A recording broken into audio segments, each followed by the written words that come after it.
Give up meditation, get enlightenment by Sri Bagavath.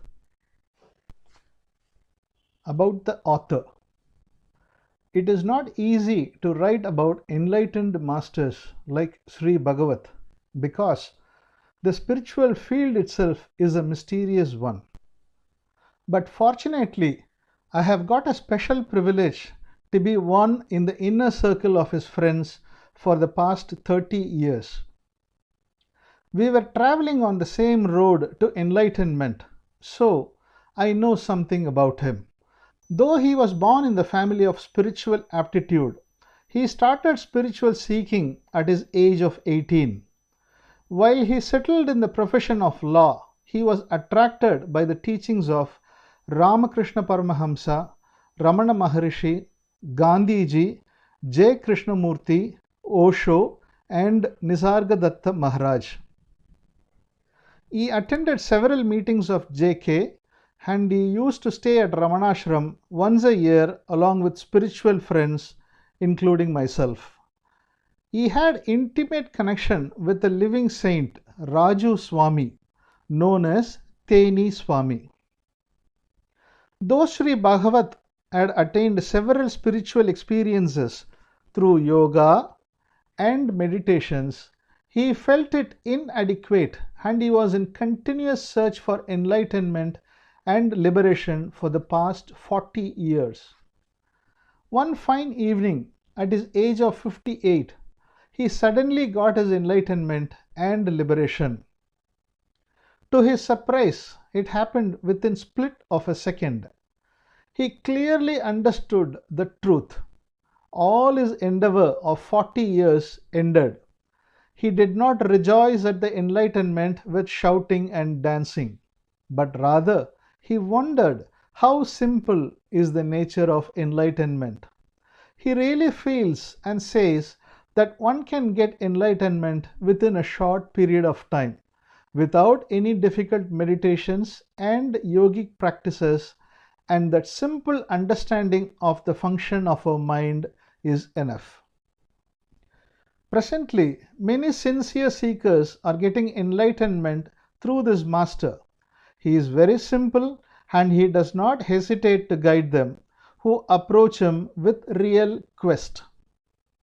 By V. S. Aranganathan, M.A. M.Ed., Sri Sai Nivas, Tiruchendur.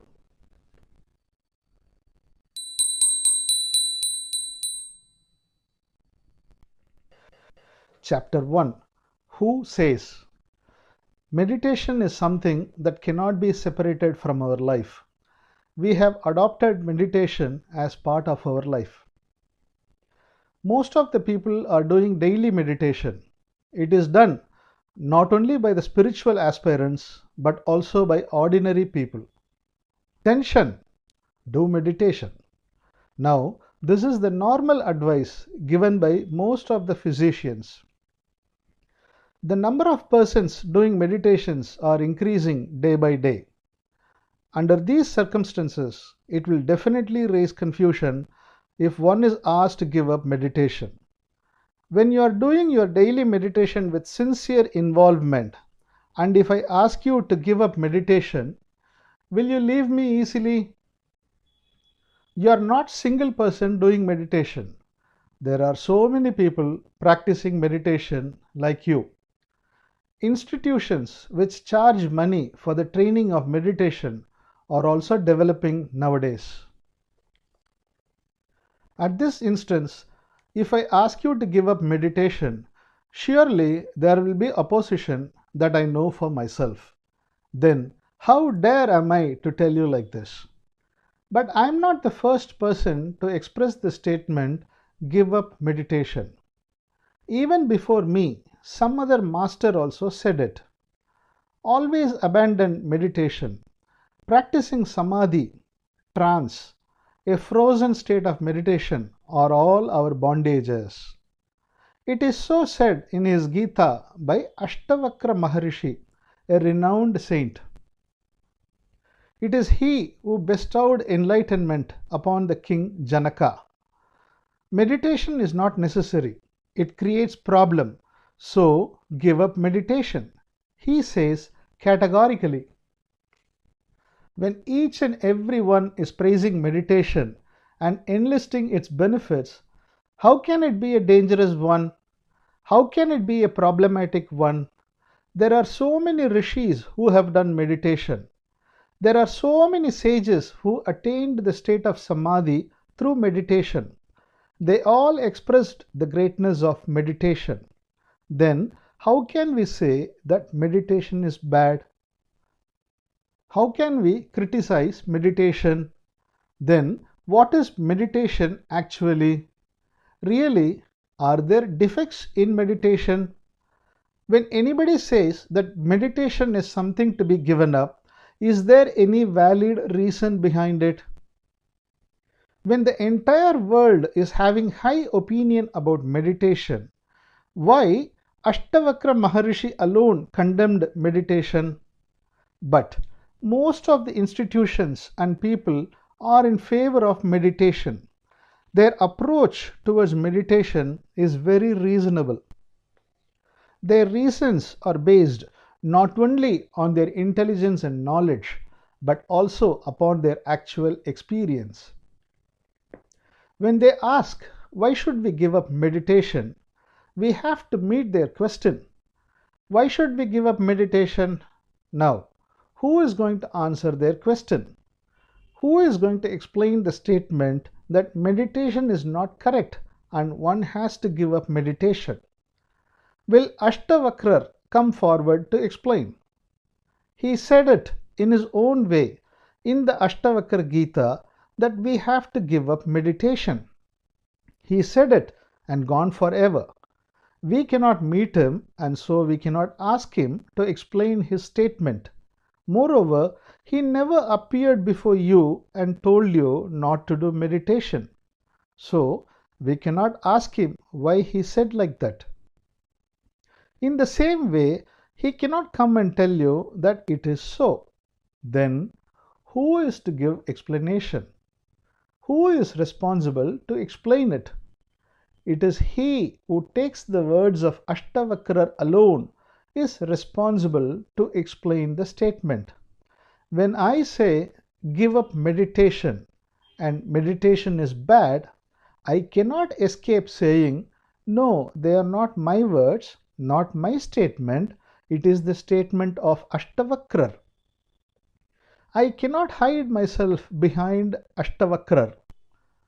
If I hide myself behind Ashtavakra, then the statement give up meditation and get enlightenment would be simply a gabbling act with neither valid reason nor substance.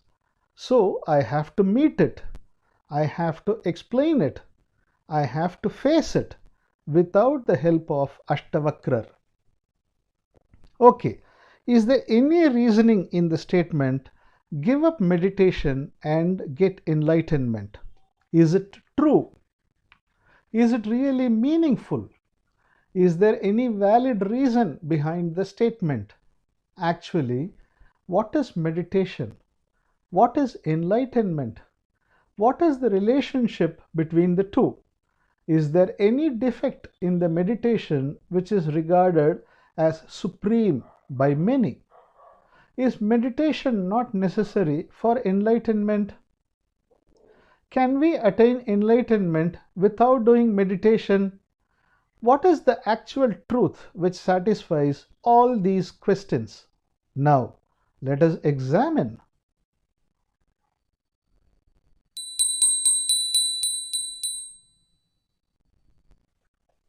Chapter 2. Neutrality is necessary. We have entered into the discussion whether meditation is necessary or not.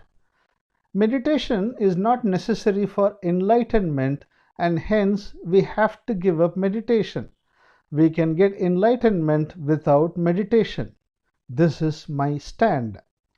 I am trying to substantiate my statement that meditation is not necessary. Now, what is your part? What is your role in this discussion? What is your stand? Meditation is a necessary one. It is a must for one to get enlightenment. If you have this stand and idea, then you will have the temperament of denying what all I would explain. You will argue against each and every one of my words. In this situation, you will have the mentality of neglecting my views. You might have heard the humorous story of Mullah Naziruddin. Mullah once was sitting at the front of his house. It was raining and Mullah was watching it with amusement. One of his friends came running and he covered his head with a blanket so as to protect his head from the rain. Mullah stopped him and advised him, "Rain shower is a gift of God to man. You should not avoid rain that falls on your head. If you do so, it is really a humiliation to God." His friend realized his mistake. He removed the blanket away from the head and went to his house, drenching in the heavy fall of rain. As a result, he caught heavy fever because of his soaking in the rain. He had to be in the bed for 3 days. On the fourth day, he recovered from the fever and prepared to go out from his house. But it was raining then also. He was rather hesitant whether or not he should walk barehead in the rain, the God's gift. Thinking so, he hesitated to step out of the house. But to his surprise, he saw Mullah himself running and covering his head with a blanket so as to protect his head from the showers of the rain. He called up Mullah and asked him, "You have advised me not to humiliate the God's gift, the rain, by covering my head when raining, but you yourself have done the same thing. Is it right on your part to humiliate God's gift by covering the head and running away from the downpour?" He asked Mullah accusingly, for which Mullah replied very calmly, "My dear friend, I am running only because that I should not humiliate God by placing my legs upon the God's gift, the rain. I have to cover through my head so as to avoid the rain come down to my legs." If anybody tries to justify himself, there would be no end for it, because everyone may go on justifying himself. We may discuss, but we should not argue. Argument will never bring the truth. If you take the role of arguing in favor of meditation, it will keep you in your own place. Then I can never convince you. You should not be an advocate for meditation, but you have to upgrade yourself to be a judge. You must take the role of a judge so that you can weigh both sides by keeping you in a neutral position, so that you can lend ears to both sides. When you come to the position of a judge, you can apply your mind without any bias. Otherwise, you cannot but take the role of Mullah Naziruddin. Advocate cannot be a judge. When you were a judge, you can come to the right conclusion by hearing both sides. So you have to approach and consider our issue, doing meditation or giving up meditation. Now, as a judge, you are asking questions. It is only a clarification and not argument.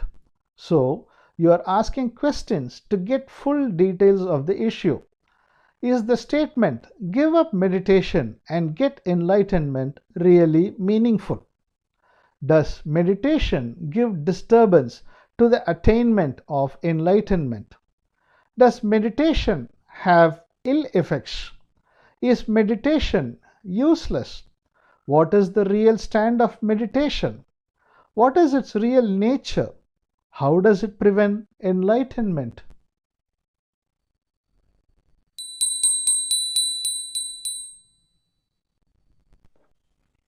Chapter 3: The Way to Enlightenment. We cannot assure that everybody is interested in the spiritual field. Somebody may be interested in prayers and devotion to God. and somebody may be interested in doing meditation. Some people may be atheists and they will say God himself does not exist. Some may be interested only in intellectual truths and psychological aspects.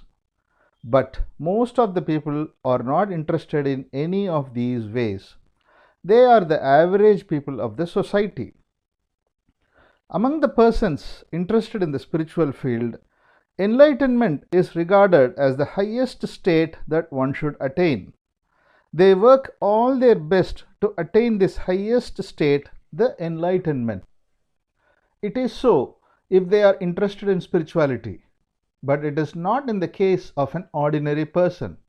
He does not know even the word enlightenment itself. What all he knows is that one must live without any sorrow or suffering, and that one must live with peace of mind. There should be no sorrow in life.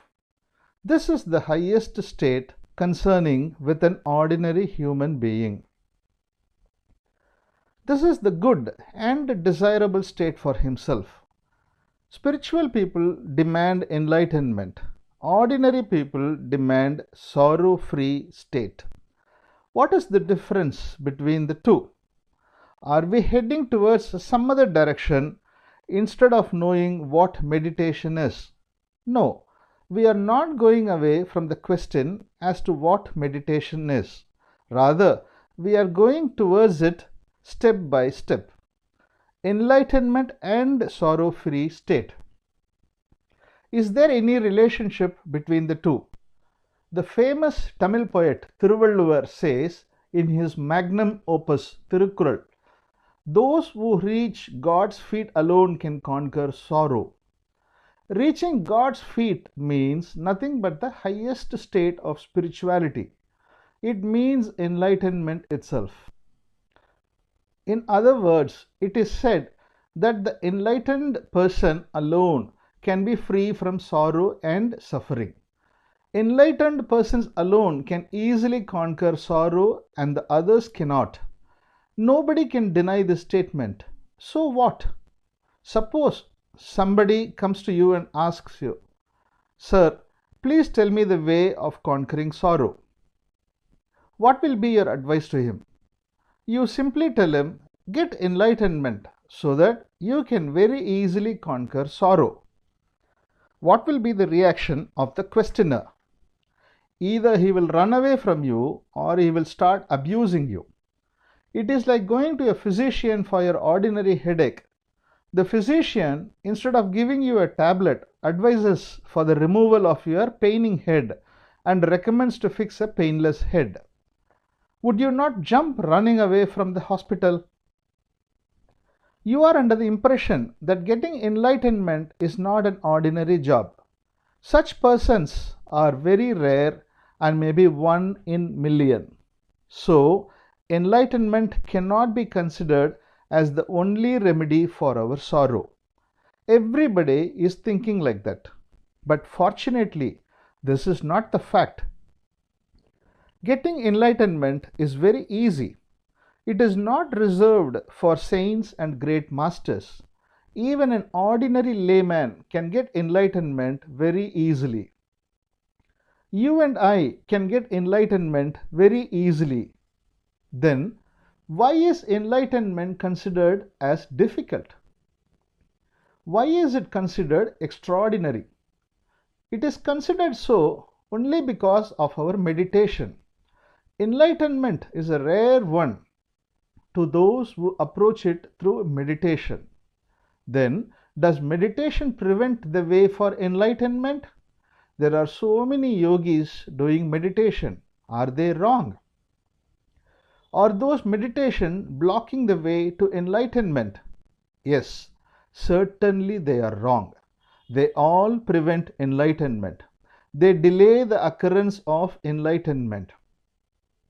They all mislead us from the way to enlightenment. Actually, there is no causal relationship between enlightenment and meditation. We do not know what enlightenment is. We do not know the nature and structure of enlightenment. That is why we are connecting it with meditation. But really, both are different in nature. Enlightenment is something totally different from meditation. They, each one, are in the opposite poles. One is on the south pole and the other is on the north. So, first of all, let us know what enlightenment is. Let us know what the nature of enlightenment is. If we want to know what enlightenment is and what the nature of enlightenment is, we have to understand the ways of sorrow and suffering. Because we cannot separate the two. The problem of human sorrow gets solved only at the time of enlightenment. In the same way, enlightenment is recognized and understood only when the problem of sorrow is solved. So, understanding the nature of sorrow and solving it and getting enlightenment are one and the same.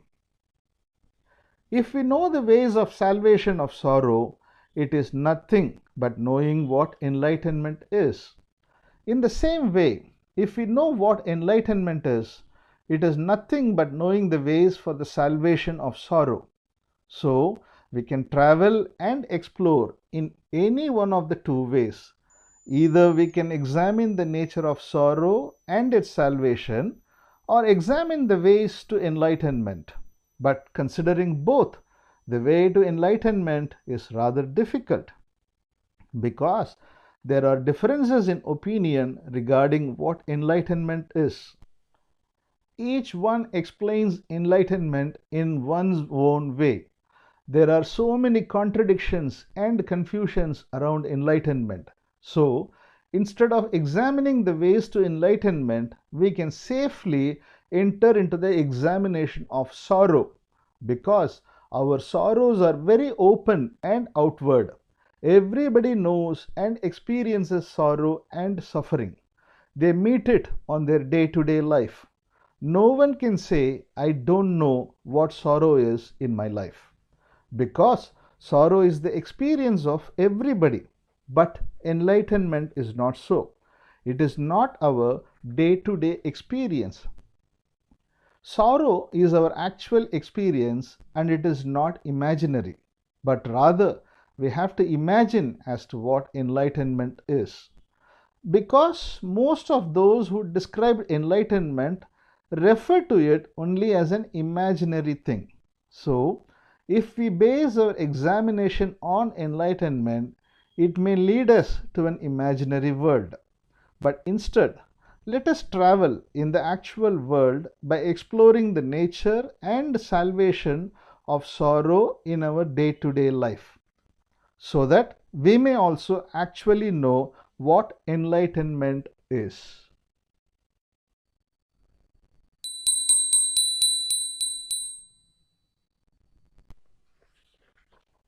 Chapter 4. Why do we have mental worry? How does meditation prevent enlightenment? We have raised this question, but are we not going somewhere else now? It may look like that, but there is no other go. We have to approach it on this way alone. Then only can we have the clear view in the field of common intellectual discussion.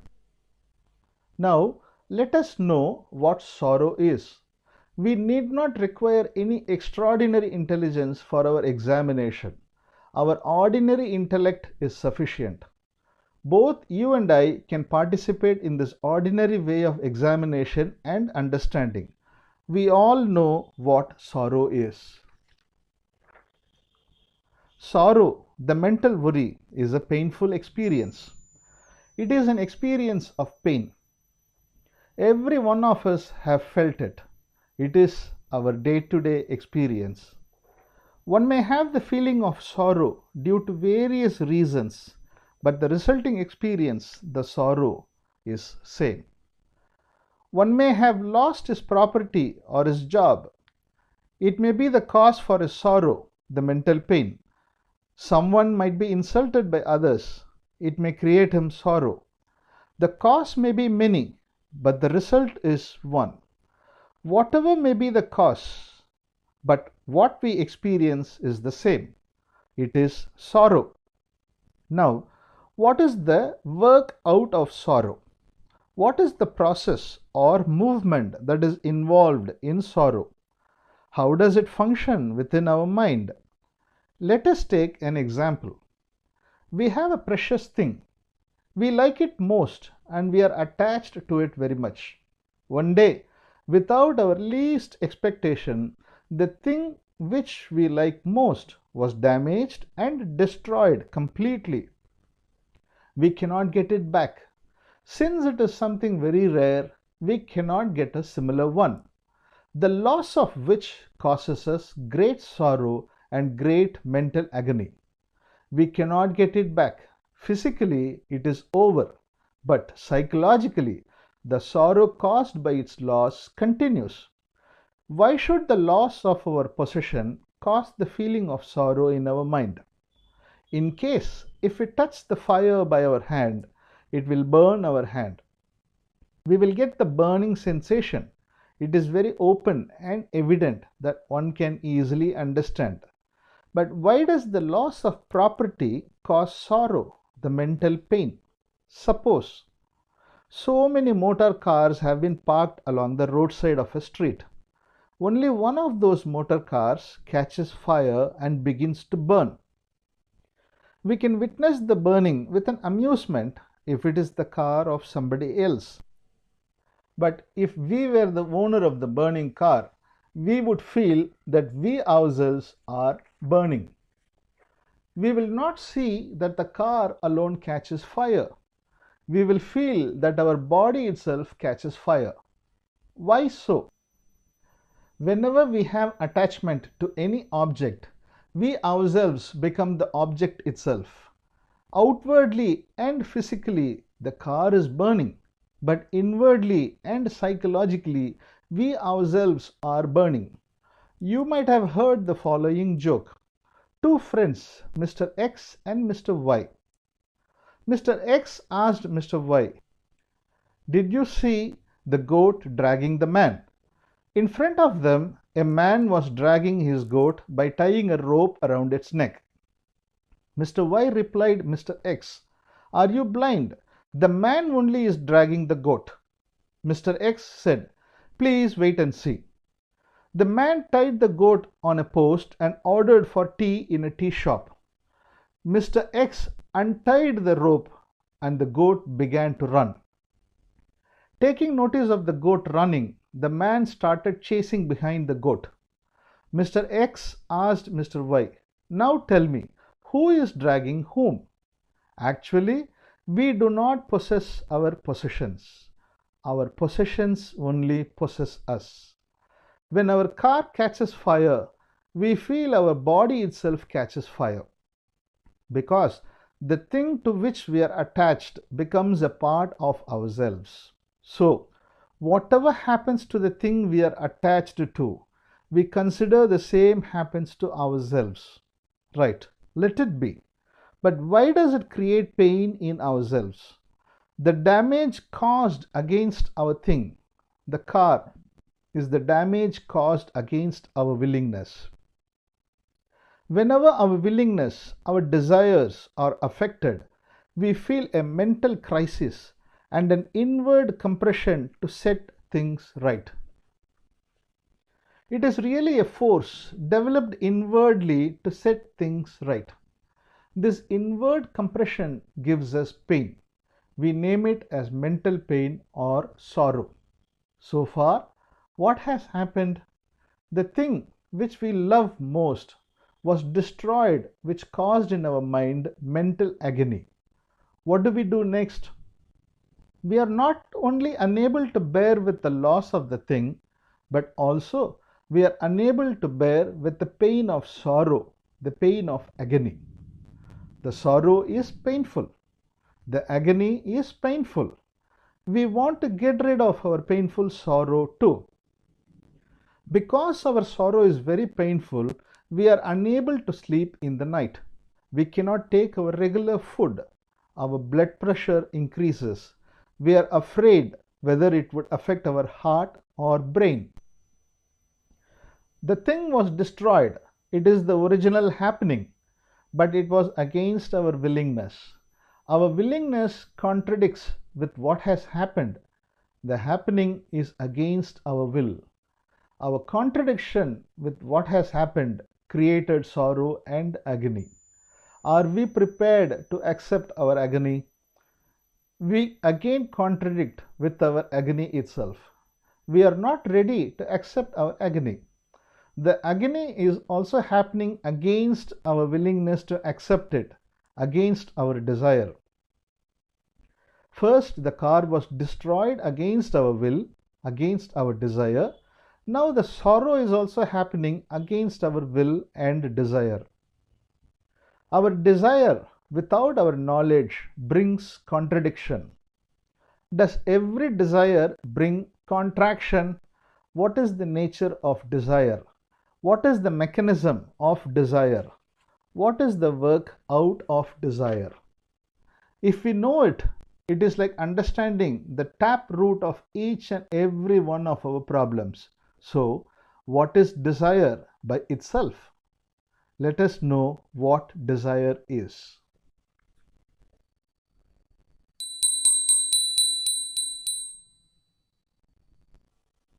Chapter 5. The root cause of sorrow. The desires are the cause for all our contradictions. We contradict anything which happens against our desire, our will. Our desires are the root cause of such contradiction. How does it form? Then, how does the desire function? What is the root cause of our desires? What is the nature and quality of desires? Let us examine.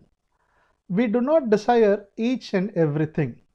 We desire anything which gives us pleasure or joy. Nobody will be interested in pain.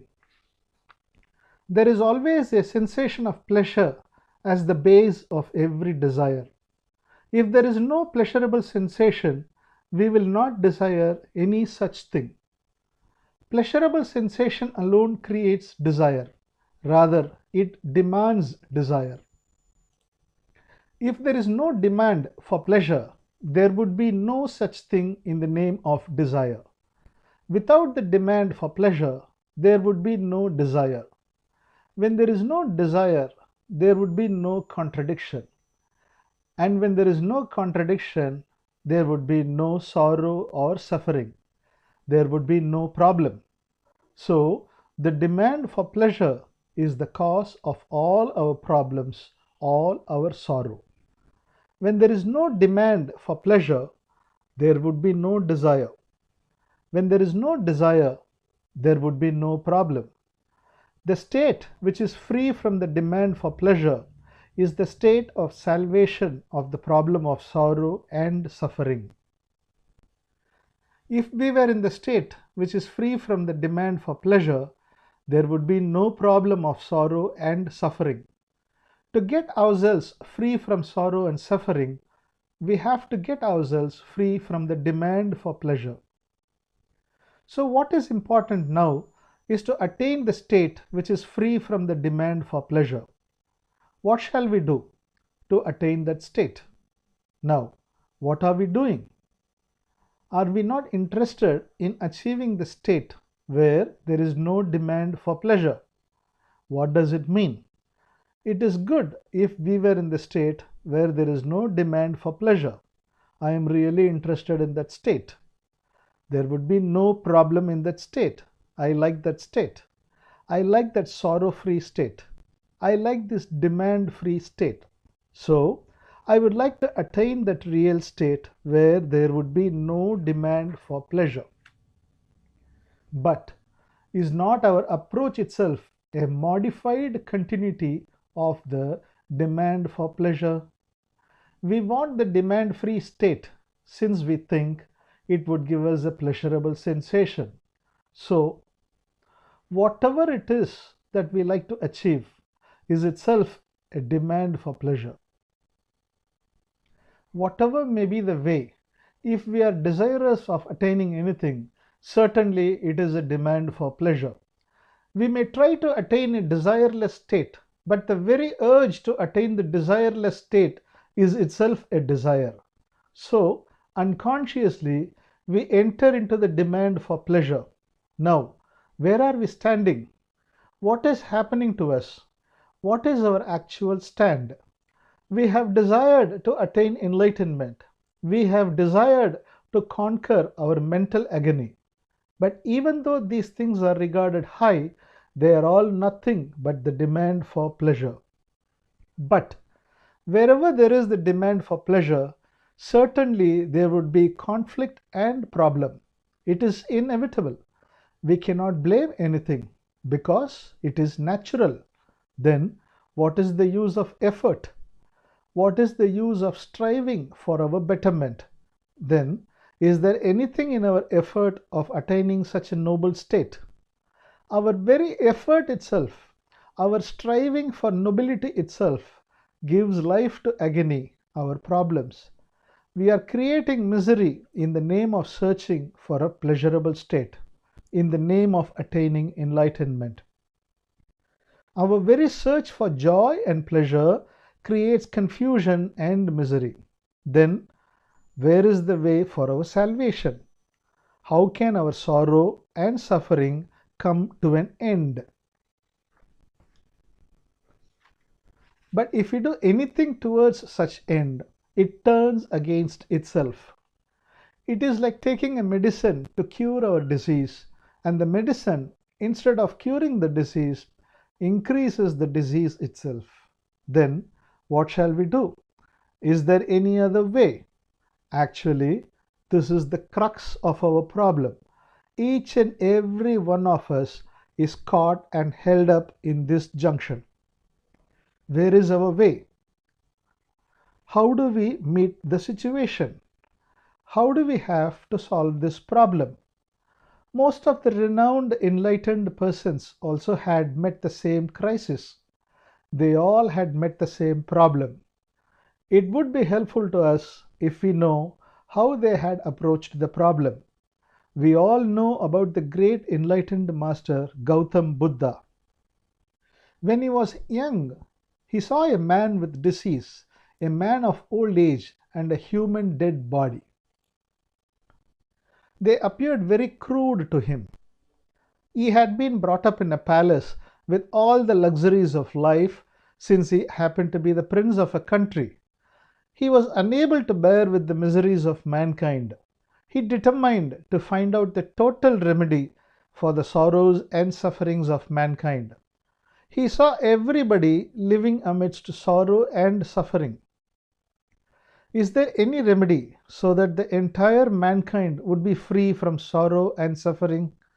This was the only question ringing in his mind day and night. He started his journey for finding out the truth of sorrow and suffering and the remedy for the same. He had a wife and a child. He left his family and the palace in search of this noble truth. He became an ascetic. He went into forest to do meditation. He did various meditations. He observed so many austerities. He underwent so many penances. He had come down from the heritage of a royal kingdom noted for heroism. Buddha also proved to be one among them. Heroism was in his blood. What is the answer and remedy for the human sorrow? This was the only question ringing in his ears. As a result of his meditation, he got so many spiritual experiences. Certain meditational practices gave him great ecstasy. But the question for which he was doing all the meditation, penances, and so on was not answered. He did not practice meditation and undergo penances for his amusement. He was very serious. He was very serious to get the real answer for his question.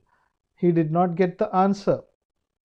So, with more seriousness, he increased the duration of his meditational practices and penances. It resulted only in ill health, but still he had not got the expected answer. He lost the strength both in his body and mind. It is said that at this stage he was not even able to walk, since his physical health deteriorated very badly. He could not move further. Due to his repeated failures, he got vexed very much psychologically. He had tried all his best in each and every aspect as a spiritual aspirant.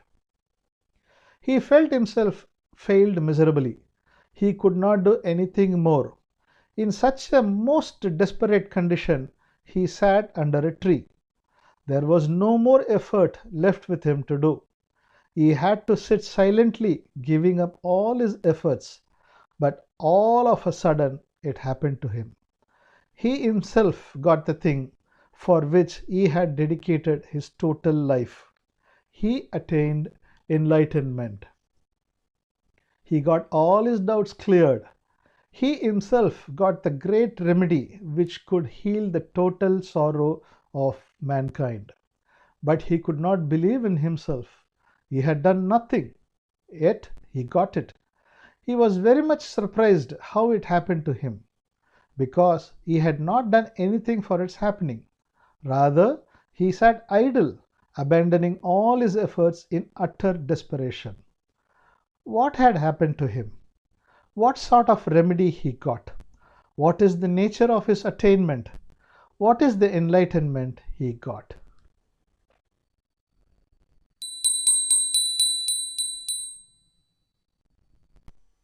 Chapter 6. The Enlightenment of Buddha. Buddha got enlightenment under the tree. The tree itself was later known as Bodhi tree, the tree of enlightenment. Buddha, on his enlightenment, found out that desire is the root cause of misery. He found out this as the greatest truth.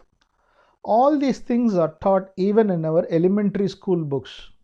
But what we have read is very superficial. This is not what Buddha had found out. We have already seen that the demand for pleasure is the root cause of all our sorrows and sufferings. But Buddha denotes it as desire. He said, desire is the root cause of sorrow.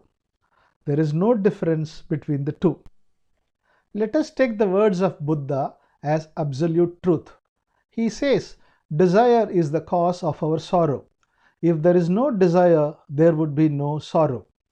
If we take his advice, what shall we do? We analyze the truth in his words. Where there is desire, there is also sorrow and suffering. If anything goes wrong against our desire, we feel a mental distress. We can very easily verify the truth of his statement. Yes, we have found out desire is the cause of sorrow. If we can be free from desire, we can be free from sorrow and suffering also. But how can it be? How can we be free from desire? If we want to be free from desire, is it not itself a desire? We desire to be free from desire. It is a self-deception. We cannot conquer desire through desire. All our efforts are in the form of desires. If we want to attain the desire-free state, it is nothing but another layer of desire. The outer orbit may be changed, but inwardly it is the same.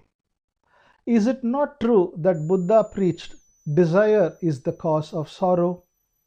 But it is not what Buddha had found out. It is quite different. What is it that he had found out?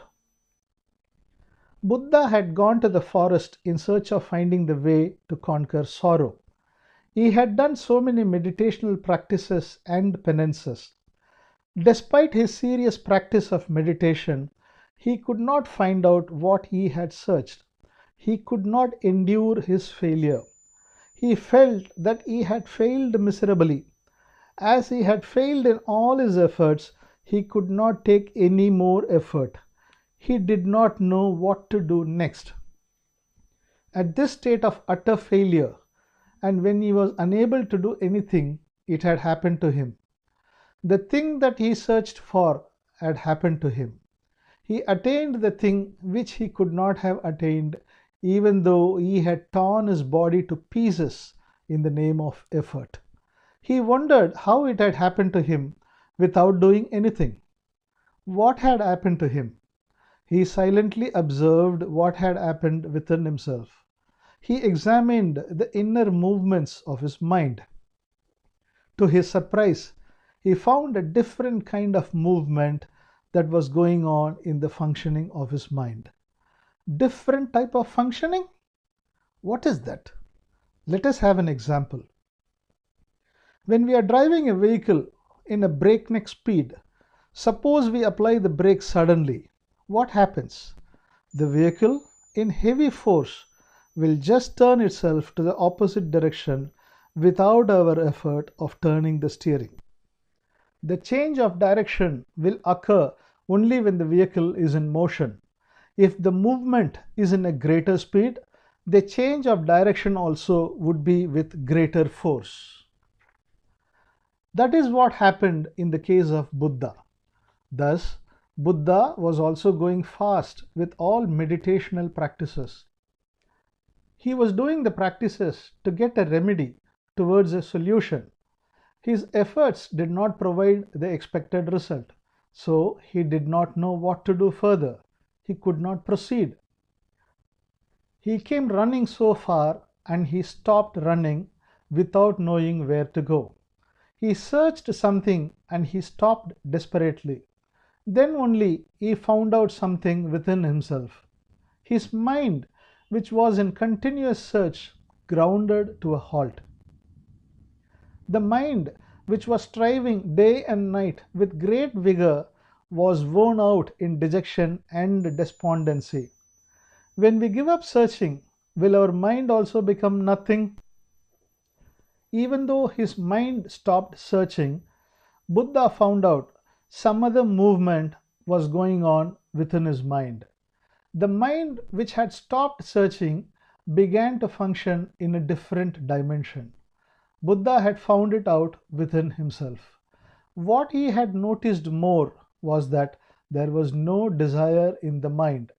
There was no desire to have any pleasure, and there was no aversion towards pain or sorrow. This was how Buddha had found out the truth, the salvation for all sorrow and suffering. Thus, he had found out another kind of functioning of his own mind. He had not found out the idea that desire is the cause of misery. He had found out the desireless functioning of his mind. When the mind was functioning in that dimension, it was free from desire and fear. Yet it was functioning, but without desires and without motives. He had not disciplined the mind to function without desires. He had not demanded such a kind of functioning, because he had never imagined such a kind of mind. It happened by itself. It worked by itself. All his sorrow and suffering had rolled away and vanished without any effort on his part.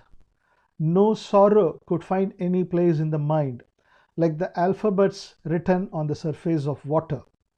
How did this happen to Buddha? What kind of effort he had taken for this happening? But he had not brought it forth. He had not created it through his efforts. This was one that was already within himself. This was not created anew. It was not a special gift granted to Buddha alone. Really, it is available for all of us. Both you and I can get it within ourselves. This does not belong to Buddha alone. It is a common phenomenon available for all of us. This is already available with us. This is already in function within ourselves. Buddha had identified it. Buddha named it as Nibbana in his own language. Nibbana means nirvana, liberation. It is not somewhere else. It is always within us. We need not take any effort to attain this state, the nirvana, the liberation. What is this? What kind of state is this? Is there any previous reference about this in the spiritual scriptures? Let us discuss them also.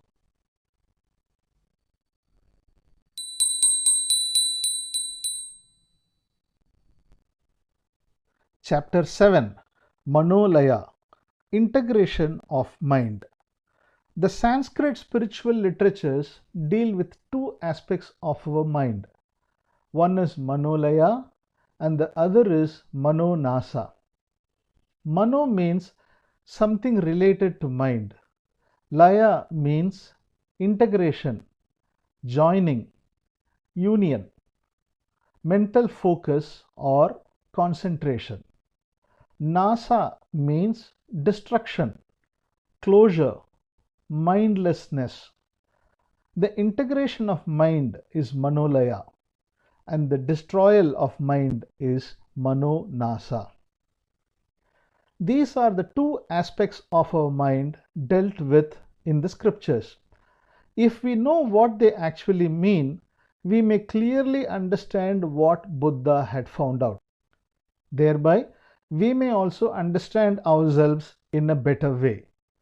Manolaya, integrate, combine into a whole. Manonasa. Let us first understand what Manolaya is. As we have already seen, Manolaya is the joining, fixing of mind. What do we mean by joining of mind? Suppose a professor is giving a lecture to the students. The students are listening. The students cannot understand the lecture if they are not attentive to it. They must pay attention to the lecture. What do we mean by attention? We integrate our mind with the lecture. If we are thinking of some other thing when the lecture is going on, we cannot understand the lecture. The joining, the integration of our mind with the thing we are observing is called Manolaya. Is that all what Manolaya is?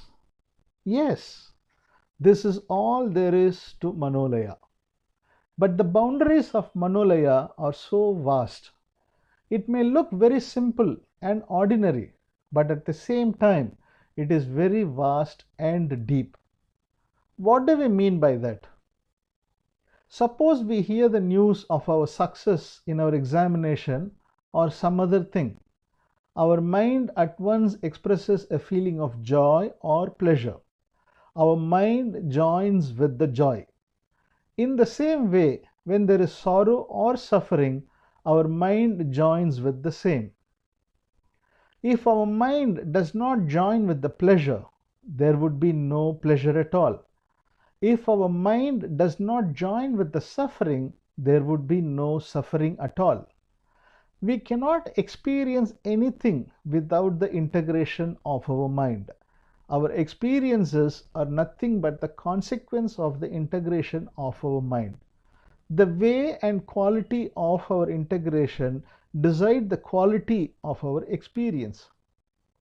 All our experiences are Manolaya.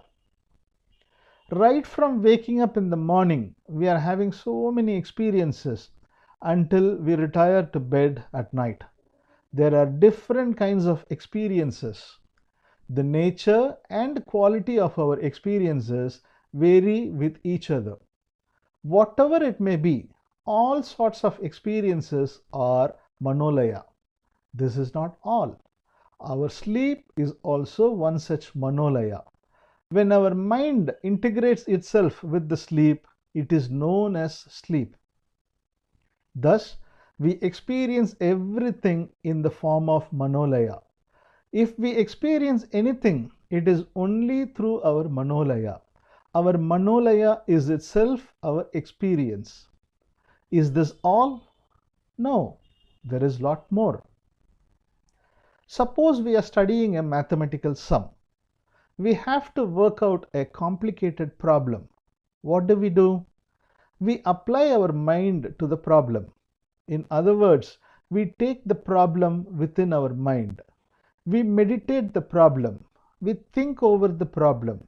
Suddenly, we get the correct answer within our mind. The answer emerges out from within our mind. Our thinking is Manolaya. Our meditation is Manolaya. We can get not only the answer to a mathematical problem through our thinking and meditation, but also something more. We can get so many benefits through our thinking and meditation. All our scientists have invented everything through this process of thinking and meditation. We cannot enumerate the benefits of our thinking and meditation. Some other persons are getting so many experiences and powers through meditation. The spiritual experiences are considered to be extraordinary. The special powers they get by way of meditation are called siddhis or occult powers. With these occult powers, one can read the mind of another without raising any question. One can heal the disease of other people. One can know the past and the future of everyone. We can derive all these through our meditation, through our Manolaya. There are various types of prayers available in the spiritual field. The persons doing meditation and prayers get so many spiritual experiences. They get the vision of gods and goddesses. They get the experiences of samadhi, trance, and so many other things. All these things happen only through Manolaya. There is no place in the earth or in the heaven which the Manolaya cannot touch. We lead our day-to-day life itself only with the help of Manolaya. We are doing everything only through Manolaya. If we want to get anything, if we want to remove anything, we have to do it only through Manolaya. If the Manolaya occupies everything, then where is the place for Manonasa?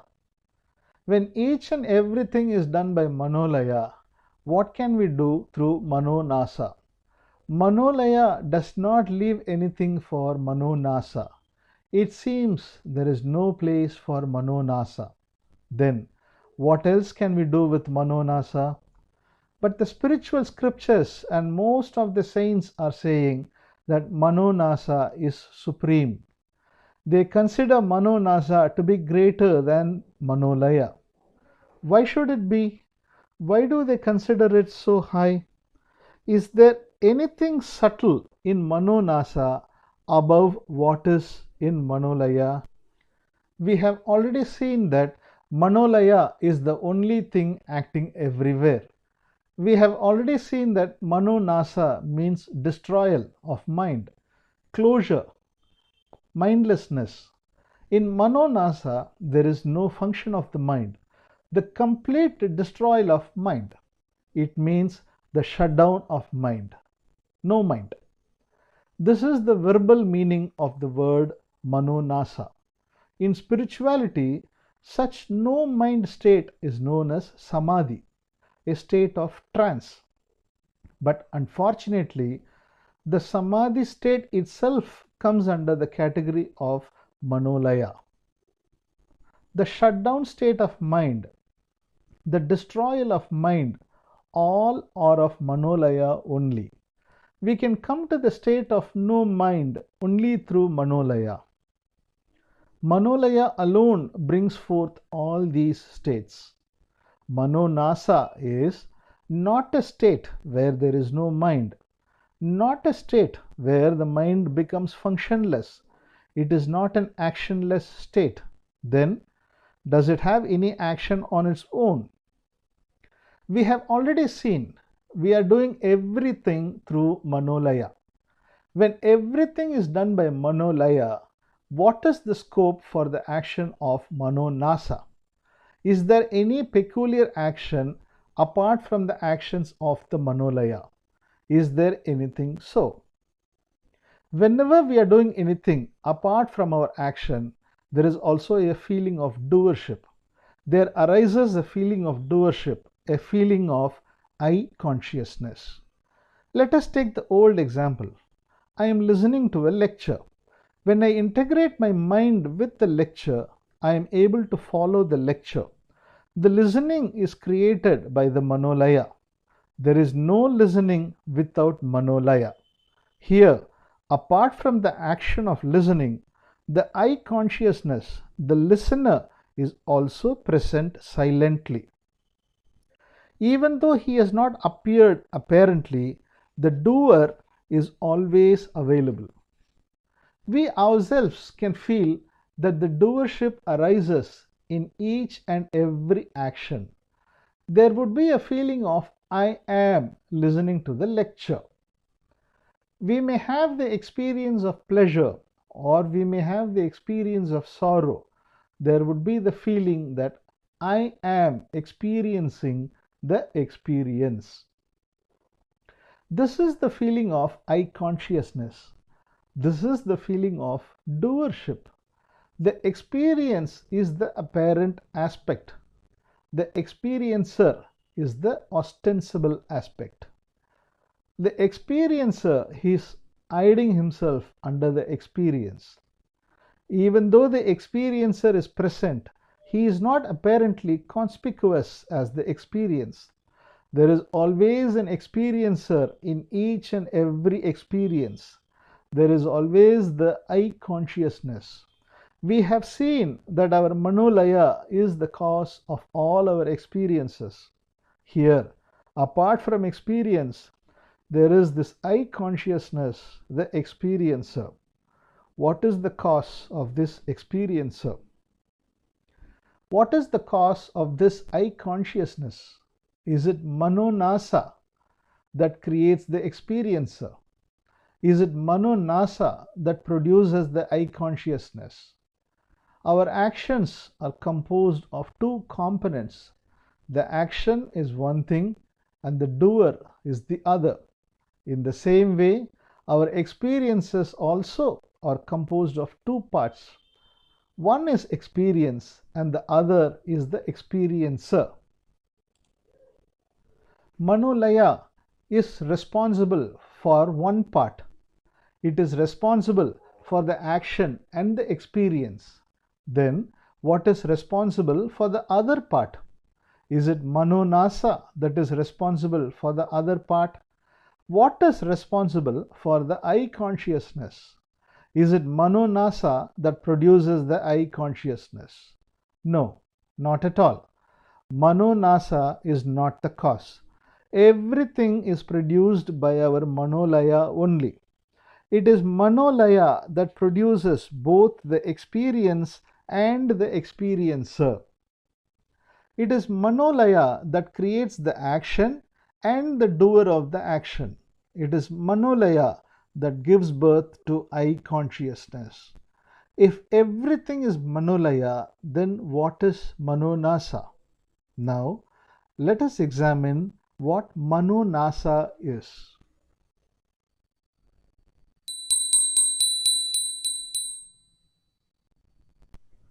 Chapter 8, Manonasa, the no-mind state. Manonasa is considered to be the supreme state in the spiritual field. Buddha denotes it as the state of nirvana. After Buddha, his followers consider this as Buddhahood, the state of Buddha. But is it a mysterious state? Manonasa is not a mysterious state.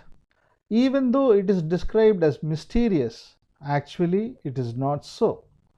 But when anybody tries to describe it, inevitably it creates an impression that Manonasa is a mysterious one. When they describe it, they say, it cannot be attained through effort. One cannot be transferred to other person. It cannot be searched out. In other words, we cannot get it either through our effort or through our search. They are branding it as a puzzle. So, naturally, we also come to the conclusion that Manonasa is a mysterious one. But really, it is not mysterious. It is very apparent. It is very simple and evident. At the same time, the aforesaid statements are also true, not falsehood.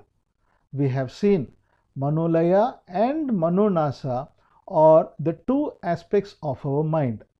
We are dividing our mind into two only for the purpose of understanding our mind.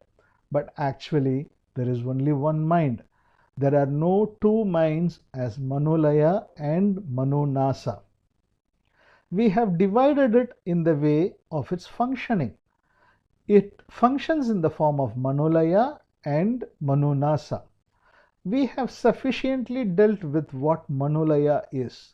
Now, what is Manonasa? Mano means mind.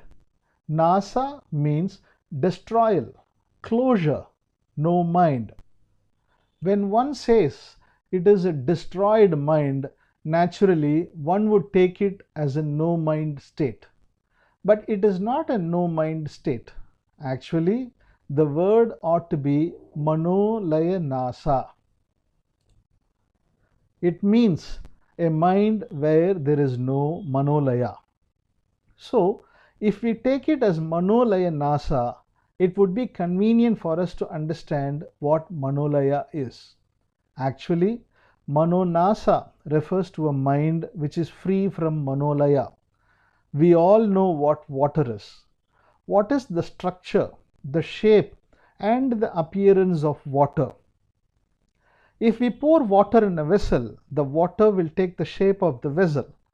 If we put it in a bottle, it will take the shape of the bottle. If we put it in a bucket, it will take the shape of the bucket. If we take the water away from the container, immediately it will lose the shape. It releases from the shape it has already taken.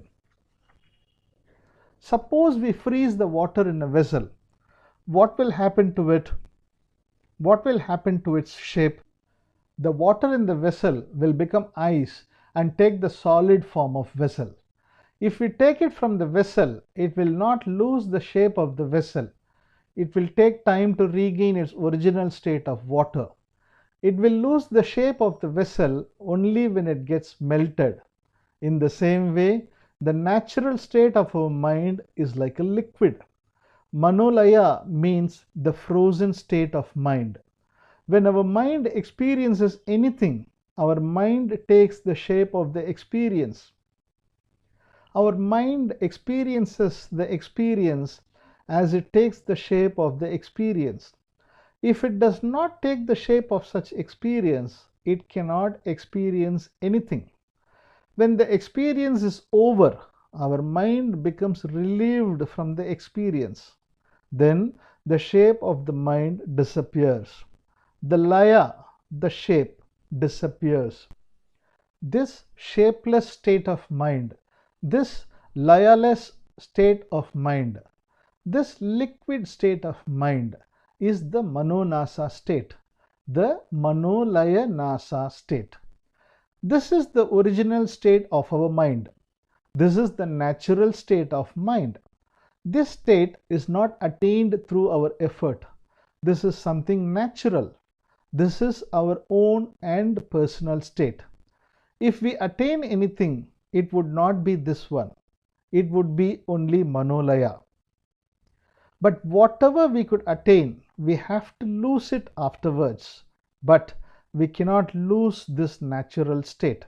It is always with us because it is our own state. This state of Manolaya alone forms temporarily to suit the situation. It comes and disappears afterwards. The state of Manolaya is an artificial state. It is only a created state made out of necessity. Our mind takes a shape to satisfy our demand. It takes a shape of our experience. After the necessity, the shape of the mind also disappears. The experience also disappears. The Manolaya also disappears. When we take water in a vessel, water takes the shape of the vessel. When the water is poured out of the vessel, it loses the shape of the vessel. In certain occasions, we become immersed in our sorrow or suffering. It is like water losing the liquid state and getting frozen. It takes time to return to the original liquid state. In this way, for the disappearance of Manolaya also, it takes time. Whenever there occurs a frozen state, naturally it would take some time to return to the original state. In this way, we may do certain practices of meditation so as to create Manolaya. The repeated practice produces a frozen quality to the Manolaya. Thereby, we can stabilize certain spiritual experiences with us. Anyhow, all these things are based on our efforts only. All these things are based on a frozen state. All these things are based on Manolaya. When we begin to lose our effort, the frozen state will also begin to melt. Our spiritual experience will also begin to fade away. But the natural and the healthy state is the state of Manonasa, the liquid state, the fluid state, the state which is free from Manolaya. Manonasa is always in the liquid state. It will take the shape of a vessel when it is put in the vessel, but it will not retain the shape. Even though it looks like bounded by the vessel, it is always free if it is in the liquid state.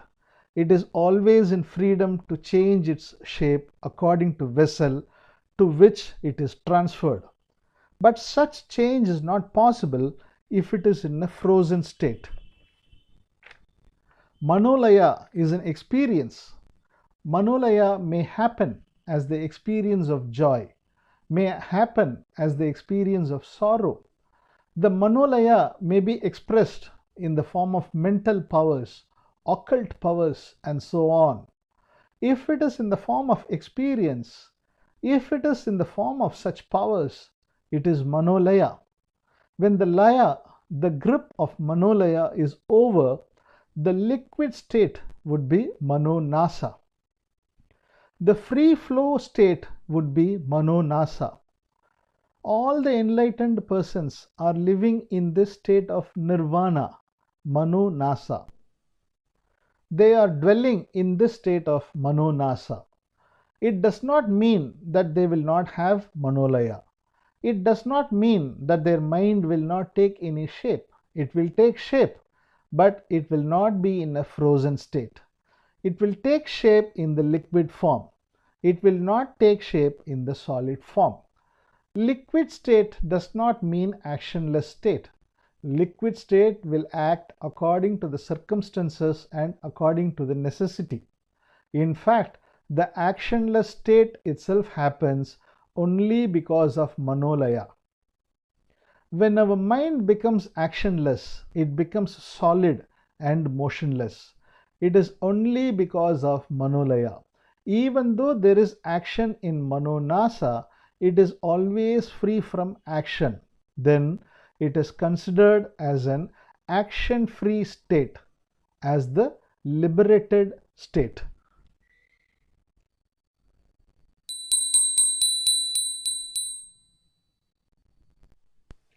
Chapter 9. The Enlightenment of J. Krishnamurti and Ramana Maharishi. Ask, you will be given. Knock, it will be open. Search, you will find it. All these are true. It is true only in the case of Manolaya. You can get anything through Manolaya. We get everything through this Manolaya. But concerning with Manonasa, it is quite different. If we ask, it will be denied. If we knock, it will be locked up. If we search, we will never find it. Asking and getting are only through Manolaya. Attaining anything through effort is only through Manolaya. Then, how shall we stabilize ourselves in the state of Manonasa? We have already seen the life history of Gautama Buddha. It has not happened only in the life of Buddha. The alchemy of change that happened in the life of most of the saints is similar. You might have heard about the great enlightened master J. Krishnamurti. The same alchemy had happened in his life. J. Krishnamurti, known as J.K., and his brother Nitya were adopted by the Theosophical Society. It is a society that deals only with the pure spiritual and philosophical aspects without giving any importance to religious faiths. Some persons in the society prophesied about JK and his brother Nitya. They predicted that JK would become a world teacher and his brother would be his associate guiding the spiritual world in the future. The society had adopted them both when they were young boys, so many special spiritual trainings were given to them. JK practiced different kinds of meditation and a variety of yogic practices. Some secret Kriya Yoga also was taught to him. JK sincerely practiced everything. He got so many spiritual experiences. He got so many occult powers. He got ESP, the extrasensory perception. He attained Samadhi state, the state of trance. Yet he could not get enlightenment. He tried to attain it through various forms of meditation. It is the natural tendency of everybody to practice meditation to get enlightenment. He tried and tried many ways, but enlightenment was evading. In that circumstance, his brother Nitya became seriously ill. He had to undergo treatment. JK attended to him. He took care of all the needs of his brother. Then there arose a situation when JK had to take up a voyage in a ship. But he was not interested in it as he did not want to leave his brother alone. Some members of the society, using divine powers, foretold that JK could take up the voyage and nothing untoward would happen to his brother Nitya.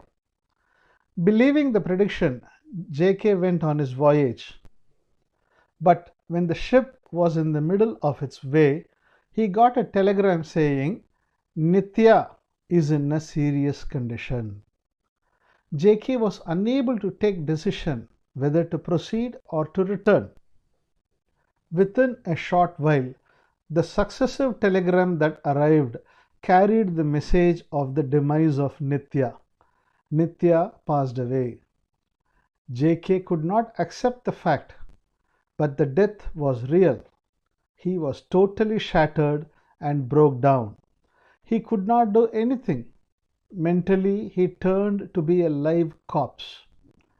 JK and his brother were brought up together in the Theosophical Society, being separated from their parents. Both of them were the inseparable companions to each other until the death of Nitya. Then JK felt that he had nothing to do in the world. He could not digest the loss of Nitya. He felt desperate. He was withering with mental agony. None of his spiritual experiences gave him any relief.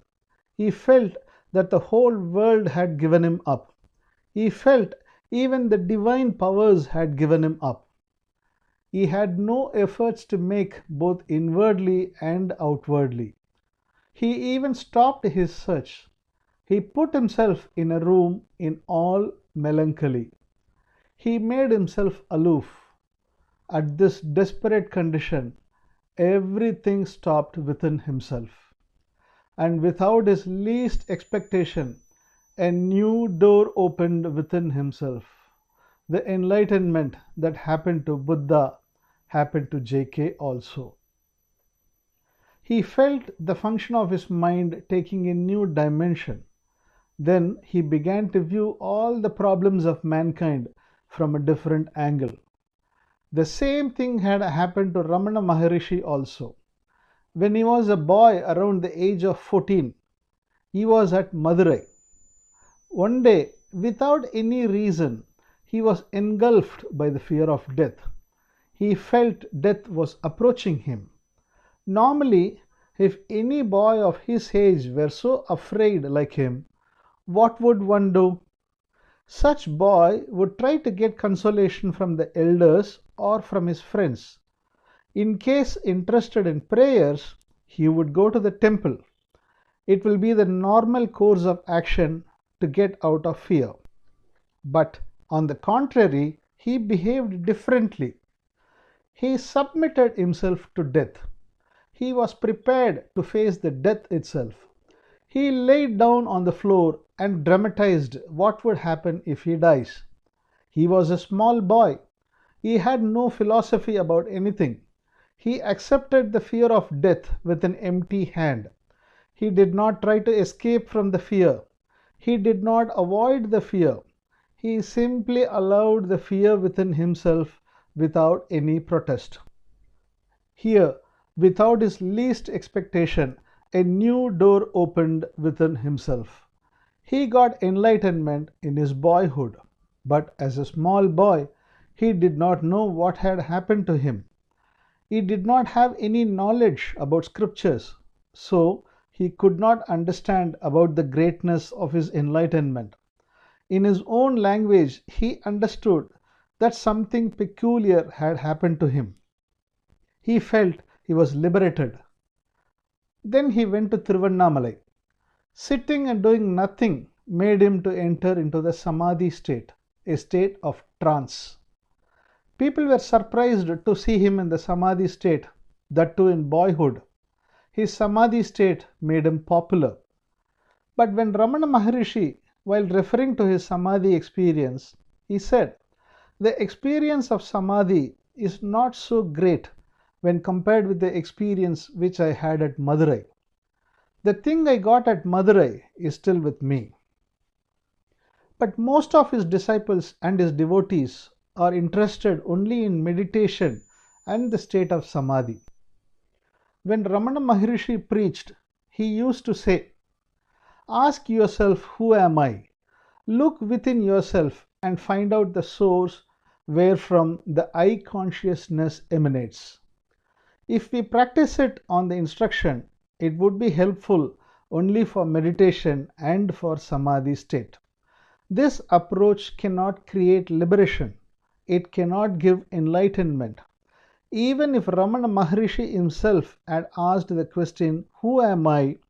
within himself while at Madurai, he himself would not have got the enlightenment.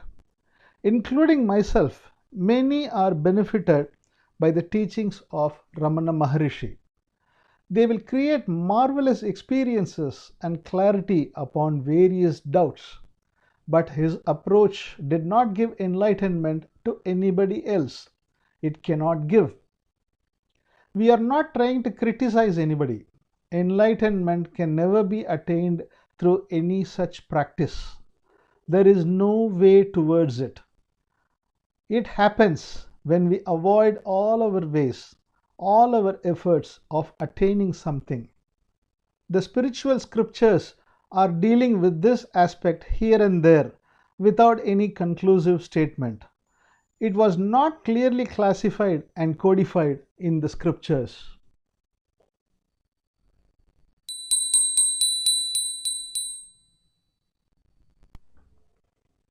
Chapter 10. Can devotion give enlightenment? There are many who have attained enlightenment, but very few have codified the nature and the workout of what enlightenment is. Out of them, Buddha is one. It is said that he had thousands of disciples. Since they had direct contact with Buddha, most of his disciples had got enlightenment, but all of them did not take the task of teaching and explaining enlightenment. In the course of time, the practices of Manolaya alone came to the forefront. So, the Manonasa, the state of nirvana, began to hide itself within them. As far as the Eastern world is concerned, most of the enlightened persons got their enlightenment only through their devotion to God. But mere devotion cannot give enlightenment. Surrender, the state of surrender, is considered to be the highest in devotion. The surrender alone can give enlightenment. Mere devotion gives Manolaya alone. It will not give Manonasa, the nirvana, the enlightenment. What is surrender? How does it give enlightenment? Surrender means giving all our responsibilities to God. When we do not have any responsibility as for anything, we take everything as done by God Himself. We accept everything as granted by God Himself. Here, there is no effort on our part. When there is no effort, we can understand how to function without effort. This is the very core of enlightenment. Here, we find out that our mind functions on its own without any pressure in the name of effort. It is very easy to attain enlightenment and liberation through surrender. In the olden days, most of the enlightened persons attained enlightenment only through such devotion and surrender to God. But they did not know the science behind their great attainment, because their approach was only through faith and nothing but faith. Since they did not know the signs of enlightenment, they could not explain the way to it. So they simply advised others to have devotion and faith. It is not wrong. One can get enlightenment very easily through devotion. But the only thing necessary is that it must ripen as surrender. Devotion is very simple and easy, but surrender is not so. Surrender happens to one among million, so it is considered to be very rare of all. But is it a rare one? The surrender and enlightenment through devotion is really very rare. It is nothing but the state of Mano Nasa. It is our natural state. It is here and now. It may be rare if it happens through devotion. We need not take a roundabout way to attain it. As we have already seen, it is not a state to be attained. It is always there. We need not attain it. How can we attain it when it is always with us? You might have heard a humorous story. A rich man went to a saint asking remedy for his sorrows and sufferings.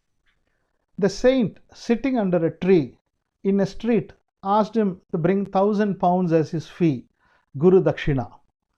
The rich man met the saint with the fee on the next day. The saint, after receiving the amount, asked the rich man to sit under the tree with closed eyes. The rich man sat with the closed eyes, and at once the saint ran away with the money. Even though the rich man sat with closed eyes, he found out that the saint was running with the money. He was shocked very much. How wrong am I to take him to be a saint who is really a cheat? Thinking so, he began to chase the saint. The rich man had a heavy body and the saint was very slim and young. So the saint had very easily escaped from the sight of the rich man. The rich man searched for the saint in 2 or 3 streets and afterwards returned to the original place, the tree where he met the saint in a desperate mood. But to his surprise, the saint was there under the same tree with a smile on his face. He returned the total amount to the rich man with all his blessings. The rich man was very happy to get back the lost money. The saint told him, "You came here with your sorrow. Even though you are having great wealth, you were not relieved from your sorrow. Now also you are having the same money with you, but now you are happy. Now there is no sorrow with you. I have just returned your own money. If money could be the reason for your happiness, you must be happy when you have the money with you early. The money is not the cause for your happiness. So, there is happiness within you always. You need not search for it somewhere else." This is the story. We are going to analyze certain things related to this story. The man was possessing great wealth. Even though he had the money with him, he was in sorrow. He approached the saint for his release from sorrow. When the saint ran away with the money, he was shocked and bewildered. He got back the money.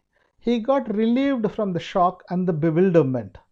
The release from the shock gives him pleasure. Here, money does not play an important role.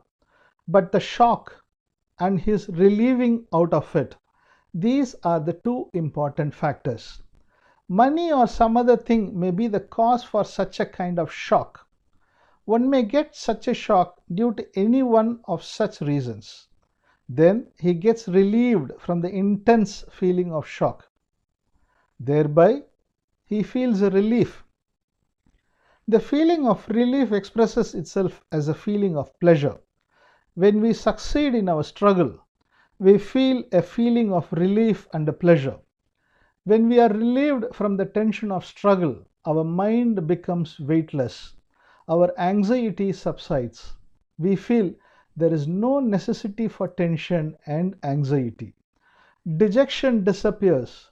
Our mind functions with a satisfaction and contentment. All these are related to Manolaya. It brings both sorrow and pleasure. When our mind is with the quality of sorrow, we name it as sorrow. When the mind rests in the quality of joy, we name it as joy. But concerning with Mano Nasa, it can be both. At the same time, it is beyond both.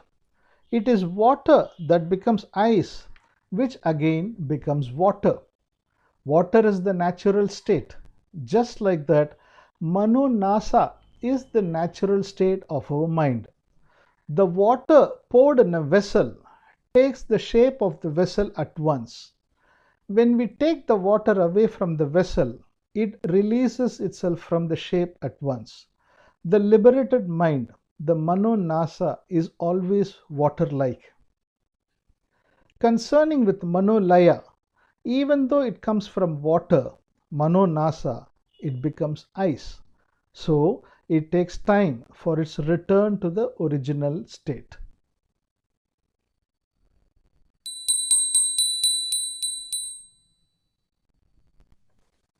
Chapter 11.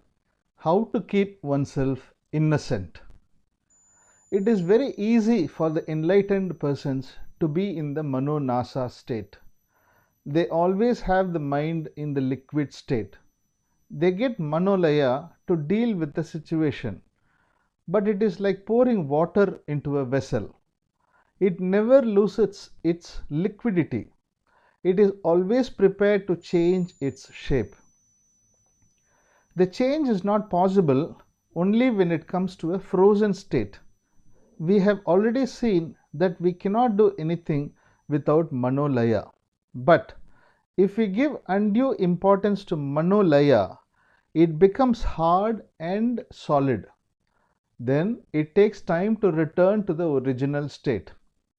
When we say Mano Nasa, we need not imagine it as a strange and peculiar state. We have already seen it as an ordinary state. We have seen it as our natural state.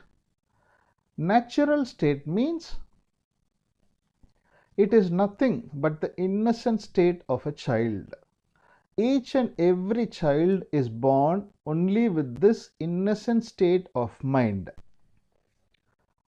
As long as there is no knowledge and thoughts, the child remains innocent. The gathering of knowledge and memory creates density in the mind of the child. The child begins to act according to its knowledge and memory.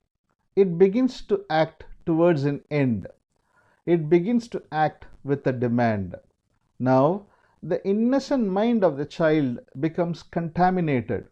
It becomes cunning and calculative. There is a beautiful story described in a scripture, Yoga Vasishtam by name. It is nothing but the story of our mind. It happened in the legendary period. Once there was a war between devils and angels. In support of the devils, the master of devils created a strange demon from the sacrificial fire. The devils set the demon against the angels. The angels could not fight against the demon, they could not succeed the demon.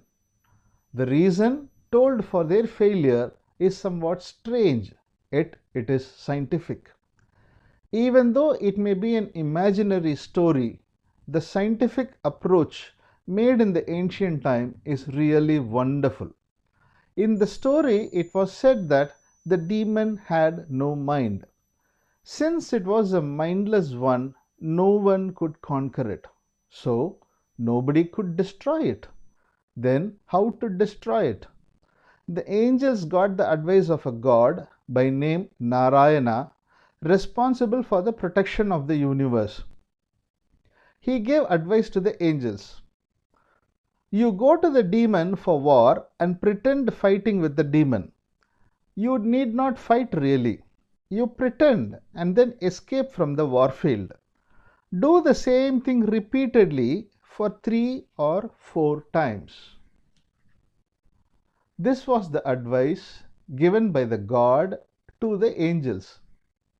Thereby, the angels followed the advice. They waged war against the demon.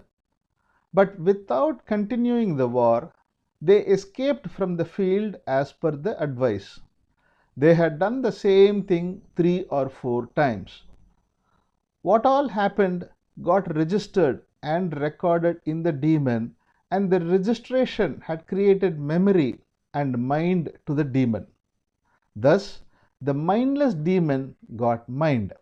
As soon as the demon got the mind, it turned vulnerable and conquerable. Then the god advised the angels to attack the demon with full strength. Thereby, the angels simply destroyed the powerful demon. The same thing happens to a child also. The innocent state of our mind is being covered by our knowledge and memory. The gatherings of our knowledge, beliefs, conclusions, and ideas are the barriers to the function of our innocent mind. These barriers give solidity to the liquid state of our mind.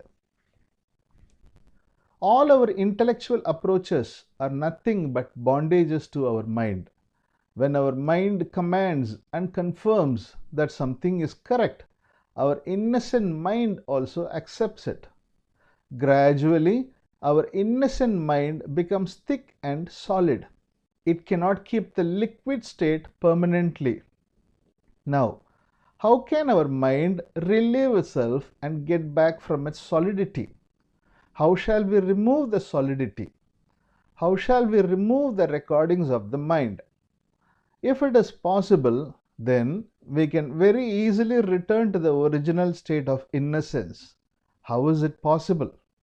Is it possible for us to be free from the bindings? Definitely it is possible, because the original state of our mind itself is in the form of liquid. All the recordings of our mind are just like words written on the surface of water. It is not easy to remove the writings written on a rock, a solid thing. But it is very easy to remove the writings written upon water. Moreover, we need not remove it at all. It disappears by itself. All the writings upon water disappear without any effort on our part to remove them. In the same way, our recordings in our mind also dissolve without any effort on our part. But is it true? If it were true, why have they not been destroyed and dissolved so far? It has not happened by itself so far. Not only that, it has not been destroyed despite our effort to do so. Why so? Then, how can we regain our innocence? Now, let us approach it differently. We have found out that returning to the original innocent state is correct. How to do it? We have already seen that both the innocent state and the state of calculation are within our mind. Which part of our mind has found out the necessity for innocence? Which part of our mind demands the state of innocence? Is it asked by the innocent part of our mind, or is it asked by our intellect made by our memory? We can very easily find out that this question is raised only by our intellect, the intellect made by the recordings of our memory. Our innocence does not ask this question. Our intellect alone asks this question.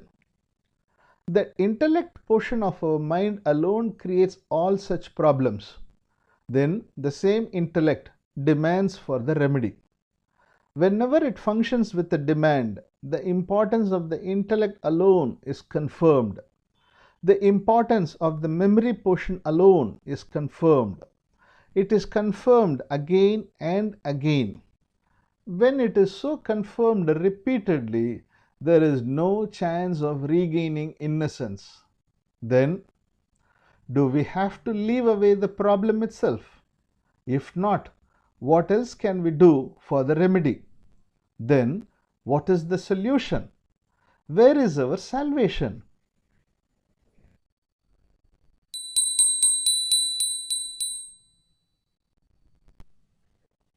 Chapter 12. Who am I? Can we enter into the realm of innocence with the help of intellect? When our intellect functions, the intellect gets itself strengthened. When the portion of intellect functions, the state of Manolaya is strengthened. Here, who is going to go beyond intellect and enter into the portion of innocence? Who is he who enters the realm of innocence? Who is he who is being in the realm of intellect? Who is that person? We can simply say it, I am. Who am I? Ramana Maharishi also was asking the same question. If we think Ramana, when we ask the question, then we will think only what Ramana has said in this respect. So, for the time being, let us forget Ramana Maharishi and ask the question afresh. Who am I? What will an average man think if he asks himself, who am I? Let us examine it like an average person. We consider ourselves to be a separate entity from the day when our memory started. We have an individual name. Each of us have father and mother. We are having our own family members and friends. We have been educated. We are doing a business or on a job. In this way, we can add so many things. All our experiences right from our birth until date have been continuing with us. Our experiences are our possessions. We are one as a total bundle of everything to which we are related. But there is also a peculiar thing that we have to notice. Even though we are related to many things, we feel we are also a separate entity. We feel ourselves to be an individual person apart from the things we are related to. We may have many experiences. We may have pleasurable experiences or have sorrowful experiences. We treat them as they happen to us. We feel us as an experiencer apart from those experiences. The persons to whom we are related may change, but we feel ourselves to be a changeless I consciousness. The experiences we experience may be of various types, but we feel the experiencer, I consciousness, is always one and the same. The persons related to me may change, but the I consciousness is changeless. My experiences may change, but I consciousness is always the same. I am always there as an individual entity apart from all those things. This is what we are all experiencing. Let us take our dream as an example for the discussion of this aspect. We are dreaming in our sleep. In the dream, we travel in an aeroplane to go abroad. After reaching the other country, we travel in a train. Afterwards, we travel in a car. Then we meet many persons there. At the end of our travel, we would have met so many persons. Who are they? Are they real? Have we met them actually? No, not at all. Everything is a dream. All the happenings, all the experiences, and all the persons met by us are all dream. All the persons and the happenings in a dream are nothing but dream. It is not a physical reality. In our dream, there are not only experiences but also the experiencer. There is also the I consciousness. In our physical world, everything happens around our I consciousness. There is no happening without the I consciousness. The same is the case in our dream also, where there is always the I consciousness. Nothing will happen in the dream without our I consciousness. Each and every happening in a dream encircles around the I consciousness. When we dream traveling in an aeroplane, we recognize ourselves as the traveler on board. When we dream traveling in a train, we recognize ourselves to be a train traveler. In the same way, we recognize ourselves to be the car traveler when we dream traveling in a car. When we experience anything in the dream, we recognize ourselves to be the experiencer of the experience as it happens in the dream. We identify ourselves in accordance with the experiences of the dream. We simply become the experiencer of the experience happened in the dream. We simply assume the role and character in accordance with the experience of the dream. We are there in the dream. The I consciousness is available in the dream. Throughout the dream, we will take a separate entity in accordance with the happenings of the dream. But nowhere we recognize ourselves to be the dreamer of the dream. After the completion of the dream alone, we can recognize ourselves to be the person who has dreamt. During the course of the dream, we prolong and remain to be the characters of the dream. Even in dreams, there are classification as the seer and the seen, the experiencer and the experienced, but both are made up of our thoughts of our dream. Dream is nothing but our thought. The thought that comes during our sleep is known as dream. The experiencer and the experienced both are made by the thought of our dream.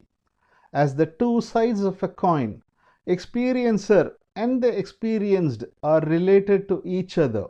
But which is the cause for the other?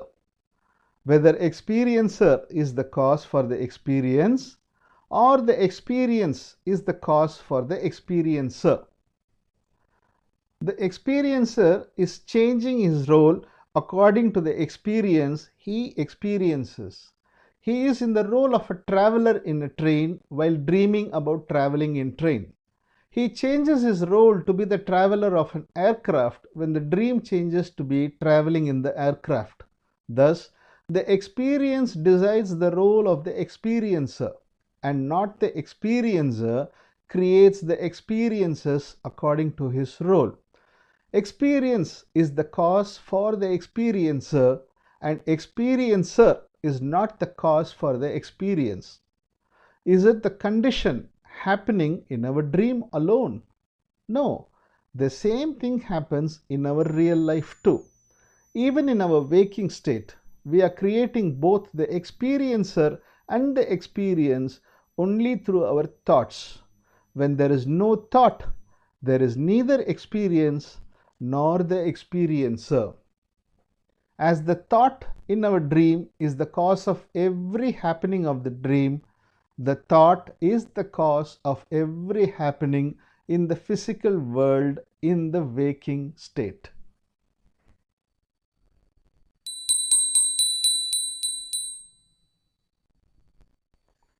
chapter 13, Can We Attain Innocence? Scriptures say that our original state is Atma, soul, spirit.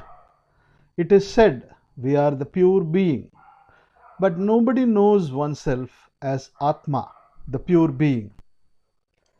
As we do not recognize ourselves to be the dreamer during the course of our dream, we do not recognize ourselves to be the Atma, the pure being during the course of our waking state.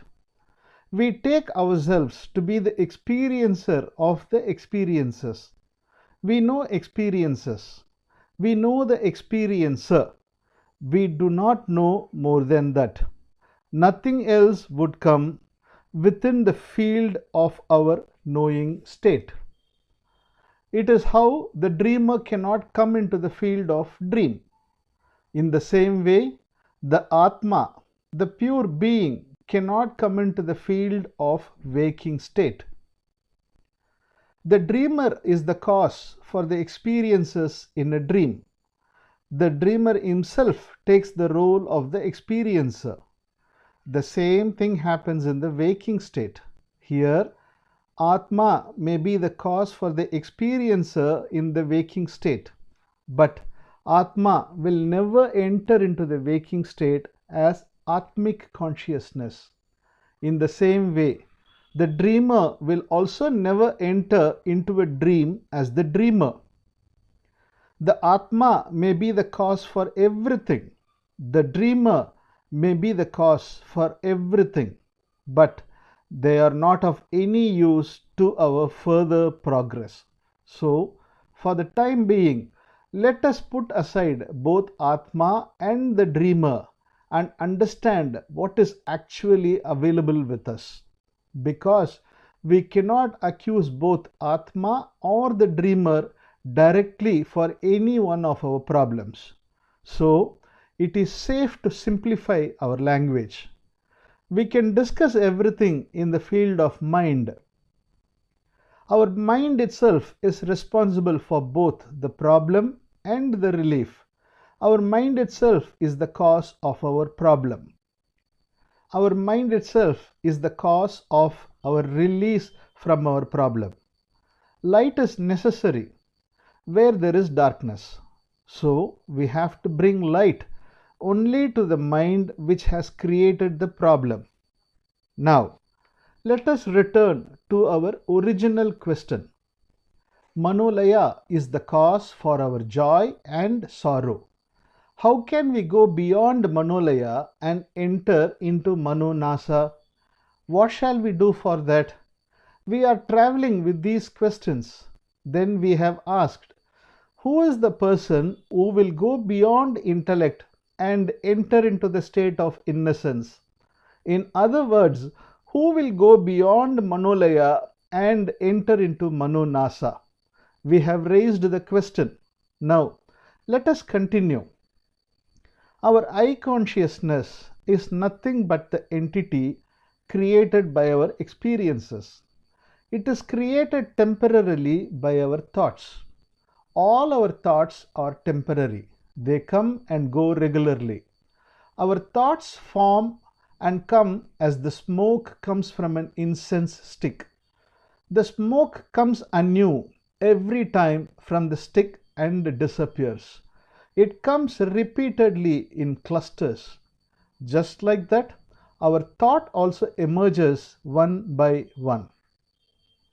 As our thought comes and goes temporarily, our I consciousness also comes and goes temporarily. There is no permanent experiencer. There is no permanent I consciousness. He is made up of only by our experience. Our experience creates this experiencer, this I consciousness. When our experience changes, the experiencer also changes. The I consciousness also changes. When a new experience happens, new experiencer also forms. New I consciousness also forms. All our experiences are created by Manolaya. Our experiences or the expression of our Manolaya. There is no experience without Manolaya. In the same way, the Manolaya creates the experiencer. The I consciousness appeared only through Manolaya. I is the expression of Manolaya. So, the statement that I am going to enter Manonasa, getting relieved from Manolaya, is a false statement. It is an impossible one. Manolaya cannot enter into Manonasa. Self cannot enter into selfless state. You might have heard this story. Once there was a dispute between the sun and the darkness. The darkness affected by the sun complained to God, I am troubled very much by the sun. I cannot stay anywhere. He has been chasing me wherever I go. He tortures me to the worst. Please warn and control the sun not to chase me.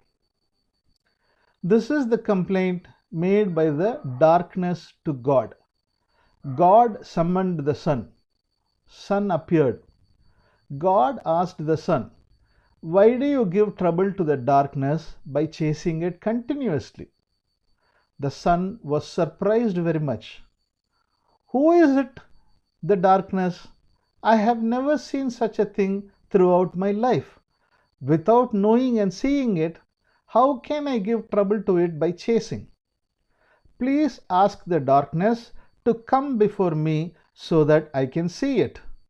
But the darkness did not turn up so far in front of the sun. How can the darkness face the light? Similarly, how can Manolaya enter into Manonasa? Just like that, the I consciousness cannot enter into Manonasa. It is not possible for the fusion of light and darkness. Then, who is going to enter Manonasa? What is the place where Manonasa occurs? Is there any peculiar place where Manonasa occurs? Our question seems to be just, reasonable, intelligent, and worth asking. But there is no truth in this question. We cannot ask any question as and when we have the chance of asking question. We know what is meant by time. Time is classified as present, past, and future. Present means the time which actually prevails. Past means the time which had prevailed already. Future means a time which will prevail in the future. How can one go to the past? If anybody asks like this, what would be our answer? Past is something which prevailed already. We cannot go once again to the past. It is already over. What we can do is that we can think over the happenings of the past. In the same way, if anybody asks, how can one go to the future? What would be our answer? Future is only an imaginary state which is to prevail. So we cannot directly go to the future. What else we can do is that we can expect it with all our imagination about it. In the same way, if one asks, how can one go to the present? What would be our answer? Wherever we are, it is the present state itself. Then, how shall we go to the present state? Where is to start and where is to reach? Everything happening is the present. Here, there is no going and there is no reaching. Wherever we are is the present. The question itself is wrong if we ask, how shall we go to the present state? In the same way, Manonasa is not a state to be attained. Manonasa is our natural state. We are already in the Manonasa state. We need not get it afresh as we are already into it. But is it actual? Do we have the Manonasa state always? Do we have the innocent state always? Then what is the portion which is having problem? Which one is the part that requires salvation? Who is the person to whom salvation is required?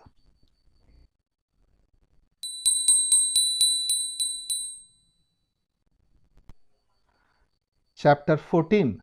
The Life of an Experience. What is the place, the ground where we are having all our problems? Is it Manolaya or is it Manonasa? Where we are having our problems? Manolaya alone brings both pleasure and sorrow. When Manolaya is in action, there may be either the experience of pleasure or the experience of sorrow. So, Manolaya brings all our problems. We have already seen in detail what Manolaya is. When our mind joins and rests in our experiences, we say it is Manolaya. But when such fusion takes time for its disappearance, there happens a frozen state. Manonasa is the state which functions in a liquid state without any attachment over the fusion, the Manolaya state. Pleasure and pain happen in the Manolaya state. We fight against our pain when we want to be free from pain. If we want to extend our pleasure, we fight for its extension. As our experiences of pleasure and pain come by way of Manolaya, Manolaya itself is the cause for our struggles. The same Manolaya which creates our struggle itself takes step to solve the same. But all the efforts of Manolaya confirm the Manolaya itself. Then what is the salvation for our problem? The very demand for salvation gives strength to our problem. Ramayana is one of two great epics of India. In the Ramayana, there is a character by name Vali. He had a special blessing. By virtue of it, whoever fights against him, half of that enemy's strength will go to Vali. So, the strength of Vali with the half portion of his enemy's strength makes Vali more powerful than his enemy. So, no one can directly win a war with Vali. In the same way, all our efforts to conquer Manolaya give additional strength to Manolaya itself. Then, how shall we solve our problems so created by Manolaya? We have already met the same question earlier. We have already seen that the demand for pleasure is the root cause of all our problems. The demand for pleasure creates contradictions and struggles. If we do not have the demand for pleasure, there would be no contradiction, there would be no struggle. So, it is good and correct to function in a state where there is no demand for pleasure. Now, I want the state where there is no demand for pleasure. But the very demand for such a demandless state is itself the action of the demand for pleasure. Thus, our mind asks and demands something and involves itself into various problems. Now, is there any way out of it? What shall we do? Here, some renowned saints have given a solution. They said, Summa iru. In Tamil, Summa iru means do nothing. Be there without doing anything. When they say do nothing, we would ask, how is one to be in a state of doing nothing? Their answer would be, we should not do anything. We will again ask, what shall we do to go to the state where we should not do anything? It is our habit. We always do something to get something. We always follow the practice of doing something. Doing nothing, summa iru, is not at all an action. We need not execute it. It cannot be executed. If we execute it, it is not that. Then it would be something else. If we understand that we need not do anything, the very understanding results in doing nothing.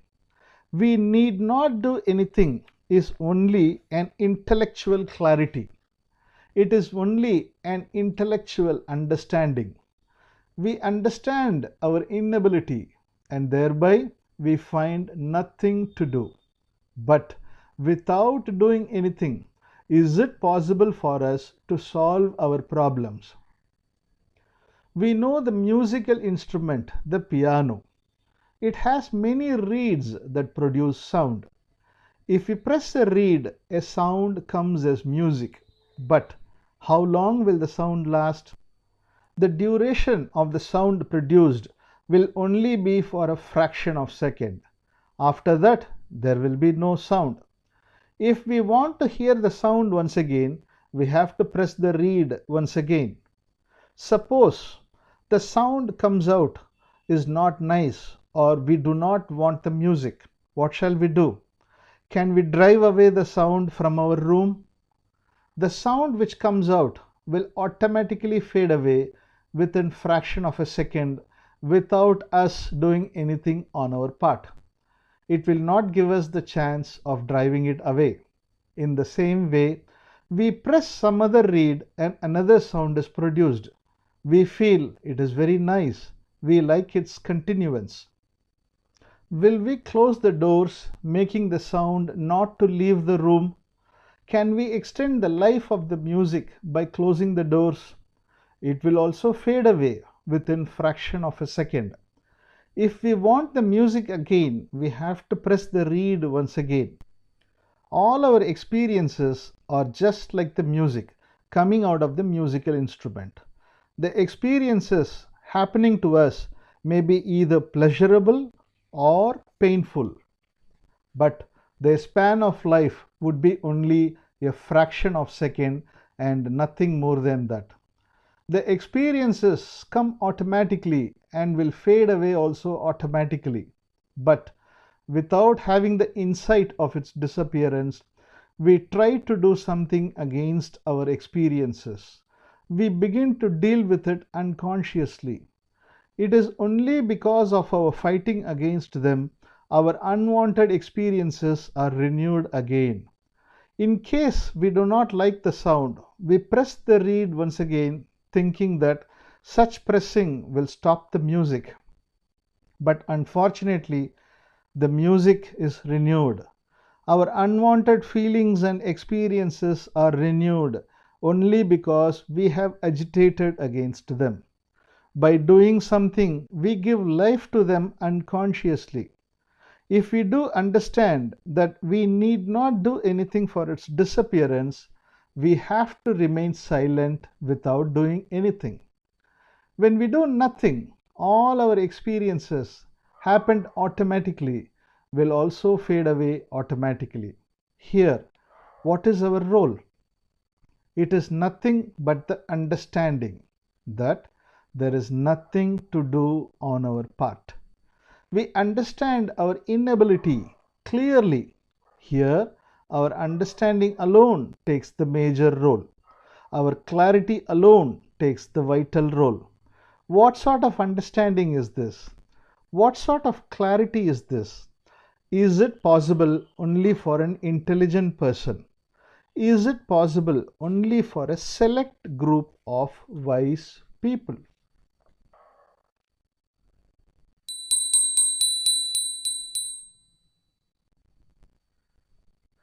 Chapter 15.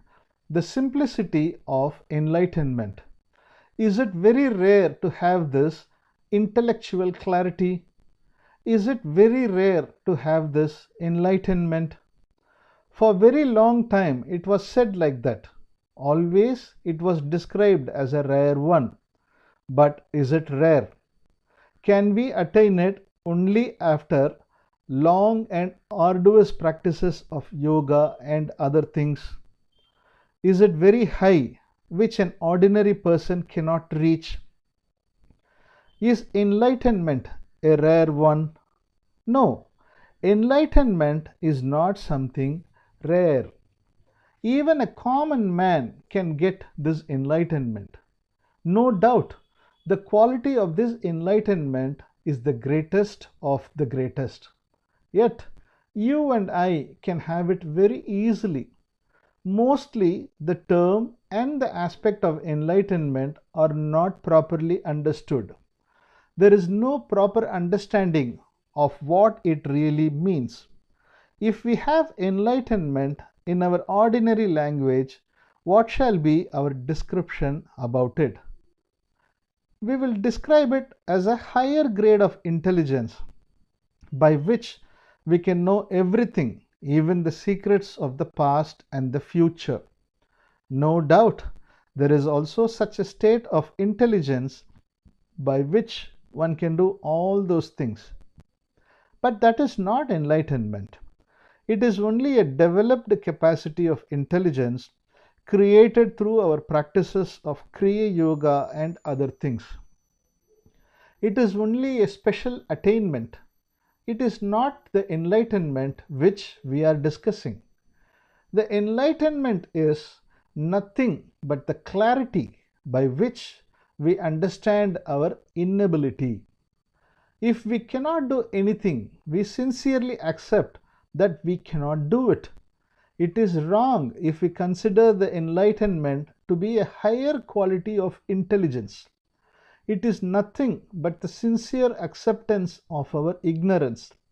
It is very difficult and hard to know each and everything, but accepting our inability and our ignorance is very easy because it is the ground reality. We need not take any effort to attain it. It is always there as the open sky. So long we have believed that we can solve all our psychological problems by ourselves. We tried our level best to set right our psychological structure of our mind. We take various efforts to create psychological perfection. We find out it is impossible. We find it out only after our various efforts and their repeated failures. But when we accept our failure, when we accept our inability, we are left in a place where we do not know what to do. We find nothing to do. When we find nothing to do, the movements of our mind also come to a halt. Here, all the problems of our mind also come to an end. Our problems are solved without doing anything. We have to recognize it and accept it. This is not a hard task. An average person can do this, but there is only one condition that we have to understand. We must be open-hearted. We should not be adamant with our concepts and conclusions. If one is so adamant, he cannot come to this understanding. Even a schoolboy can have this understanding. Obstinacy alone makes us blind. If we are obstinate, we will know our reasoning alone. We will never pay heed to the words of others. We will not have the patience to think over and find out which one is correct. There is one Mr. Z joke. Mr. Z went to a showroom for the household articles. He was longing to purchase a refrigerator. He selected one to his taste and asked the manager of the shop about the price of the fridge. The manager looked at Mr. Z up and down. Then he simply said, "We are not selling fridges to Mr. Z." "Are you not exhibiting it for sale?" Mr. Z argued with the manager repeatedly. But the manager said the same thing again.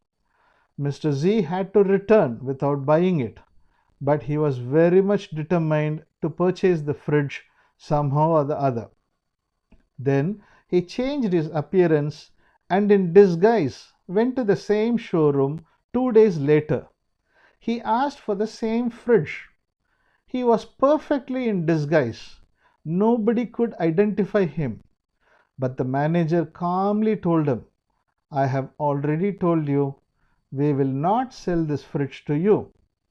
He asked the manager, Sir, how did you recognize me even while in disguise?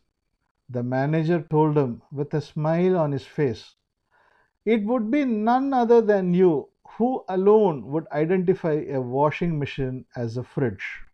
Here, Mr. Z never doubted his own finding.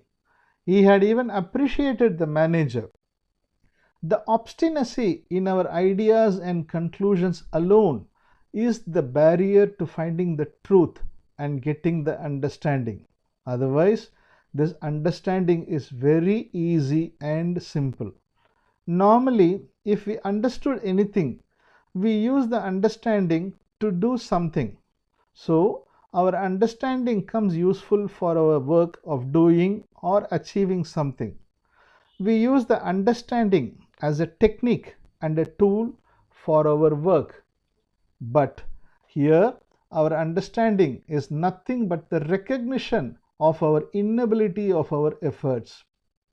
So, abandoning of our effort is the only result of our understanding.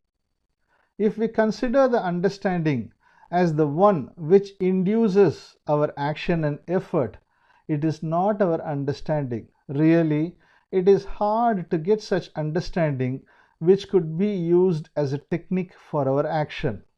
In that understanding, there is both intellectual understanding and actual understanding. Suppose I ask you to tell me the way to railway station. You tell me the way. I understand the way intellectually. Then I follow the way and reach the railway station. Now I have got the actual idea about the way to railway station. The first one is intellectual understanding. The second one is actual and practical understanding. The intellectual understanding afterwards turns into actual and practical understanding. For such conversion of intellectual understanding into practical understanding, our work and effort are required. In the same way, suppose one learns a breathing technique which makes one to float in the air. Before he actually does the practice, he learns the technique intellectually. Then he practices the technique step by step. He does it again and again. Afterwards, he understands the technique by practice. First, he understands it intellectually. Afterwards, he understands it practically. For the practical understanding, our effort and practice are the important requirements.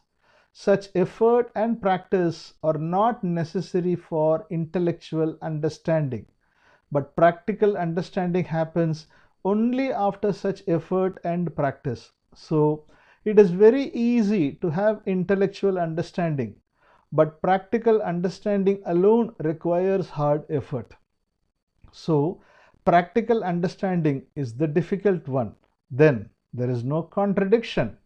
If one would say intellectual understanding is very easy, we all accept it. There is no difference of opinion. Here, in our understanding about which we are discussing, there is only one understanding. It is the intellectual understanding.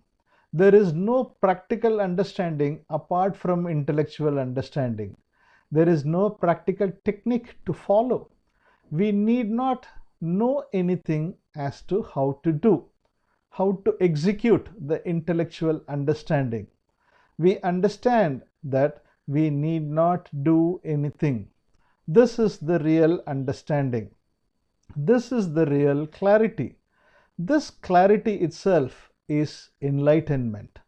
We can have it very easily, like a schoolboy who reads and understands a novel.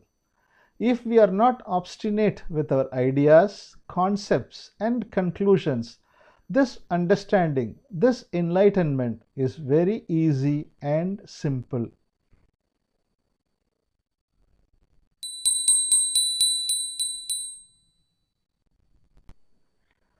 Chapter 16. Our feeling is a music. We have seen, knowing our inability is understanding. When we have this understanding, then what will be our action? The I consciousness which tries to reach Mano Nasa is itself the product of Manolaya. So we have seen, if we try anything through Manolaya, we cannot reach Mano Nasa. Thus, we see our approach through effort is completely wrong. So, we understand that there is no scope for effort. It is sufficient if we understand to this extent. Since we understand the inability of our effort stops. Even though our mind stops making effort, the other functions of our mind will not stop, but it functions in a different dimension.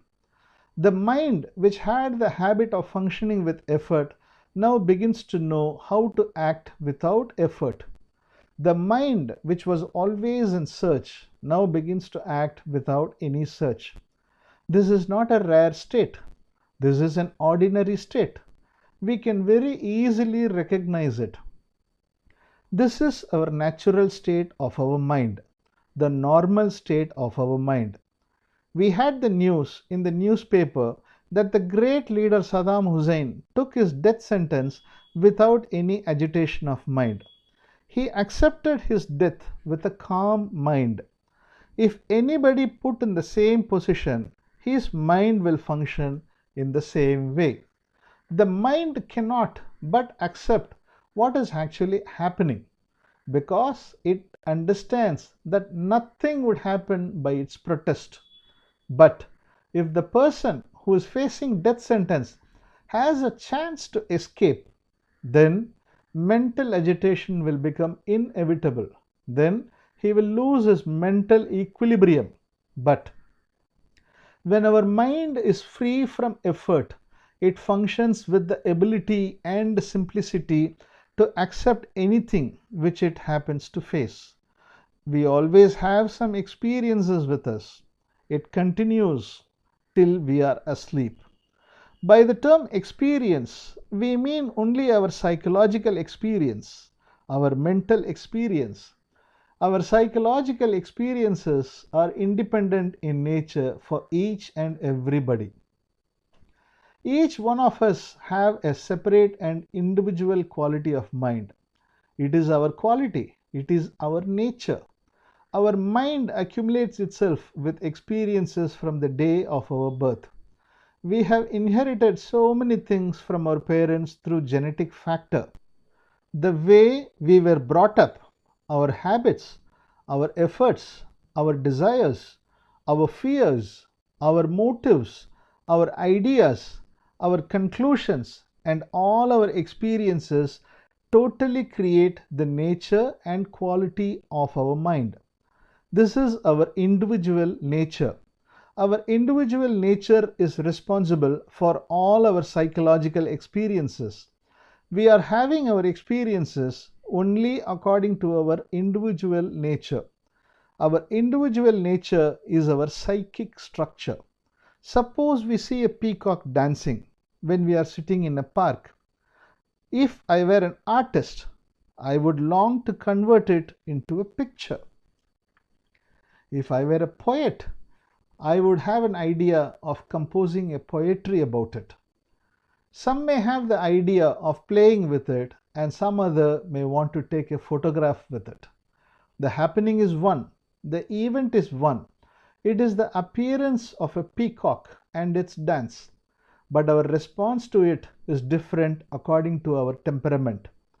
We have our experience only according to our individual nature. In a musical instrument, there may be numerous reeds of music.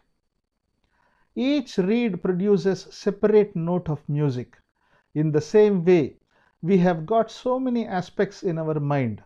Those aspects produce various types of feelings.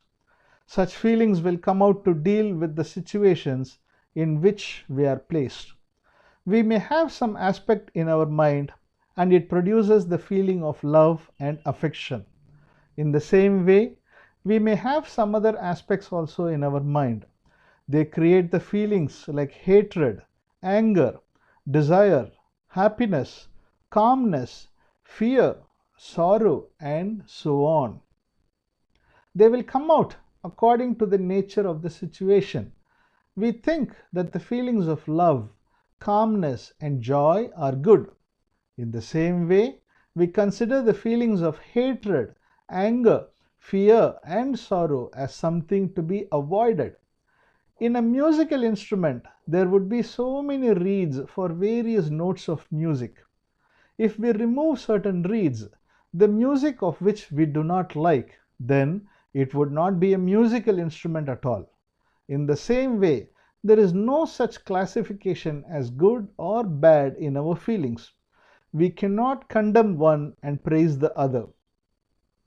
There cannot be any classification as something is divine and the other is devilish. All our feelings are nothing but average human feelings. Certain feelings happen excessively, certain feelings take more time for its disappearance, so we struggle against our feelings at times. But as we have seen, whatever may be the feeling, the life of the feeling would be a fraction of a second alone. If we fight against such feelings, we give more life and strength to the feelings themselves. We renew it by our struggle against it. Our struggle is always with an intention to attain something or the other. When there is sorrow, we struggle to get sorrow-free state. When there is fear, we struggle to get a fearless state. When there is pleasure, we are interested to have a sustaining pleasure state. If we struggle to achieve a definite thing, it really means that we are inviting Manolaya unconsciously. It may seem we may appear to get relief through Manolaya, but we have found out that attaining Manolaya is not the real solution. When we find that attaining Manolaya is not a solution, and when we allow all the activities of our mind to come on its own and act on its own, the Mano-Nasa state completely occupies us.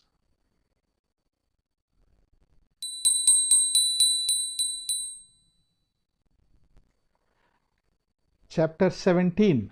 The Rare Experiences. Is there anything to attain? If this question is asked to ourselves, what would be our answer? Is there really anything to attain? The road in front of our house may be in a damaged condition. If we do not mend it, it would not be a good road. If we leave it as it is, it would become worse. We all live with our family members. We have a responsibility to earn for our family. We have to work in a way accepted by the society. It is our duty to do our work. If we do not work, it is nothing but the negligence of our duty. In the same way, there may be certain unwanted aspects and qualities in our character also. Somebody may be with the character that they are always afraid of something or the other. Somebody may get angry very easily. Another one may be with the character of always being in a sorrowful state. But they are their own nature. They might have inherited them from their parents or during the course of their life by way of their brought up or by way of their experiences in their various situations. As we have to set right our social atmosphere, we have to set right our psychological structure also. As we have to set right our outer life and the outer world, we have to set right our inner life and the inner world also. Both require change, but the inward change is different. We cannot change it as we can make it in the outer world. Everything can be made through our effort. We cannot have the same approach to the inner world. If we try to set right the inner functioning of our mind, the condition would become much worse and complicated. Our psychological problem will get life again and again. But if we understand that we have nothing to do with our psychological problem, it would be the real understanding. Such understanding is the real enlightenment. The idea of attaining psychological perfection is the only cause for all our problems. We have gone through the life histories of many saints. We heard that the saints were mostly in samadhi, in a state of trance, and that their action would be always as the embodiment and the expression of love. They were depicted as they were living in a state of psychological perfection. Thereby, the readers are put in a delusion that the saints alone are living in a noble state and all others are in a pitiable state. Then, is their life account a false one? Is their state really not a noble one? The states so described are really good states. There is no doubt about it. But all those states are nothing but the expression of Manolaya. Manolaya is responsible for the noble and ignoble experiences. When we consider Manolaya in total, there can be no classification as higher Manolaya and lower Manolaya. In short, whatever may be our experience, either it may be noble or ignoble, both must flow away. There must be the liquid state, there must be the Manonasa state. A lady came to see me. She is a lady with so many spiritual experiences. Both she and her husband are very interested in spiritualism. Due to the intensity of her spiritual experiences, she was unable to do her household duties. Even though she tried to do the daily work on the inducement given by the other people, she could not fix her mind to the work. It was very difficult for her even to look after her own body. Sometimes she did not even take bath for months. But when some of her family members criticized her and accused her, she could not bear it, and sometimes she wept for that.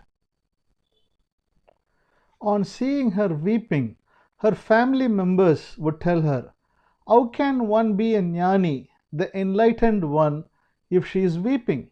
She pretends to be an enlightened one." The lady doubted her own state. She doubted whether it is a higher state or not in the spiritual field. Is it a correct state? Is it a respectable state? Is it a state related to spiritualism? Then why did it happen to her to weep as an ordinary person? The lady wanted to know about the nature of her experience. She contacted me over phone. The experiences that happened to her are not ordinary. They are very rare, happening to someone out of many thousands. There is a chance of happening of such kind of rare experiences in the spiritual world.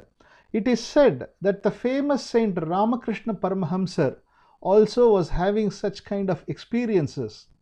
He got married to Sarada Devi. During the first night, Ramakrishna Paramahamsar grasped the hands of Sarada Devi. But he did not have any carnal desire. He at once went into a samadhi, a state of trance. Is it possible? We may doubt it. I myself had the same doubt. But on learning the experiences of this lady, we have to take the experience of Ramakrishna a possible one. Ramakrishna never used to touch money. He used to condemn that the desire for women and money are only the main vices. If anybody gave money to Ramakrishna, he at once trembled fretfully. But his main disciple, Swami Vivekananda himself, doubted his master. If we touch electricity, it will give us a shock. But how can the money give him shock? It is nothing but his willful trembling.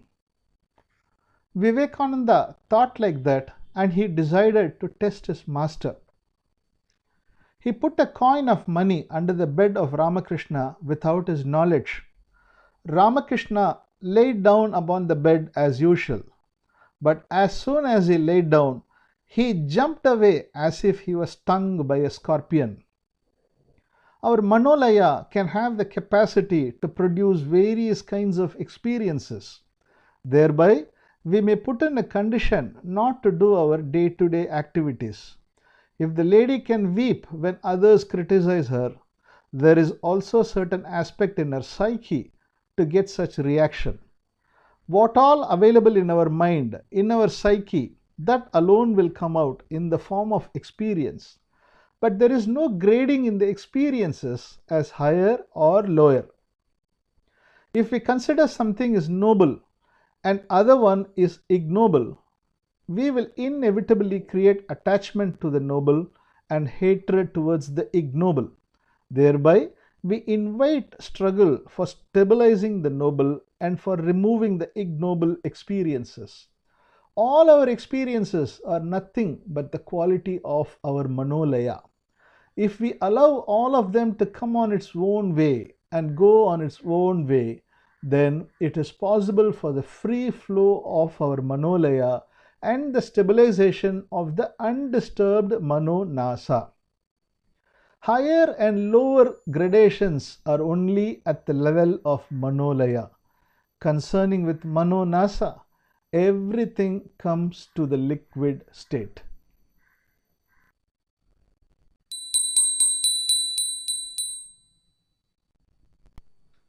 Chapter 18, The Movement of Experience. We have asked, is there anything to be attained? As far as the outer world is concerned, there are many things to be attained. So, efforts are needed for the outer world. But in our inner world, our efforts alone create problem. If we have anything to attain psychologically, then effort is inevitable. In the same way, if we have any effort with us, that means we are having something or the other to attain. If we have any struggle with us, that means we have something to attain. All our efforts are there only with an expectation of attaining a satisfactory condition of our mind. We all strive towards a psychological perfection. Actually, there is no such state. We are expecting a frozen state in the name of psychological perfection. Though there is no such state actually, at times we may have certain high quality of experiences by way of Manolaya. They deceive us that they are real. Then we try to make it perpetual. We deceive ourselves by thinking so. Now, as a supposition, let us take that such a higher state of spiritual experiences were permanently with us. Do we know what will happen to us? If we manage to retain the state permanently with us, it will destroy even our body itself. Because all our experiences are nothing but bodily experiences. We may name it as psychological experiences or higher state of spiritual experiences, but all of them are none other than bodily experiences. They all are the experiences happening in the brain and the nervous system of our body. Without the help of sensory of our body, we cannot experience any such experience. There are a few who can separate their astral body and come out of the physical body. At this stage, we can feel that we ourselves are nothing but the astral body alone. When we are in our astral body, we can see and hear the world through our astral sensitivity. We can even see our physical body as laid down upon the bed, but we do not have any other experiences. We can have other kinds of experiences only after the entry of our astral body into the physical body. We can experience the so-called spiritual experiences also only after the entry into the physical body. The chemical changes happening in our bodily cells, brain cells, and in the nervous system are the real substance, the substratum of our experiences. Then only they have the quality of sensation. All chemical changes affect the cells of our body in some way or the other. The excess of its happening affects the normal health of our body. The quality of our experience may be very high, but if it exceeds the limit, it affects the health of our body. So, it may either be of our mind or of our body. It must be in a condition where anything can come in freely and go away freely. When we catch hold of anything, or when anything stagnates in a frozen state, it affects the body, it affects the mind. The liquid state of experience is the right experience. Whatever may be the experience, it may come to us freely and it must go away from us freely. But unconsciously, we expect a permanency in our experience. We think and wish that we must be in a good state permanently. But it is an impossible one. It is against the nature. If it happens, it becomes dangerous. It becomes destructive. So we have to find out for ourselves that we have nothing to attain. We have to confirm ourselves that we have nothing either to attain or to retain. When there is nothing for us to attain psychologically, all our efforts become meaningless. All our struggle to remove our psychological experiences ground to a halt. Even though our mind stops the struggle, our mind will not stop its function. Our mind functions continuously, but there would be no struggle in the mind. The mind will not struggle for retaining or removing its experience. Then all our psychological experiences become the spontaneous experiences of our mind, motiveless experiences of our mind. When we do not take serious care of its existence or its disappearance, all our experiences become spontaneous in nature. Our experiences may be either pleasurable or painful. Our experiences may either be noble or ignoble, but everything happens on its own. We are responsible neither for its appearance nor for its disappearance. The circumstances are responsible. The nature and character of our mind are responsible. We ourselves, our self-will, have not activated the experiences. They appear on its own accord. Our mind acts spontaneously, then they dissolve and disappear by themselves. Not being removed by us, they go away on their own. The experience may be one which we like, or it may be one which we hate. It disappears by itself. Okay. All our experiences on its own accord come, last, then disappear. Here, what are we doing? What does the I consciousness do? What is the role that it takes? When an experience happens, the I consciousness is there as the experiencer of the experience. Whenever there is experience, there ought to be the experiencer. They are not separate. They are just like the two sides of a same coin. Experiencer is the part of experience. Whenever the experiencer tries to retain an experience or tries to perpetuate an experience, he gets himself strengthened to execute his effort. In the same way, if the experiencer tries to remove or control his experiences, he gets strengthened to the extent of his effort. The experiencer, the part of the experience itself, fights against experience. When one side of a coin fights with the other side of it, when will the fight end? Fighting again and again causes the I consciousness strengthened. The strengthening of I consciousness means the strengthening of the separate individuality. When there is no fight and struggle, the experiencer accepts the experience. Then the experiencer becomes part of the experience. In the equanimity of the experiencer and the experience, it is neither the experiencer nor the experience. It becomes total. When it becomes total, it begins to move. It begins to roll. So it must become total for its movement. It must be the total expression of the total energy for itself. It becomes the total movement of life itself. In this movement of life energy, all the dead things dissolve and fade away, and the creativity of newness begins to shine.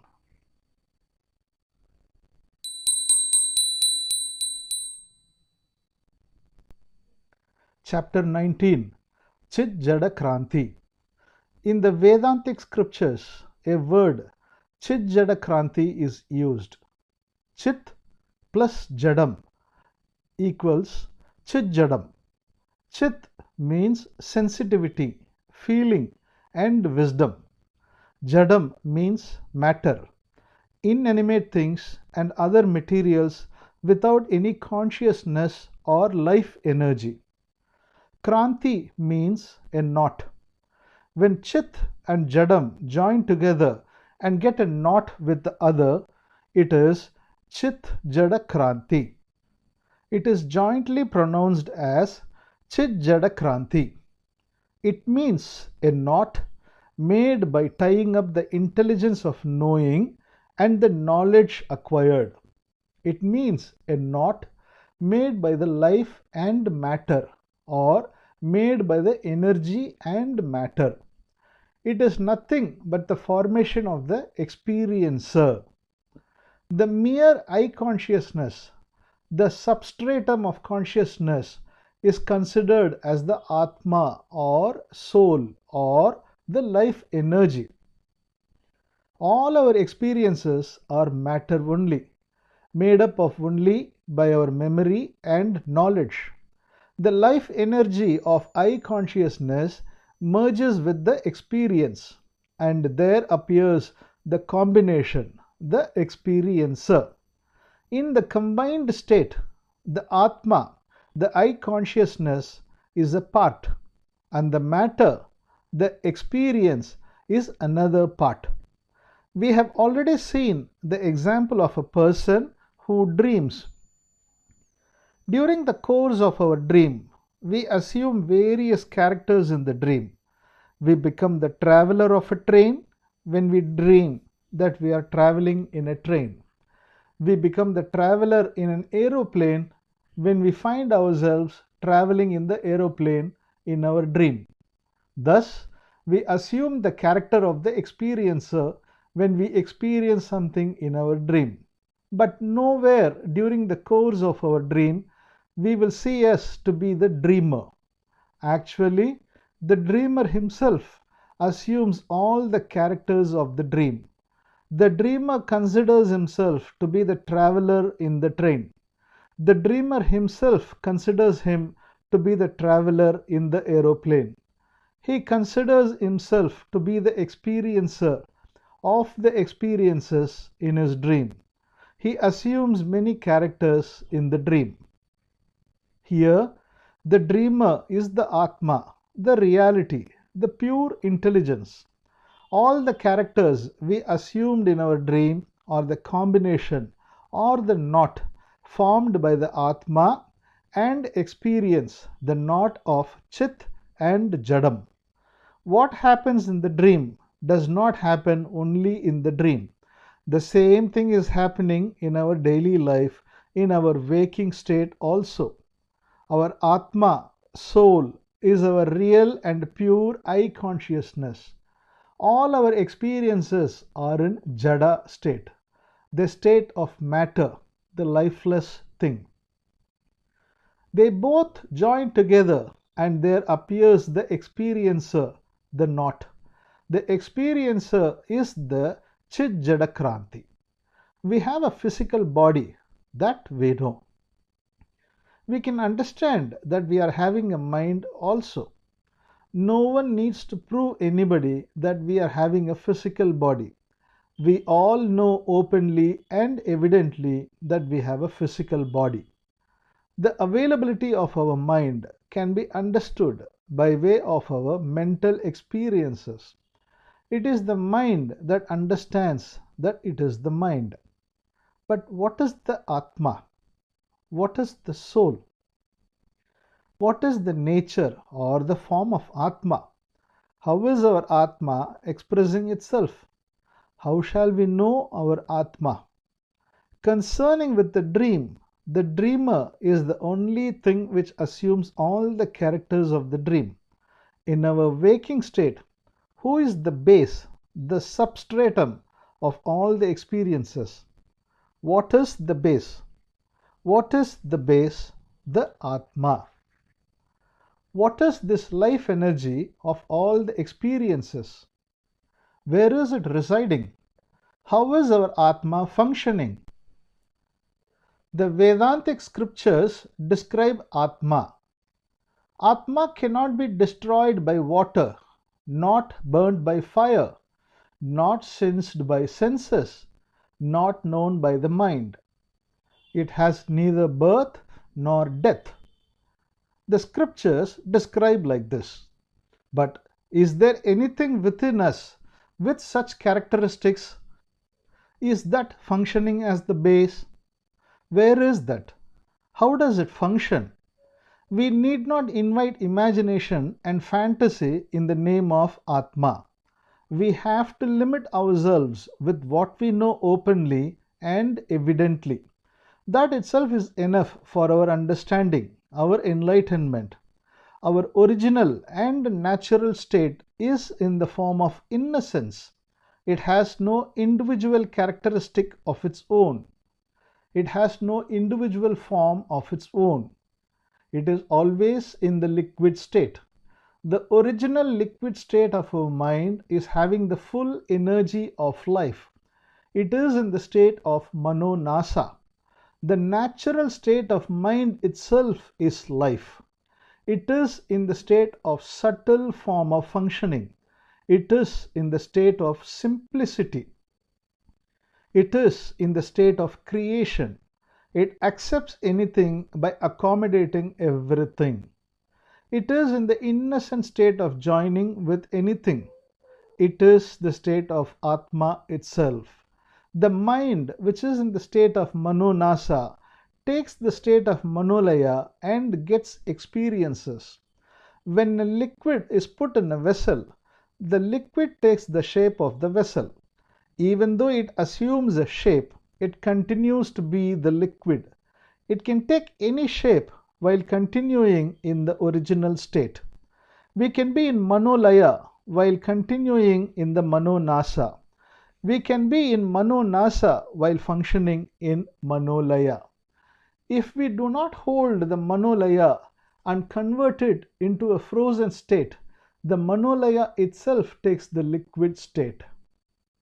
Then Manolaya itself functions in a liquid state. Even if our mind functions with intellect and knowledge, it can continue in its original state of innocence. It will not lose its innocence. As the word written on the surface of water, our Manolaya itself appears and disappears for our requirements. How long will it take for the disappearance of a word written on the surface of water? That much time alone it will take for the disappearance of Manolaya. We need not wipe it out. By our wiping, we rewrite anew. The state of Manonasa is the state of Atma.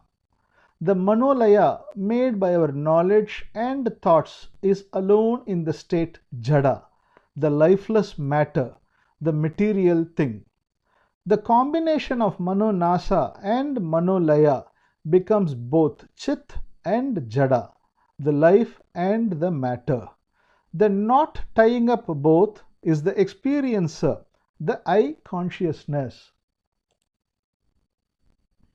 as our thought forms and comes newly, one after another, the experiences that come out of them are also new every time. As our experience comes anew every time, the experiencer of the experience also comes anew every time. As the life of every new thought is only a fraction of a second, the life of the experience created by the thought is also the same. Just like that, the life of the experiencer created by our experience is also mere a fraction of a second. The experiencer is not a permanent entity. He is not a permanent I consciousness. He is a continuing I consciousness as the outcome of our experience, the outcome of Manolaya. The I consciousness functioning in Manonasa is the I consciousness without the quality of the experiencer. It is only a beingness even without the consciousness as I am. It is our natural state. It is the real state of our mind. The I consciousness made by Manolaya is only a temporary I consciousness. It is an artificial one. The I consciousness gets importance and gets strength only when we try to remove the I consciousness or stabilize the I consciousness. There comes a frozen state of I consciousness because of our effort against it or in favor of it. If we do not give importance to the appearance or the disappearance of our I consciousness, then it takes the liquid state. It submits itself to change. When it comes to the liquid state, it is the knotless state of Chit Jada Kranti.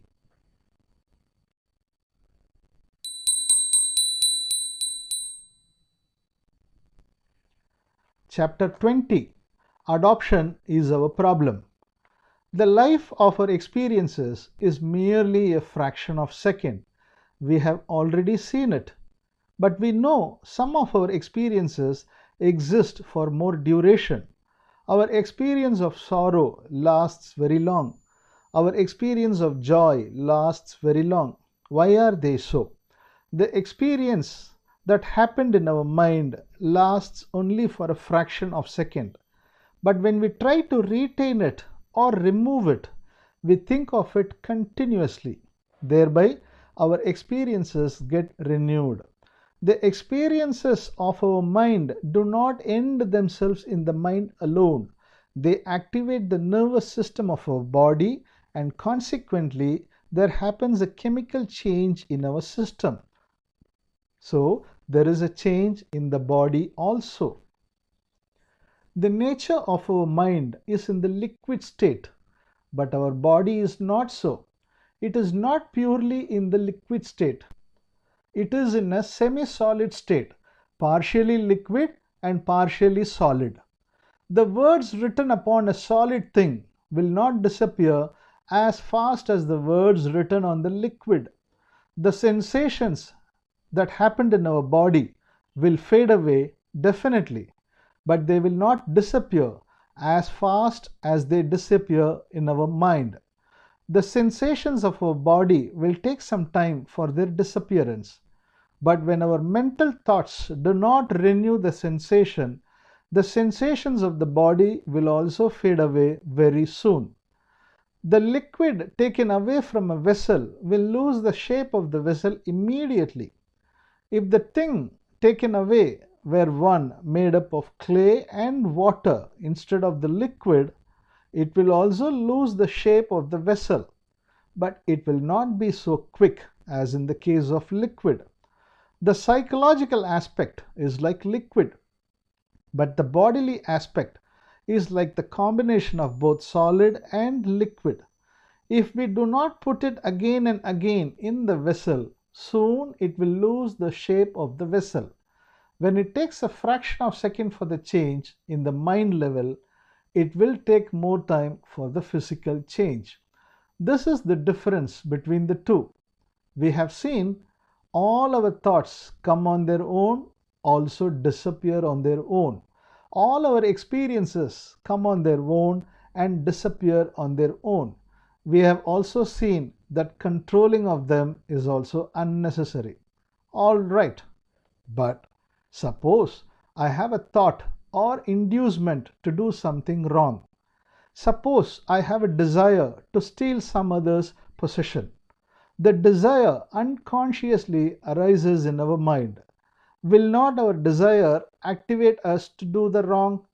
Good thoughts bring good actions. Just like that, bad thoughts bring bad deeds. It is good for oneself and others too to think good and do good. When we have bad thoughts and thereby do bad deeds, it is not good for ourselves or for others. We have seen that we need not struggle against our thoughts and feelings. If we do not fight against them, we have seen the thoughts and feelings come on its own and also disappear on its own. But before its disappearance, if it activates our bad deeds, what shall we do? Suppose we are sitting in the sit out of our house, facing the street in front of our house. Many persons are going here and there along the street. Most of them are not known to us, but somebody who is known to us also are going along there. We can see them going, but they cannot see us. If we call that person saying, "Hello sir, how are you?" at once he will stop and come inside our compound. If we have not asked him so, he would not enter inside our compound. Such is the case of our thoughts and feelings. The thoughts and feelings, according to the nature and characteristic of our mind, will come and also go spontaneously as the case of the passers-by. But when we ourselves invite the thoughts and feelings and adopt them as our own, then only it becomes action. Then only they create action. Among the passers-by, some of them known to us may enter into our compound even without our invitation.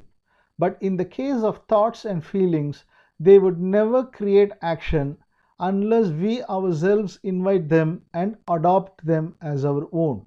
The thoughts and feelings may be good or bad, but unless we adopt and approve them as our own, they will not induce action. It is commonly said that we should not place any cotton near the fire. We all have seen in our house where we try to light fire in the metal or earthen lamp. The wick of the lamp would be made of cotton itself. It takes time to light fire in the wick, even though it is made of cotton. It will not catch fire on the very touch of fire. We have to allow the wick with the fire constantly for some more time for the catching of fire. Such is the case of our thoughts and feelings. They take time for the conversion into action. When we adopt them and approve them as our own, then only they trigger action. If we do not approve them and if we do not adopt them, the feelings that come automatically, the thoughts that come automatically will go away automatically. They will fade away automatically. The feelings may be bad and cruel. The thoughts may be bad and cruel. They will not bring bad or evil actions. They will not induce bad actions. The thoughts and actions occurring unconsciously without our willful participation will not cause any harm to anybody. When there is any willful participation on our part, then they are poisonous. They are dangerous. Whether thoughts or feelings, whatever emerge out of the natural characteristic of our mind may even be bad, but they are harmless. They will dissolve and disappear on their own.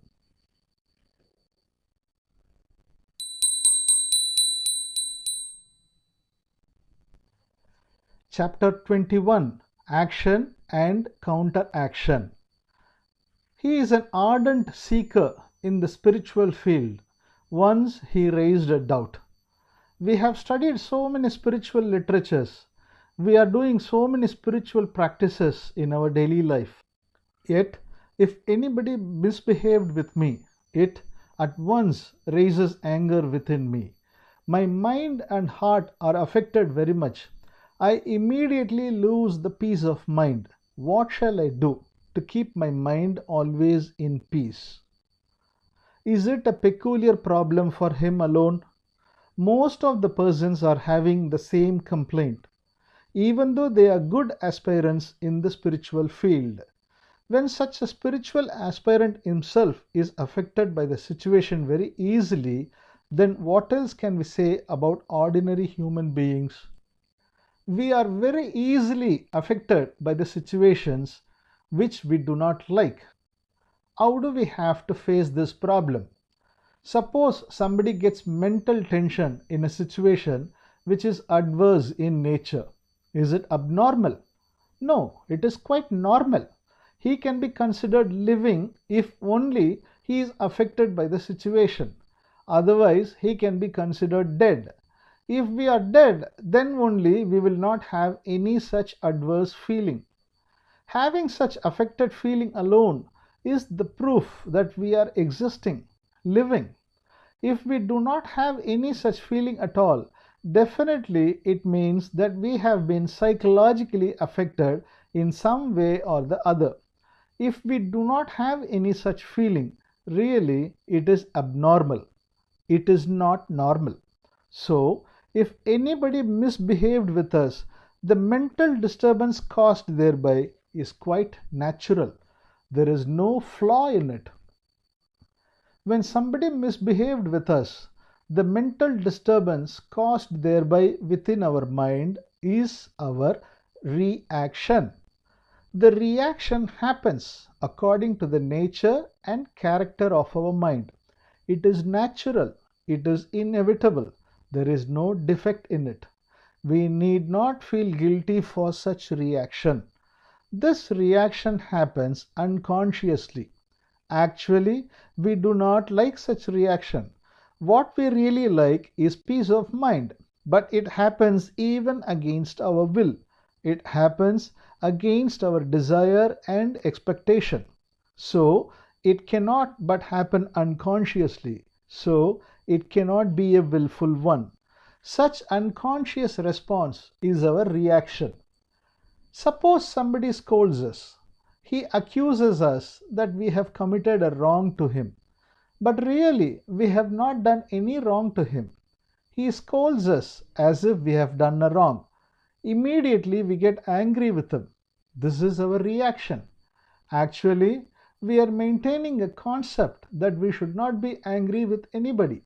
We must always keep our mind in peace. But despite our ideology, we get angry. It happens against our expectation. The quality of anger hiding within the character and the nature of our mind gets the chance of expression. Then what do we do next? We ourselves scold the other person in anger. At the very first instance, he scolded us. It created anger within ourselves. It is reaction. Now, in turn, we scold him back. This is not reaction. This is counteraction. Counteraction is not a reaction. Reaction is natural. We are not responsible even to the least. It happens unconsciously.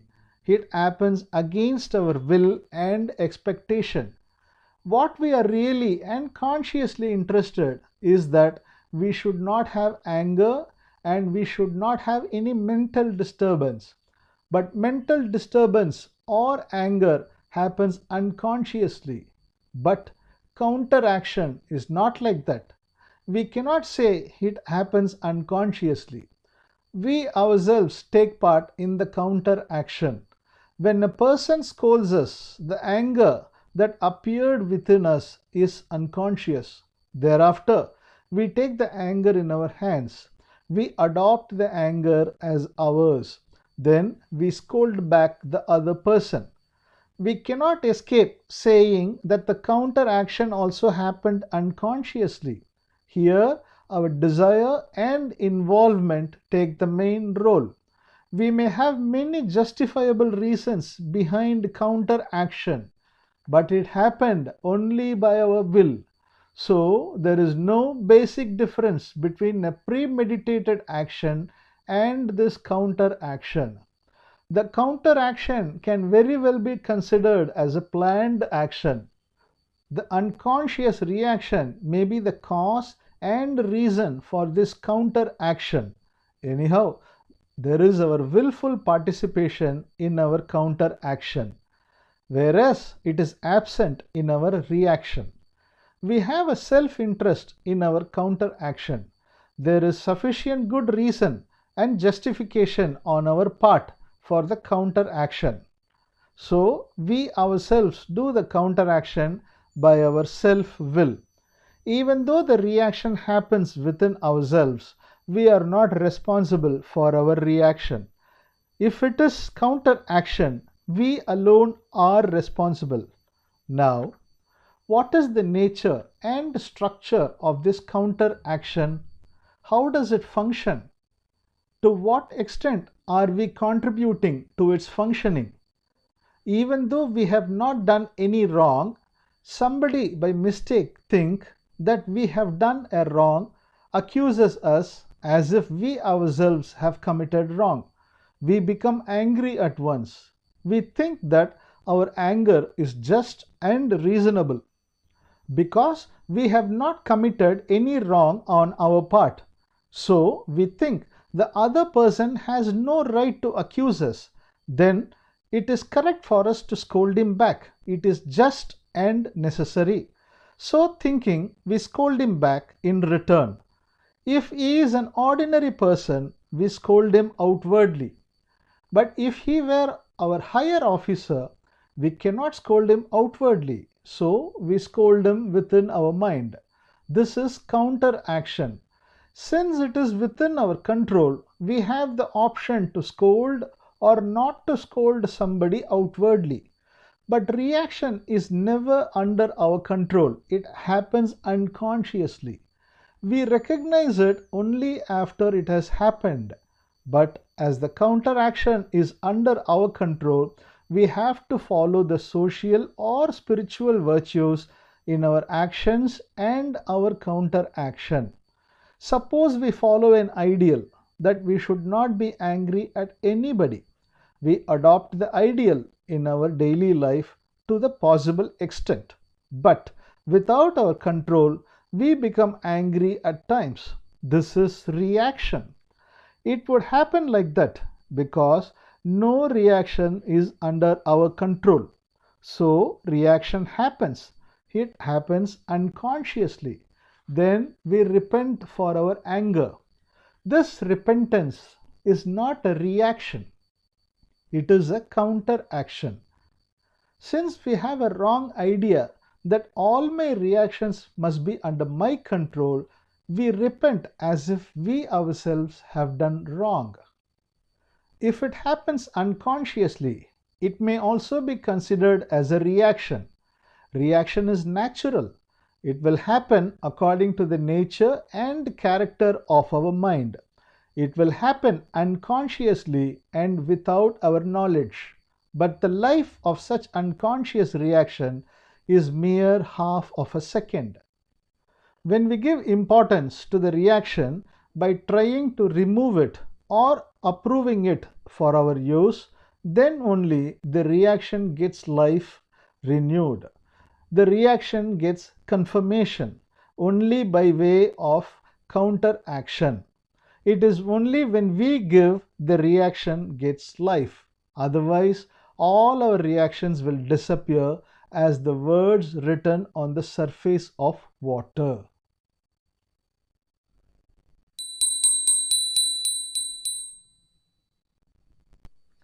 Chapter 22. The Dead Experiences. When we are, along with our family members, sitting before the dining table, one lunatic person enters inside our house, suddenly and without our expectation. We at once get tension, fear, or anger. All these feelings happen unconsciously. They appear on their own. This is reaction. This is not counteraction. Should we leave the lunatic person as it is? We have to do something about him. But should we do anything about our mental reaction? No, we need not do anything in this regard. All our reactions are felt by us only when they are already over and complete. They have already come to the end when we recognize our reaction. We cannot regulate a dead thing. If we wish to do anything for our reaction, it is our ignorance. But the counteraction is in our hands. That we have to do. We have to administer and manage the situation through counteraction and action. The lunatic person has entered into our house. We have to deal with him and send him out using our skill. We may use angry words. We may threaten. We may take any technique which is appropriate to deal with the situation. He may become furious if we threaten him. So we have to change our technique to deal with him. It is in our hands. Here we have adopted the reaction, the anger that happened unconsciously to deal with the situation. It is not wrong to adopt it for the management of the situation. We have to adopt for the administration of outward action, but we should not adopt it by suppressing our reaction, thinking that we should never have such mental reactions. Here we enter into the struggle of setting right our psychological function of our mind as if it were in our hands. We have to set right the outward things, outward activities. We may adopt our mental feelings for that reason and purpose. If we adopt mental feelings to set right the mental feelings themselves, it is completely wrong. When we have anger, if we think that we should not have anger, it is negative adoption. When we have the feeling of love and joy, if we think that we should have the feelings forever, it is positive adoption. Whatever may be the quality of such adoption, if it is in the form of setting right the inner function of our mind, it is wrong. If it is towards outward action, it is correct. We can adopt it to regulate the counter action. We should not adopt it to regulate our reactions. Have you ever observed the thunder and lightning? The lightning flashes first, and a few seconds later, we can hear the huge noise of thunder as if the sky itself has broken down into pieces. There is nobody who will not be afraid of the noise of thunder. It is very normal and common if one is so afraid of thunder, which has every possibility of falling down upon him. But we have to note a fact here. Whenever we hear the noise of thunder, however powerful it may be, it will never fall down upon us. It is impossible for it to fall down upon us. Why? We cannot be with our life to hear the noise of the thunderbolt which would hit us. We can hear only the noise of the thunder which does not hit us. When we see the flash of the lightning itself, everything is complete. There is no separation between the two, the lightning and the thunder. Even though we hear the thunder later, its life is over and complete at the time of its flash of lightning itself. If we are afraid of the flash of lightning, it is somewhat reasonable comparing with the fear of thunder. But after the completion of lightning, if we are afraid of thunder, it is meaningless. Just like that, all our feelings, all our experiences, all our reactions coming out from the nature of our mind are only the completed happenings. We recognize them only after the completion of them. We take cognizance of them only when they are already over. All our experiences are only completed experiences. But we think and take them as incomplete experiences. Since we take it as an incomplete experience, we try to regulate it. It is like trying to wake up a dead body. The life of each one of our experience is mere a fraction of a second. If an experience happens again, it is not the old one, it is only a new experience. Each one of our experiences ends within a fraction of a second. We all know our thought is new every time. Our thought is coming out one by one as the smoke appears from an incense stick. But do we think that our experiences are different from our thoughts? All our experiences are nothing but our thoughts. Our thought has different dimensions. Our experience is one of those dimensions of our thought. We cannot separate thought from our experience. They may look separate, but they are not separate. Each one of our thought ends within a fraction of a second. Each one of our experience also ends within a fraction of a second. But we take the completed experience as an incomplete experience. So we try to correct it and modify it. Really, it is beyond our control and effort. It is already over and complete. Our effort itself creates a new problem when there is no necessity for our effort. It creates all our psychological problems. Concerning with our psyche and our inner feelings, if we know and understand that we have nothing to do, it is enough. We have nothing to do. We need not do anything. At the outset, this may look as if we are approving our bad thoughts, feelings, and experiences. It looks as if we give encouragement to them. But it is not so. On the other hand, if we do anything in favor of those feelings or against them, then only we begin to approve them. So, taking all our experiences as the completed and dead things alone is the correct way of facing our experiences. It would be correct if we understand that we cannot do anything in this respect.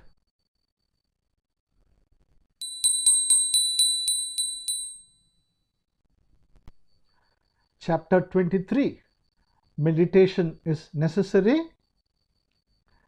Enlightenment is greater than meditation. Mano Nasa is greater than Manolaya. We have seen that. Then, is meditation an unimportant one? Is Manolaya an unimportant one? No, it is also important.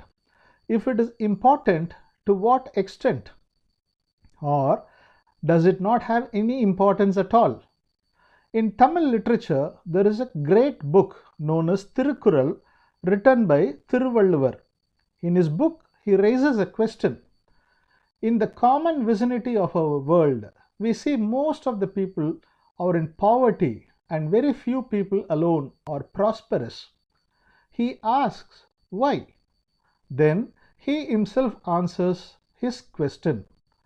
At the very outset of his poem, we can understand that as a result of one's good and bad deeds, one may get prosperity and poverty respectively. If anybody does good, he will have prosperity. If he does bad, he will get poverty. But the real meaning of the poem by which he wants to convey is different. What he wants to say is, meditation is the only thing which determines the status of our life. There are so many meditational techniques taught in the field of spiritualism. Rishi Patanjali speaks about various forms of meditation. So many meditations are described in some other texts as revealed by Lord Shiva to the goddess Parvati. In the heritage of Buddha also, there are many practices of meditation. Other than that, many other saints and yogis also have given their meditational techniques. There are various types of meditation. Out of them, what type of meditation does Thiruvalluvar speak about? We have already seen meditation is nothing but Manolaya. Manolaya means the joining and the participation of our mind. When a professor gives lecture, he has to take care and arrange his lecture in a manner so the students could understand it easily. It is possible if he unites his mind and attention to the action of the lecture. In the same way, if the students want to understand the lecture in their turn, they have to unite and concentrate their mind with the lecture. If they have a wandering mind and they do not pay attention to the lecture, they cannot understand anything in the lecture. This participation of our total mind is Manolaya. Our total participation with our mind is meditation. We cannot do anything perfectly without the total participation of our mind. If we want to do anything with perfection, we have to do it through meditation. Doing anything with perfection is yoga. It is meditation. Correct and perfect action will bring good results. Action means not only action, not only the execution, it also includes planning. If we want to plan our action and then to execute the action, we have to do it only through Manolaya. We have to do it only through meditation. Sitting with closed eyes alone is not meditation. Doing an action with the required planning and its execution is also meditation. It is meditation. It is Manolaya. There are many factors which are necessary to do a thing with all perfection. In the same way, there are so many factors for the failure to do a thing or to do it badly. If we can avoid the adverse factors and coordinate the required factors, it is meditation. If one is successful in his life, it means that he knows how to coordinate the necessary factors. It is nothing but meditation. If he is not successful in his life, it means that he is indifferent of knowing the technique to coordinate the necessary factors. This world is made up of action. There would be no world without action. Every successful man must be a karma yogi. He must meditate his action. He must attach meditation with his action. He will be successful to the extent he is a meditator of action, to the extent of being a karma yogi. If he is not a meditator of action, his actions will end in failure. If a student can integrate meditation with his education, then he can succeed in his educational career. If his attention gets diverted, then his success also will get diverted. Since the meditators of action are few, the successful persons are also very few. This is the reason why failures are more.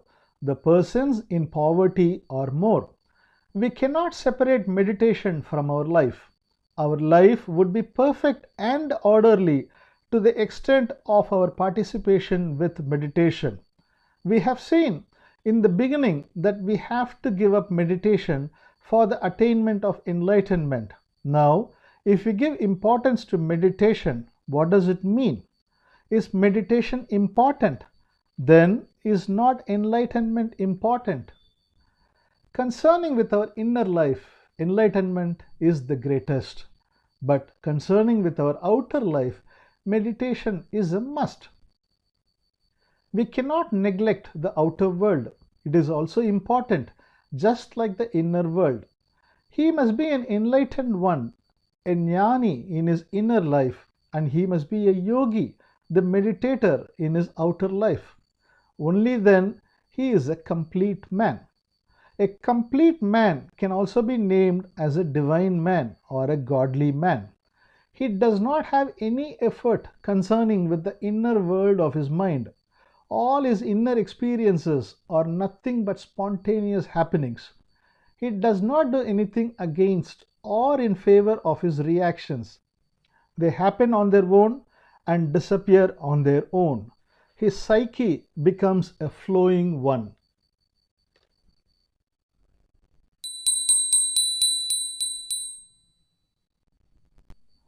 Chapter 24. The Action of the Enlightened. Most of the enlightened persons have attained it through the way of devotion to God. They have got enlightenment by surrendering themselves to God, having a theory with them that everything is done by God Himself. So, their preachings and their lifestyle reflect their individual approach in their enlightenment. Everything is done by God. I am nothing but a tool in the hands of God. He makes me do, and I am doing. As a dead leaf taken by the wind, I am going wherever God takes me to. Most of the enlightened persons are thinking like that. He cannot classify his actions as external and internal. Both are same to him. He is in the confirmation that he is not the doer of both. There is no private and individual duty for such enlightened persons. Most of them are ascetics and wandering monks. Only very few among thousands of them are living with their family. Even though he is a family man, he will not show much interest in the worldly affairs. Such enlightened persons are very rare. They are like a fruit in the tree, covered mostly by the leaves. Both type of enlightened persons, the ascetic and domestic, are really and equally great. There is no doubt about it. The society itself is ready to accept them as enlightened souls. The society, even though can accept and worship them, it is really afraid of them. Even though they praise them outwardly, they are afraid of them inwardly, because the enlightened persons are looked like effortless and slothful persons. Despite their appreciation for enlightened persons, they cannot accept them totally, because the world cannot be separated from action. The world itself is a field of action. It is not a place of rest. So, it is no wonder that everybody is giving importance to action and activities. No parents will think and like their children to be such idle persons. They want their children to be educated and successful in their education, profession, and career. If we take the ordinary world into consideration, we can find there so many educated persons and so many successful persons in various fields of life. They are many, but none of them is enlightened. They are completely ignorant of what enlightenment is. At the same time, the enlightened persons, in their turn, neglect all the efforts required for the success of worldly affairs. They keep themselves calm and silent, leaving everything in the hands of God. They sincerely feel that they are correct in their approach towards the outer world and worldly affairs. Really, they themselves are in a good state. There is no doubt about it. We cannot find any fault with them. They are endowed with best and blessed quality that one can dream for. They have good virtues that every noble man must attain. One is successful in the outer world. The other one is successful in the inner world. Those who are successful in the outer world have nothing to do with the inner world. Those who are successful in the inner world are considered to be failures in the outer world. What we are going to say is about the third one. He is having both the qualities. Concerning with the inner world, his mind, he is a jnani, he is an enlightened person. Concerning with the outer world, he is a karma yogi, he is an expert in his worldly affairs. Inwardly, he has nothing to do. Outwardly, he has many things to do. Inwardly, he is innocent and enlightened. Outwardly, he is an expert in his actions and he is successful in all of his worldly activities. Inwardly, he is with enlightenment. Outwardly, he is one with meditation. He is actionless inwardly as he finds nothing to do. But externally, he does every activity which is good and correct for himself and for the society with due care and meditation. He does everything as a karma yogi, as a meditator of action. This looks like an extraordinary state, but it is not so. This is nothing but one that even an ordinary human being can attain. A man of average prudence can attain it. Even though it is very simple and ordinary, this is really an extraordinary one. Really, it is a divine state. Really, it is a godly state. Though he does each and everything in the outer world with utmost care, inwardly he is actionless. He is free from actions. Outwardly, he is a doer, but inwardly he is a non-doer. You might have heard this story. Once, some village women who used to sell their milk products in the nearby town were unable to cross a river for their return to their native village. When they crossed the river in the morning, the water level was very low, but it was very high at the time of their return. It was impossible for them to wait till the water level recedes. They all prayed for the help of a saint who was meditating by the side of the river. The saint promised them to help if they could provide anything with for his hunger. They all gave him milk, curd, and cheese to eat. The saint, after eating all the offerings, addressed the river. "O beautiful river! O divine river! If it were true that I maintain fasting without eating anything today, please give way to these innocent women." The women were surprised very much because before their very eyes he had eaten everything offered by the women.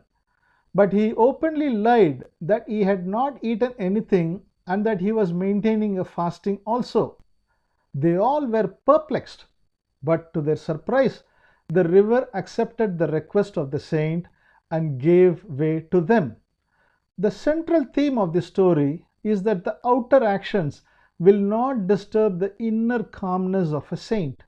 The saint had eaten physically, but he had not eaten anything psychologically. There are so many stories like this mentioned in the spiritual literatures. An enlightened person is always without action in his inner world, but he functions in the outer world as a diligent person, as a prudent man with utmost care.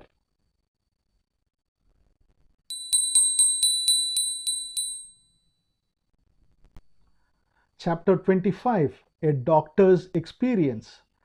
Meditation can be used for the success of our external action. This is what we have discussed already. Can we not use it inwardly? Can we do the external activities alone with meditation? Do we have all our achievements only in our worldly activities? Do we not have any such achievements in our inner world? Here it is. There are so many achievements even in our psychological world also.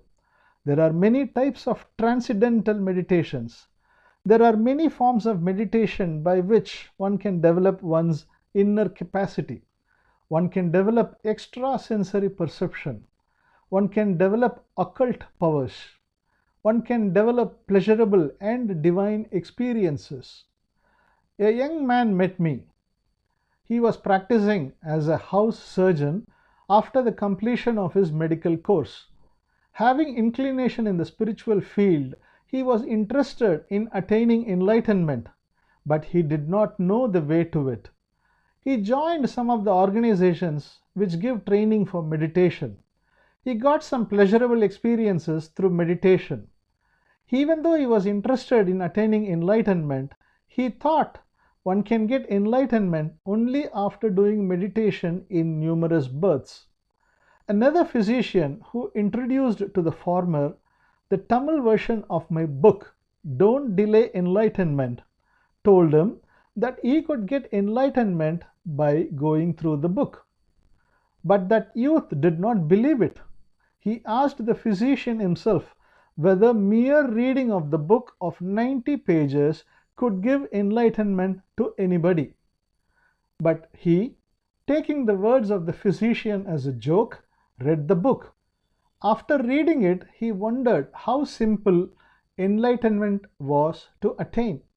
He felt that he himself had the understanding of enlightenment. He attended my discourse at Madurai and also met me in person. Afterwards, he accompanied me to some of my lecture meetings. Then he confirmed himself that he got enlightenment. One day, he asked me whether he could do any meditation to study its various powers. As I agreed to him, he did meditation, focusing his attention on the I consciousness. He had a friend doing the profession of astrology. Once the astrologer got ill during midnight and this house surgeon went to the astrologer's room and gave him some medicine. When the house surgeon returned from the astrologer's room, some load men who were loading a lorry in the nearby lorry shed saw him. The next morning, when the astrologer went to the tea shop, the load men asked the astrologer, "Why had the doctor come in the midnight? Are you ill?" The astrologer told them that he had got some illness at the midnight and that the house surgeon had given him medicine. In the evening, when the house surgeon met the astrologer thanked him for the medicine given by him at the midnight and that he had got cured. But the house surgeon wondered because he did not go to the astrologer's room at all at midnight. He was at his bed in his house when it was said that he had gone to the astrologer's room. So he could not believe in what the astrologer told him. In the same way, the astrologer could not believe in what the doctor told him, because he himself had seen the doctor coming and giving the medicine, and the remaining portion of the medicine given by the doctor also was there. In addition to that, somebody else in the lorry shed had also seen the doctor.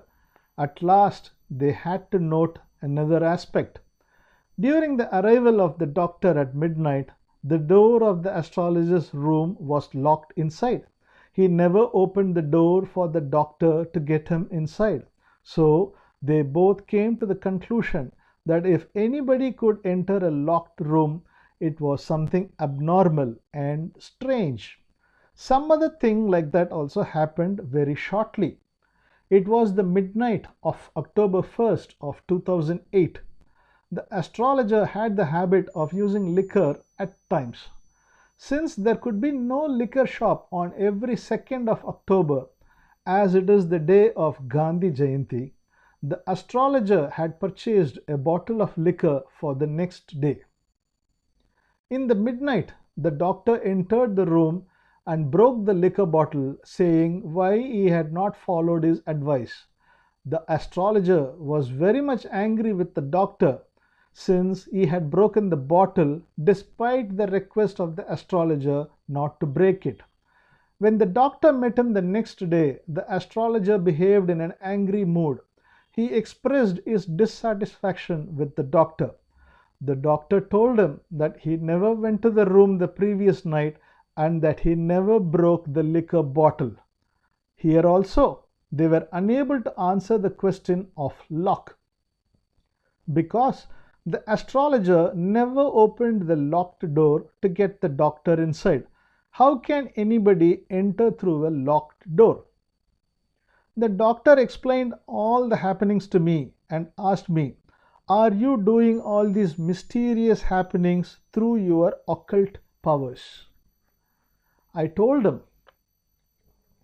Ramana Maharishi also had a similar experience while he was lying on his bed. he felt he was floating in the air and after some time landing somewhere else. He felt the place of landing was Tiruvattriyur at Chennai. He said he could understand how the Siddhas, saints, are traveling in the sky, but concerning with Ramana Maharishi, he himself knew about it while he was traveling. Afterwards, the doctor slept in the next night with semi-consciousness. On the night, he found himself traveling in his astral body to 3 places. Out of the 3, he went to only one place alone with his own appearance. He went as a different person to the remaining 2 places. In the course of time, the doctor got some other powers like knowing one's past and the future and so on.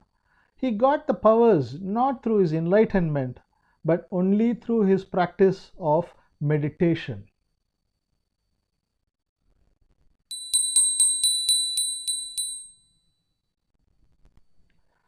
Chapter 26: The Supernatural Power. Meditation is a practice. It is a pattern of action. If we follow the practice in the prescribed order, definitely we can have proper results. But by enlightenment, we mean the abandonment of all our actions, the total negation of all our actions, the total giving up of all our efforts. It means doing nothing. Here, the action does not mean the outward actions. Doing nothing does not mean the outward actions. It means doing nothing inwardly. It means the foregoing of all our inward ideals.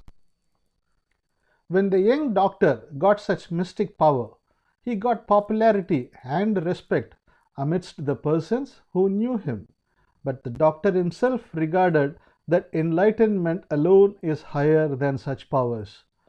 The Saint Ramakrishna Paramahamsa himself had done some practices of Kriya Yoga, the Tantric Sadhana. He described that such practices can create occult powers, but he warned that one should not have any attachment with such occult powers. It happened around 20 years before when I was practicing as a lawyer.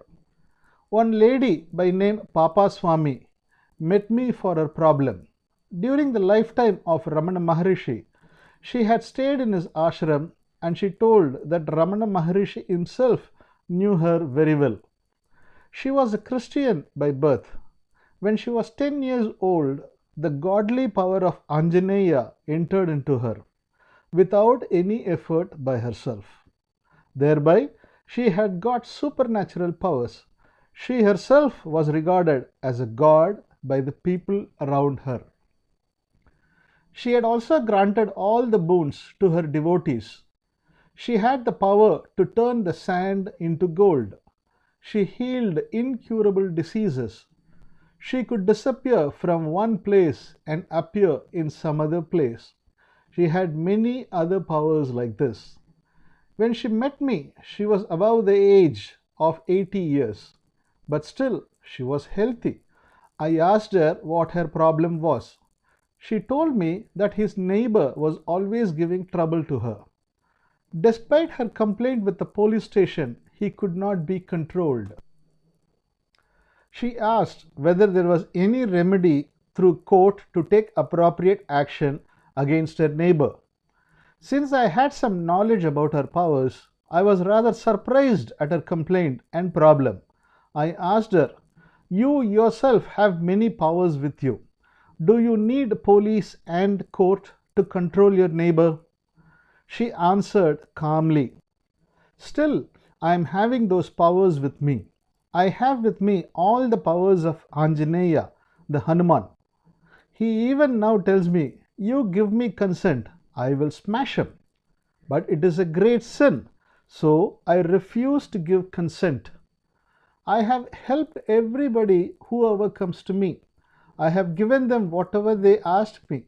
I have given acquittal even to murderers who surrendered to me.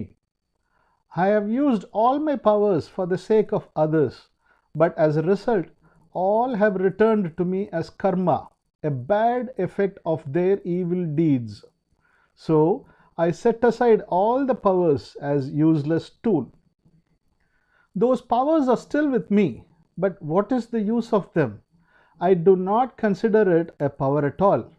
It seems to be a bundle of sins. Nowadays, I never use the powers either for me or for others. In my village, one rich man has a coconut garden. Now I am watering the garden for daily wages and I am living by the wages alone. This was the position of the lady at that time. She had a person who accompanied her. I asked the other person who he was. Then I found out he was one of my distant relatives. I asked about his history. He told me when he was young, he had developed himself to be a local rowdy.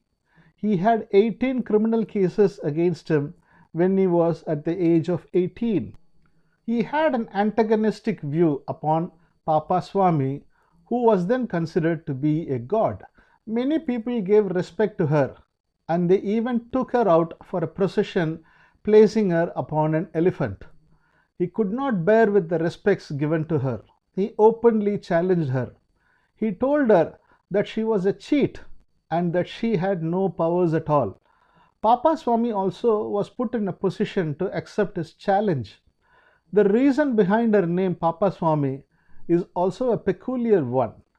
Even though she being a lady, she used to sit upon the waist of other ladies as a baby. Papa means baby. That was the reason behind her name to be Papa Swami. The one who carried her would feel as if carrying a soft cotton pillow or an air pillow on their waist. He and Papa Swami had the challenge. The challenge was nothing but the challenge what Angadan had made in the court of Ravana, described in the epic Ramayanam. Angadan placed his leg on the ground and challenged that no one could remove his leg from the ground. The same was the challenge between that person and Papa Swami. She had placed her right leg on the ground and she challenged him to remove it from the ground. He accepted the challenge. The bid is that if he could remove her leg from the ground, she should accept her to be a fraud. If he failed, on the other hand, he offered that he would serve her as her devotee. The story of Angadan had happened. The young man had tried his level best. He could not shake even a bit of the leg of the lady Papa Swami. He, instead of pulling the leg, even tried to pull her hands. He even pulled and pushed her body, but in vain. Papa Swami, without holding anything for her support, stood herself as a rock without any motion. He could not but accept his failure, yet he lived like a hero, keeping his words. He served her as her devotee. When I met him, he was also at his age around 80.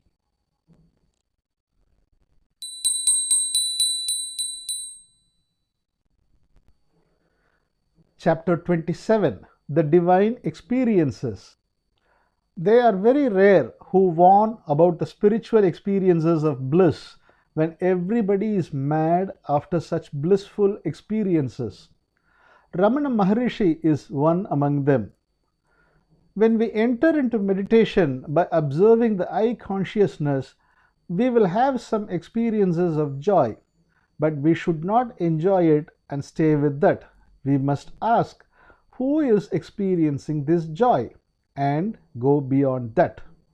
He says like this: this is not a fraction of truth, it is an absolute truth. This is a truth that everybody who is doing meditations must know. Not only that, this is also a warning to them. We cannot separate meditation from those blissful experiences. Those who are doing meditation with sincerity will definitely get such kind of marvelous experiences. Such kind of experiences are inevitable. We cannot at the very outset brand them as bad. They give us many benefits. They have so many good qualities with them. Then, why do we warn about the blissful experiences? We do not warn blindly. Let us see the reasons later. First, let us know the best part of those joyful experiences. What are the good qualities of those blissful experiences? In what respect they are beneficial to us? Suppose we are starving for food and poverty. We have many commitments and we need money. Thereby, we have to get a loan amount of 10 lakh rupees. At this crucial moment, we get a cash prize of 10 crore rupees. Our mind at once thrills with joy. We cannot measure the vibration of our joy.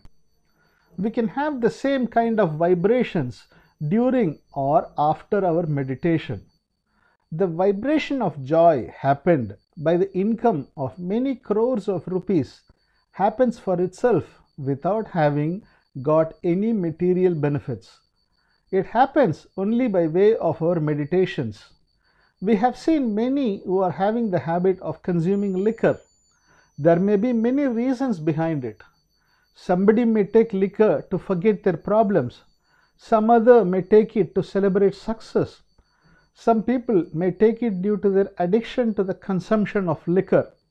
But whatever the basic factor is, they invariably all get some enjoyment through the consumption of liquor. Otherwise, why should they be addicted to it? They all feel a pleasurable sensation from the liquor.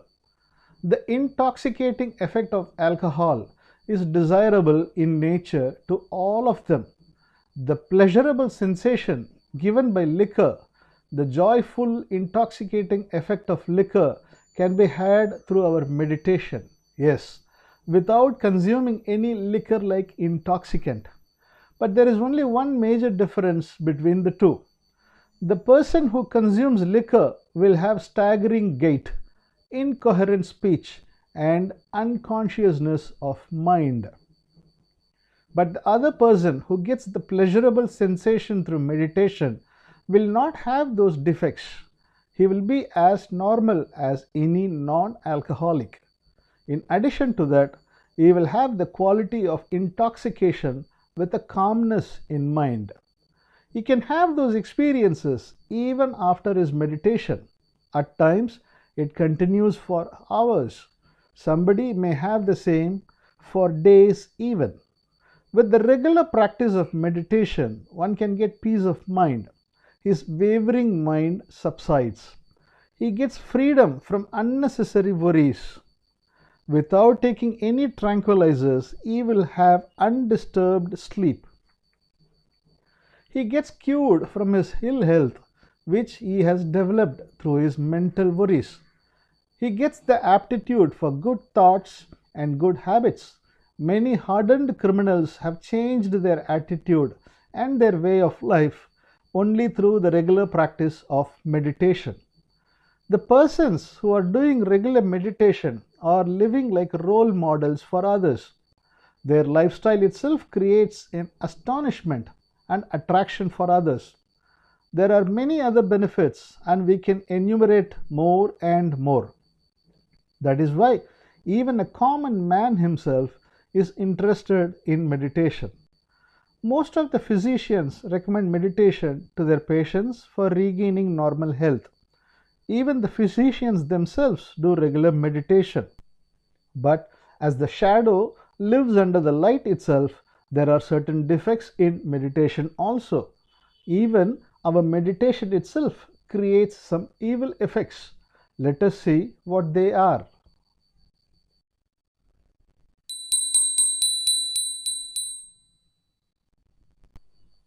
Chapter 28, The Experience of Bliss.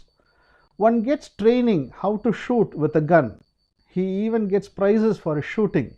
In short, he is good at shooting with gun. But when he is at his house with his family members, a thief enters into the house having knife in his hands. Now he is in the duty to save his family. He takes the gun. He cannot hold the gun since his total body is trembling with fear. So trembling, he even hands over his gun to the thieves themselves. If he says, let us assume, I can shoot only in the shooting ground, I cannot fight with such kind of brutal thieves, what shall we think about him? This is the case of our meditation also. We may have beautiful meditations, then our mind would become calm and serene. A joyful experience would follow us as melodious music, but unexpectedly we meet a problem either in our office or in our home, because the happenings of the world are not under our control. Anything may happen at any time in our day-to-day life. So, at any time we may be caught in any one of the external problems around us. At the very instance, all our calmness and serenity of mind which we have developed through our meditation will immediately dissolve and our mind becomes tense and agitated. When the sorrow, sufferings or mental struggle come into operation, we may call for the help of our meditation, but it will not heed to our request. You please set right all your problems first. Then we may safely and peacefully do our meditation and enjoy the best benefits of meditation. It will tell us like that. Every one of us have many outward problems in our lives. We can solve some of them, but certain problems require long span of time for its salvation. At that time, we may have the capacity to sit on meditation due to our regular practice, putting aside our problems for the time being. But our problems and worries will wait for us on the threshold. They will wait, saying, anyhow, you have to come away to meet us. When the vibrations of our meditation begin to diminish, our worldly problems and worries will catch hold of us immediately. All our unsolved problems will again start giving us worries and struggles. But it is one of the main instructions that are normally given. We should not do meditation when we are agitated with our intense external problems. When somebody breaks the rule and does meditation forcibly for his release from mental worry, he unconsciously enters into a situation where he can get mental breakdown at any time. It creates the necessity for medical treatment. So, we cannot demand the pleasurable experiences of meditation forcibly. He is a computer engineer from Bangalore. After reading my book, Don't Delay Enlightenment, he called on me at my residence. He told me about his experience. It happened to him on the first time when he studied his 7th standard. Then he was on the bed and he had an inducement to go to the bathroom. He stepped down from the bed. After stepping down alone, he came to know that he had not only stepped away from the bed, but he had also stepped away from his physical body itself. Even though he came out of the physical body, he was able to see and hear the world. He could see his physical body laid down upon the bed. Then he once again joined with his physical body. He, in his later life also, had such kind of experience several times. Some other persons also have told me about their similar experiences. One among them is living in Chennai. Once he had undergone a surgery. After the surgery, he was at his bed with an unbearable pain.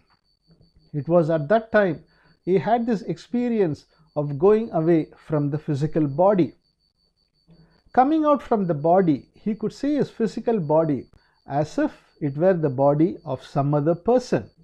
Another thing he observed was that he could not feel the pain of the wound caused by the surgery from the instance of his going out from the physical body. It was half an hour later he once again entered into his physical body. After entering into the physical body, he was able to feel the pain once again. Thus, somebody has the capacity to separate their astral body from the physical body.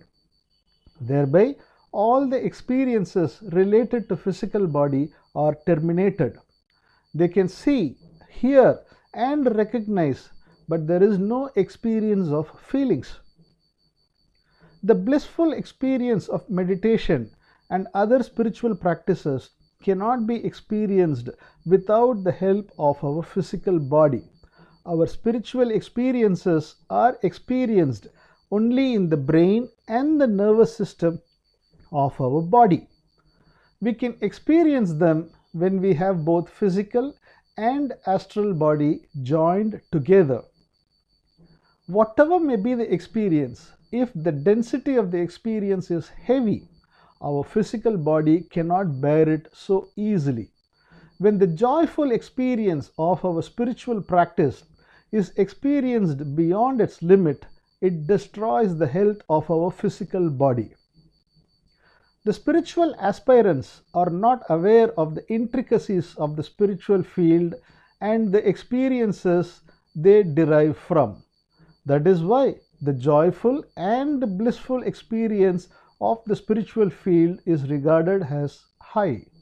But really, it is not so. We should not give much importance to such kind of experiences. When it exceeds the limit, it destroys the health of the spiritual aspirant. Some of them are unable to do their day-to-day duties due to the density of those experiences. Some others who are very much interested in those experiences neglect their duty to their home and to the society. It is in this line alone an ascetic life is praised much, but it is not the proper way. Renunciation must only be in the psychological level. It should not be in the physical level. There is no difference between the enslavement to the intoxication of liquor and the enslavement to the blissful experiences of the spiritual field. The negligence of social and domestic duty on the spell of spiritual experiences is same as that of the intoxication derived from alcoholism. Renunciation is purely related to our inner world.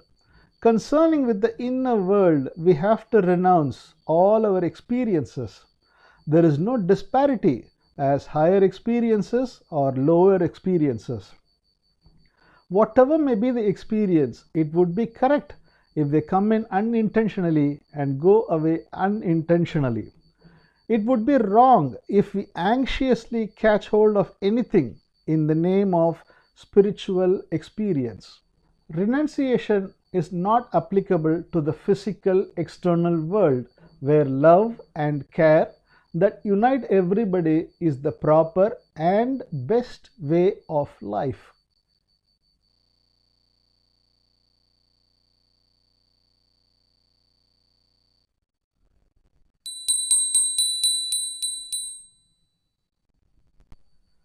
Chapter 29, Sachidanandam. Does the word Anandam mean the quality of joy, a feeling of happiness? Most of the Sanskrit scholars invariably say that Anandam does not mean Anandam. It means only Anantam. It means infinite. Antam means finite end. Anantam means infinite. A plus Antam means no end. Anantam, the infinite, is not an experience. Infiniteness is a quality. If we take it as an experience, we limit it to a boundary. But reality is one that is living infinitely forever. It is an infinite total movement. When we limit anything, it is being separated from totality. Even though anything cannot be separated from totality, there occurs an illusion as if it being a separate and individual entity. There is no harm in getting an individuality. All our experiences are possible only through such individual existence. As we have already discussed, experiences are possible if we set our mind to have the experiences. We have seen it is Manolaya. When there is a happening, we have the experience according to our mindset. But as we have discussed already, the life of each one of our experience is mere a fraction of second. The appearance of experience and its disappearance are quite natural. The disappearance of Manolaya and the existence of Manonasa is natural. When Manolaya gets importance, it creates a struggle. When we struggle to retain our Manolaya, we give importance to Manolaya in a positive way. In the same way, if we struggle to remove our Manolaya, we give importance to Manolaya in a negative way. These struggles are related to Manolaya. So, these struggles give importance to Manolaya itself. Thereby, a vicious circle or eddy forms in the regular and free flow of water in the free flow of Manonasa. Our Manonasa is flowing like a river where our Manolaya forms a circular and spiral movement. Till the circular movement dissolves into the regular flow, it establishes itself to be a separate entity having separate movement and action. There is no flaw in individuality. There is no mistake in experiences. If it is in the quality of forming and dissolving, then it becomes the part of the total movement, even though there is individuality in its existence. It becomes a part of the total river. We all are individuals. Our experiences are private. If there is no individuality, then there is no you and no I. All our experiences are individual and private. Pleasure, pain, desire, fear, everything is individualistic in nature. When there is no individuality, there is no world. There is no movement in the world. Individuality means a stable thing. It means completeness. If we do not hold it with self-interest, either by way of positive assertion or by way of negative negation, our individuality loses its importance. The completeness loses importance. When the completeness loses its importance, it becomes a part of the infinite flow of eternity. When our experiences come on its own and disappear on its own, they become parts of the infinite, the Anantam. Each one of such Manolaya becomes the part of Manonasa. Sat and Chit are always there. Since Anantam has been considered as a blissful experience, the real meaning of the word is invisible and deceptive. When we take it as the infinite one, everything becomes the part of the total movement. Everything becomes the part of Sat, Chit and Anantam.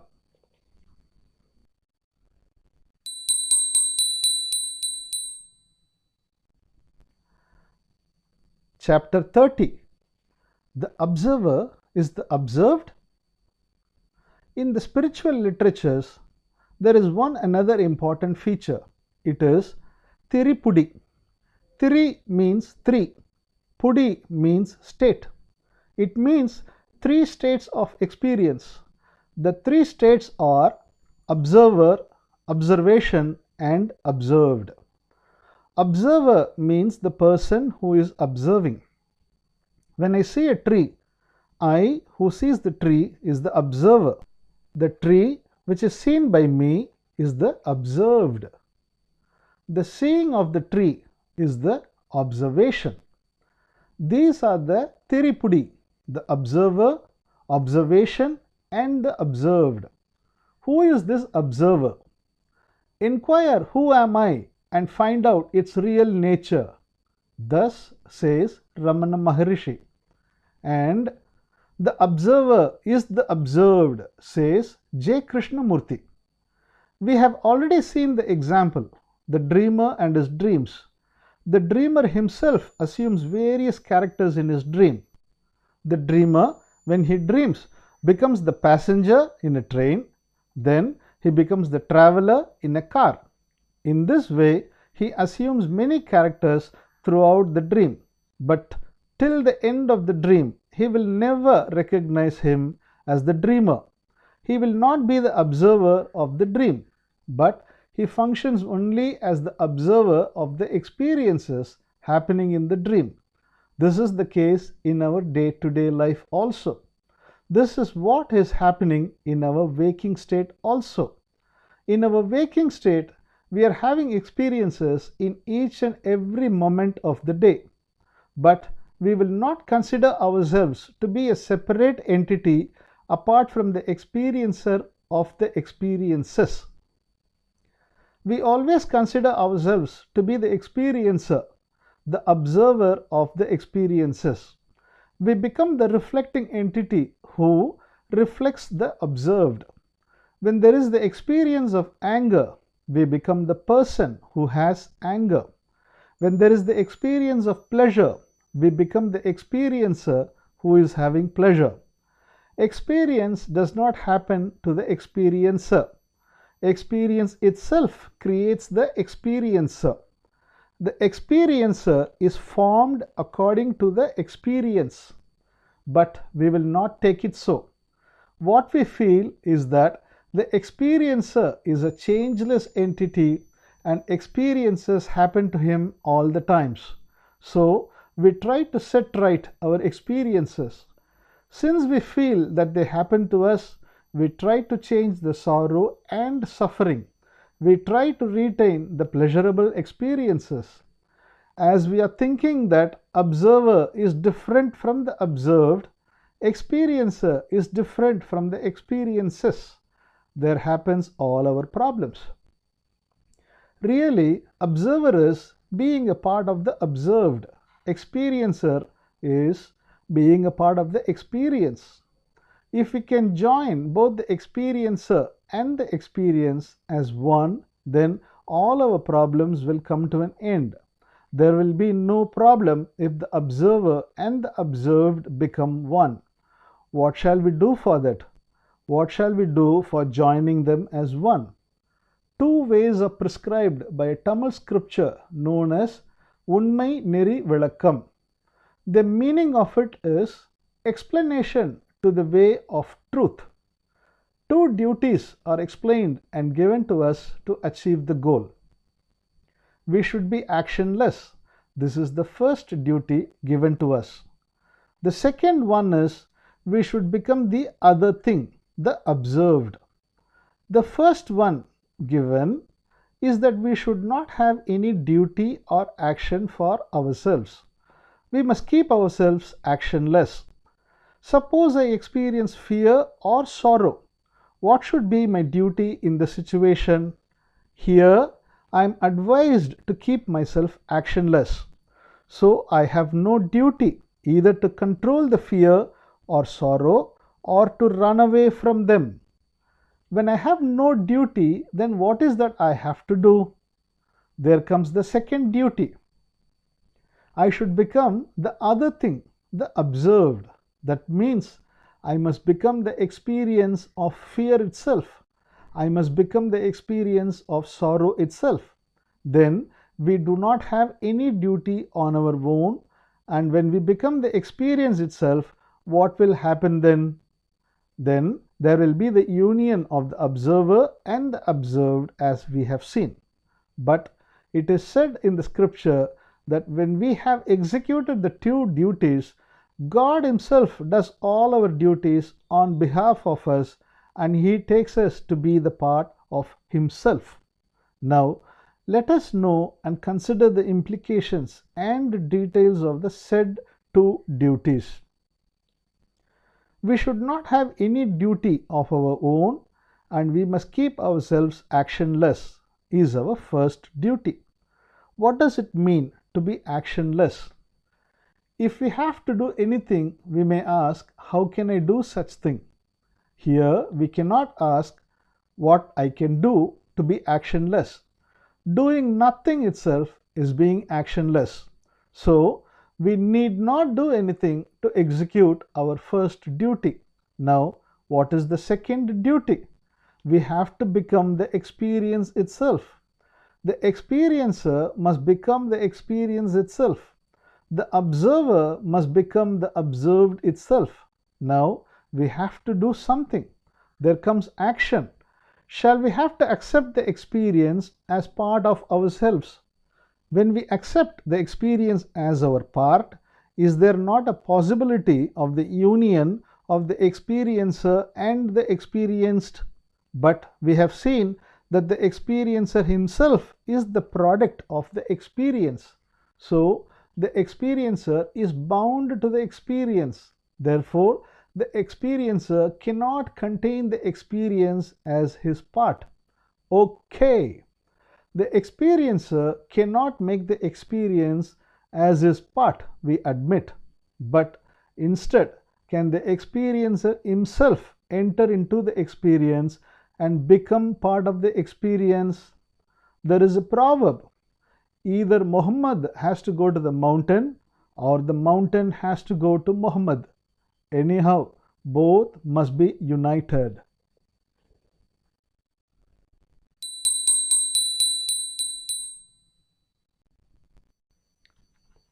Chapter 31. The Unqualified Awareness. We are having two states, life and matter. Life means the living. Matter means lifeless object. All our experiences are nothing but matter. They can never be considered as living things. The experience can never have the quality or state of doership. It can never become a subject. It always continues to be an object only. So, the experience cannot act as a doer and cannot contain the experiencer as its part.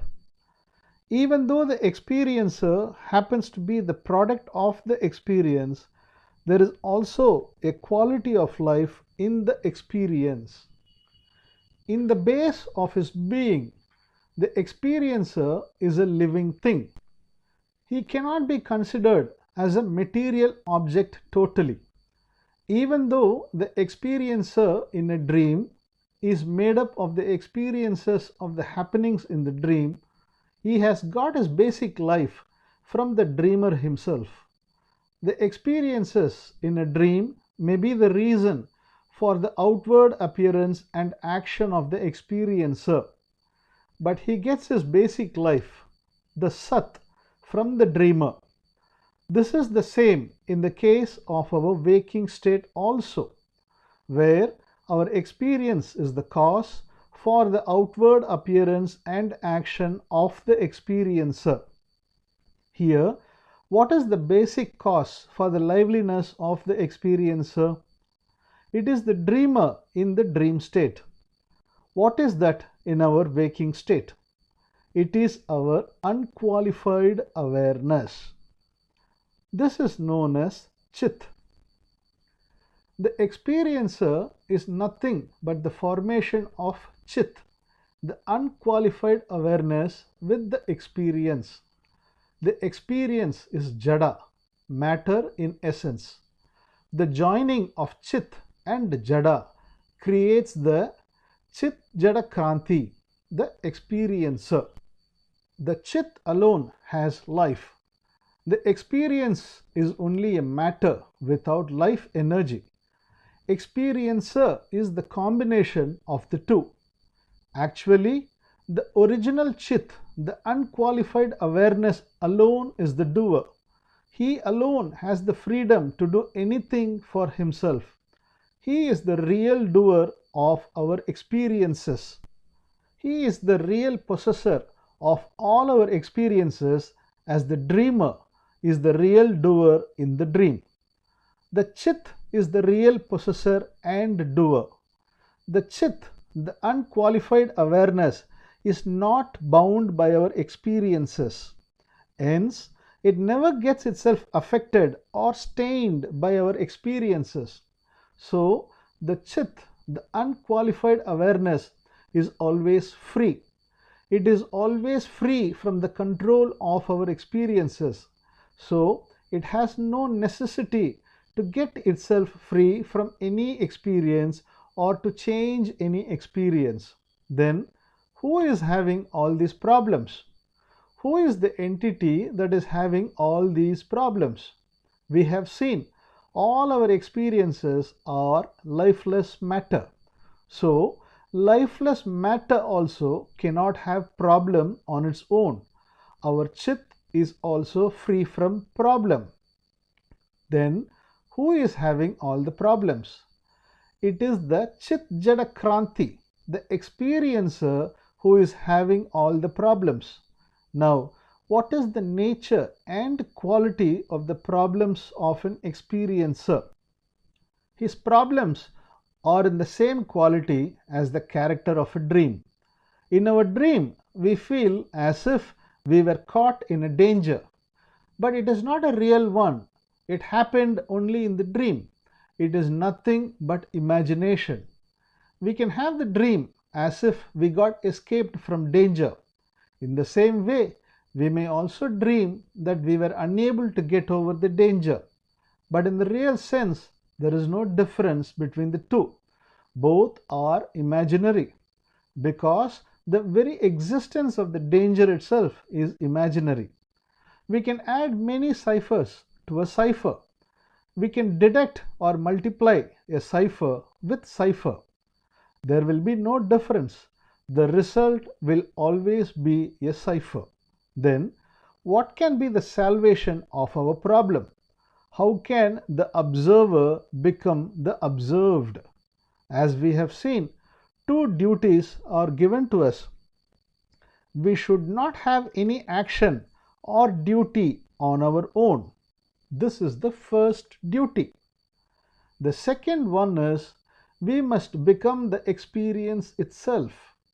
But both the duties are in contradiction with each other. The first one is that we must be actionless. We can understand it very easily. But the second duty is somewhat strange. We have to become the experience itself. When we become the experience itself, the becoming itself becomes an action. So, when we do the second duty, the first duty, that we should not do anything, is also affected. One is keeping silence without talking. But if he says, I am keeping silence without talking anything, his very act of talking is against his silence. So, our problem gets complicated. We have to satisfy the first duty, and also we have to do the second duty. Then, how shall we solve the problem? What shall we do? We have tried to do the second duty. Since it is also defective, we have to return once again to the first duty. What does it mean that we must be actionless? When there is nothing to do, it is the actionless state. It is meaningless if one would say that I am trying to be in an actionless state. Here, being in an actionless state is not important. Need not do anything is the important one. Where are we? When there is no need to do anything. Then we will be in the actionless state unconsciously. Now, what is important is to know the demandless state. When we are in a necessity to do something, we should not be in a state of not doing anything. So, our necessity or demands brings action. When there is no necessity, then is there anything for us to do? If we do anything, it means that we are in need of something or the other. So, whenever there is demand and necessity, there must be action. So, instead of asking, when can I be actionless, it is correct to ask, when can I be demandless? Now, when do we become demandless? When does the demandless state happen? Suppose we are in sorrow. We want to be free from the sorrow. This desire creates a demand, but we have got sorrow when our desires are disturbed. Now, the desire to be free from sorrow itself is a desire. The factor, the desire, which is the cause of our sorrow, still continues. We unconsciously adopt the desire as a tool to rectify our sorrow. In the same way, we deceive ourselves as a game. The action of I consciousness happens only through our desires or wants. When we understand that our desires are the cause of our problems, we have nothing to do except having some other desire in another form. Even though we find out desire is the cause of our problem, we cannot but do anything without desire.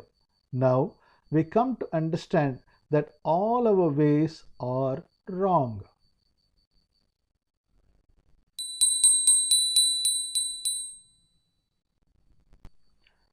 Chapter 32: The Infinite Movement. Desires are the only cause of all of our problems. Anything happens to the satisfaction of our desire, it gives us joy or pleasure. If anything happens against our desire, it gives us adverse feeling, pain or sorrow. If we want that the pain must go, it is also a desire, a demand. It creates a struggle within ourselves and our problem becomes more complicated.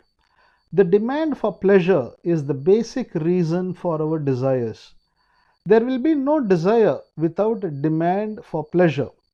Our desires and the demand for pleasure jointly create a necessity to attain something or the other. But is there anything to be attained?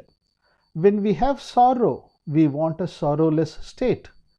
When we are in joy or pleasure, we want the continuation of them. In both cases, there is anticipation. There is anticipation relating to the future. The experience happening in the present moment must be like this in the future. This anticipation is there. What we have must change or what we have must continue. This is nothing but an anticipation towards the future.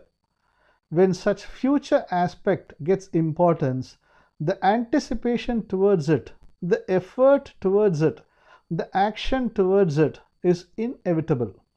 Our concern with the future is the cause of all our problems. All our demands for pleasure are the desire for the future itself. Our concern towards the future alone gives us the energy to attain it, gives us the struggle to attain it, gives us the violence to capture it. If it is related to the external worldly life, the future is a must.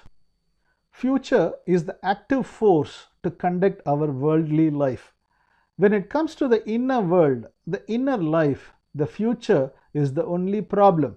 The future is the delusion. The future is the deception. This delusion of future alone stumbles us on the way.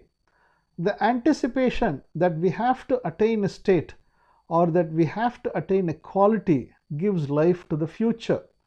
We have to understand that there is no such future state and that the delusion upon the future state alone is the cause of all our problems. When the future state loses importance, our efforts to attain it also will stop. If we have anything to do, it is nothing but the understanding that there is nothing to attain in the future. When there is nothing to attain, then there will be no demand for action. At the happening of the demandless state alone, actionless state also happens. Then only we are actionless. Here is the completion of our first duty, that we should not have any duty on our own and we must keep us actionless. Then, shall we not complete the second duty? Should we not become the other thing? Should we not become the experience? No, need not. Why so? Being actionless and becoming the experience are not different things. If it means two different states, then each one will be in contradiction with the other. But both aspects denote one and the same. When we are actionless, the other thing happens by itself as the natural impact. Here is one more aspect we have to consider. Suppose we come to know that a particular brand of ice cream is very delicious, but we have not yet tasted it. It may be true, but it is not our actual experience. Whenever we taste it for ourselves, then only it becomes our experience. Whatever may be the state of experience, it does not have any reality until it becomes related to us. All the experiences are nothing but abstract things. But when they are related to the experiencer, they become real. The experiencer gives reality to the experiences, and the experiences give quality to the experiencer. Actually, there is no experience without the experiencer. If there is no experiencer, it is not at all an experience. We may denote anything as experience. It is only for the explanation's sake. For the purpose of explanation alone, we have separated the experience and the experiencer as two different entities. Actually, there is no such classification. Mere experience is nothing but an abstraction. There is nothing as experience in existence. All experiences are only abstractions, an abstract matter itself. When there is a conversion as experiencer, then only there is real experience. Sorrow is not an experience, it is only an abstract matter. I am in sorrow is the actual state. Then only the experience becomes real. Pleasure is not an experience. The experiencer who experiences pleasure alone is the experience. Anger is not an experience. The experiencer who is experiencing anger is alone the experience. We cannot separate an experience from the experiencer. There is no such thing in the name of experience apart from the experiencer. The experiencer is always new. He is anew each and every moment. He comes newly again and again, moment by moment. But he is always having a delusion with him that he thinks he is separate from his experience. As long as he wants to attain anything psychologically, he cannot be free from the delusion. When we have the understanding that we have nothing to attain, then we become actionless inwardly. Then there exists the observer alone. There exists the experiencer alone. The observed becomes the part of the observer. The experience becomes the part of the experiencer. Then the observer comes to an infinite state.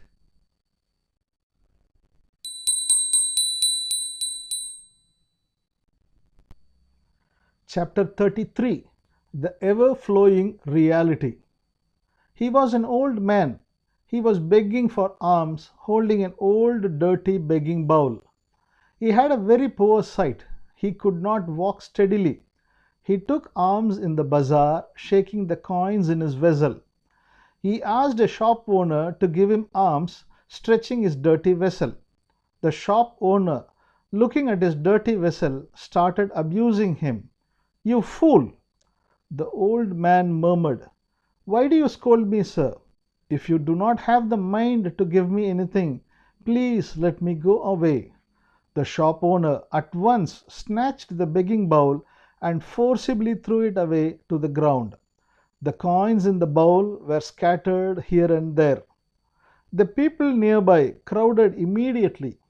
Everybody felt pity upon the old man. They asked the shop owner with anger, "Why do you behave like this with the old man? If you do not have mercy, why don't you tell him to go away?" The shop owner at once picked up the bowl he threw away on the ground, speaking up in all calmness. The old man is doing a foolish thing which he does not know. Actually, the begging bowl is not an ordinary one. The vessel has been made up of pure gold. It is not evident outwardly because it is covered by dirt. If he sells the bowl, he can purchase even half of the shops in the bazaar. But he uses the vessel for begging alms and coins. In the same way, our real nature is also pure and gold-like, but we do not know the value of it. More or less, it can be compared to the begging bowl in the hands of that old man. Suppose we are walking in the bazaar. A rich man of international fame gets down from his royal motor vehicle and salutes us so humbly. We will think that he salutes somebody walking behind us. So thinking, we look behind, but nobody is coming. Hence, we come to a conclusion that he has saluted us only. At the same time, we may have a doubt that the rich man might have mistaken us, taking us for someone else known to him. So, we cannot easily accept that he has saluted us. We may think and say, God is everywhere. We may say that God is omnipresent, as ghee is everywhere within the milk. We may admit God to be the life of our lives. Even though we say that God is present within ourselves, we take him to be an outsider. We cannot accept us as the person to be saluted. We never admit that our natural state itself is the godly state. We cannot admit that our natural state is the Buddha state. Actually, the state of Mano Nasa is our real state. The infinite ever-flowing state is our real state. But we take Manolaya, the state that comes and goes, to be our real state. When we do not hold anything that comes and goes temporarily, everything moves on its own.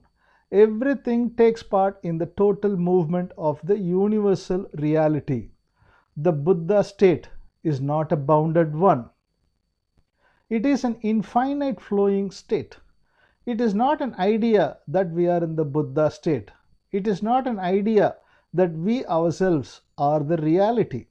It is not an idea that we are in the state of Mano Nasa, but it is our actuality. It is nothing but the reality. We cannot point it out positively as this is so and this is this. If we can point it out, then it will also become the part Manolaya. It will be bound to it. Whatever may be our state and whatever may be our experience in this moment, if we do not hold it positively or negatively and have it to come and go on its own, then everything becomes infinite. Everything flows. There are movements, there are things, there are people. Everything is there. Everything comes and goes with a freedom. There is no obstinacy to bind anything. So there is no end to us. We are infinite when we do not bind anything, saying this we want and this we do not want. Then everything is infinite. Everything is free. Everything is flowing forever.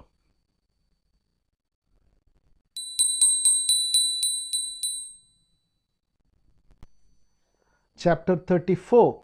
The Intellectual Understanding. We all know about stitching with a needle. In hand stitching, the needle has a hole on its back to insert the thread into it. When we stitch a cloth with a needle, the thread will follow the needle. We are using this method of hand stitching for a pretty long time. But in the case of stitching with the sewing machine, the hole will be on the tip of the needle for inserting the thread. Thereby, the stitching becomes mechanized. Here, the thread keeps the needle behind it. In other words, the needle follows the thread. Meditation is first. Enlightenment is next. This is followed by us for ages. But the modern trend is enlightenment first, meditation is next, with which more number of people could be benefited. Here, there are no hard and fast rules and practices as in the case of meditation. In this process, to attain enlightenment, understanding alone is enough and more than enough. When we speak about understanding, we need not confuse ourselves with what understanding is. There are so many classifications in the understanding, like deeper understanding, actual understanding, understanding with intuition, and so on. We have to brush aside all these threatening phrases about understanding. The understanding of which we are speaking is very simple and ordinary. This is nothing but an ordinary intellectual and superficial understanding. Even an average schoolboy can have this understanding. This understanding is as simple as one can read an ordinary storybook and understand it. But there are some who may ask, does the enlightenment, the supreme understanding, the supreme awareness really mean this mere intellectual understanding? That too only in the mental level? Is it not something beyond our intellect? Is it not beyond our ordinary mind? All these questions seem to be reasonable, because if it is a mere intellectual affair alone, then whoever reads and understands this book all must become enlightened persons, because we have said that average intelligence is enough and that there is no necessity for special training or effort. But there would be nobody who cannot understand the details of this book. Then whoever read the book must become enlightened persons, must they not? Really, we describe the understanding as mere intellectual. All our understanding happens only in the intellectual level. All the required clarifications happen only in the intellectual level. The intellect is the only tool we are having to show our way. If we have some other tool apart from our intellect, then we can try it out. But unfortunately, we have no other tool except our own intellect. If we use our ordinary intellect, it is more than enough for our understanding, for our enlightenment. But doubting our intellect is the only obstacle both for our intellect and understanding. However, the thing which is doubting is also the intellect. So, the intellect, instead of doubting itself, it must have confidence on its own. When we read the book, it is good if our intellect says that the details and facts described in the book are reasonable and I must accept and confirm it.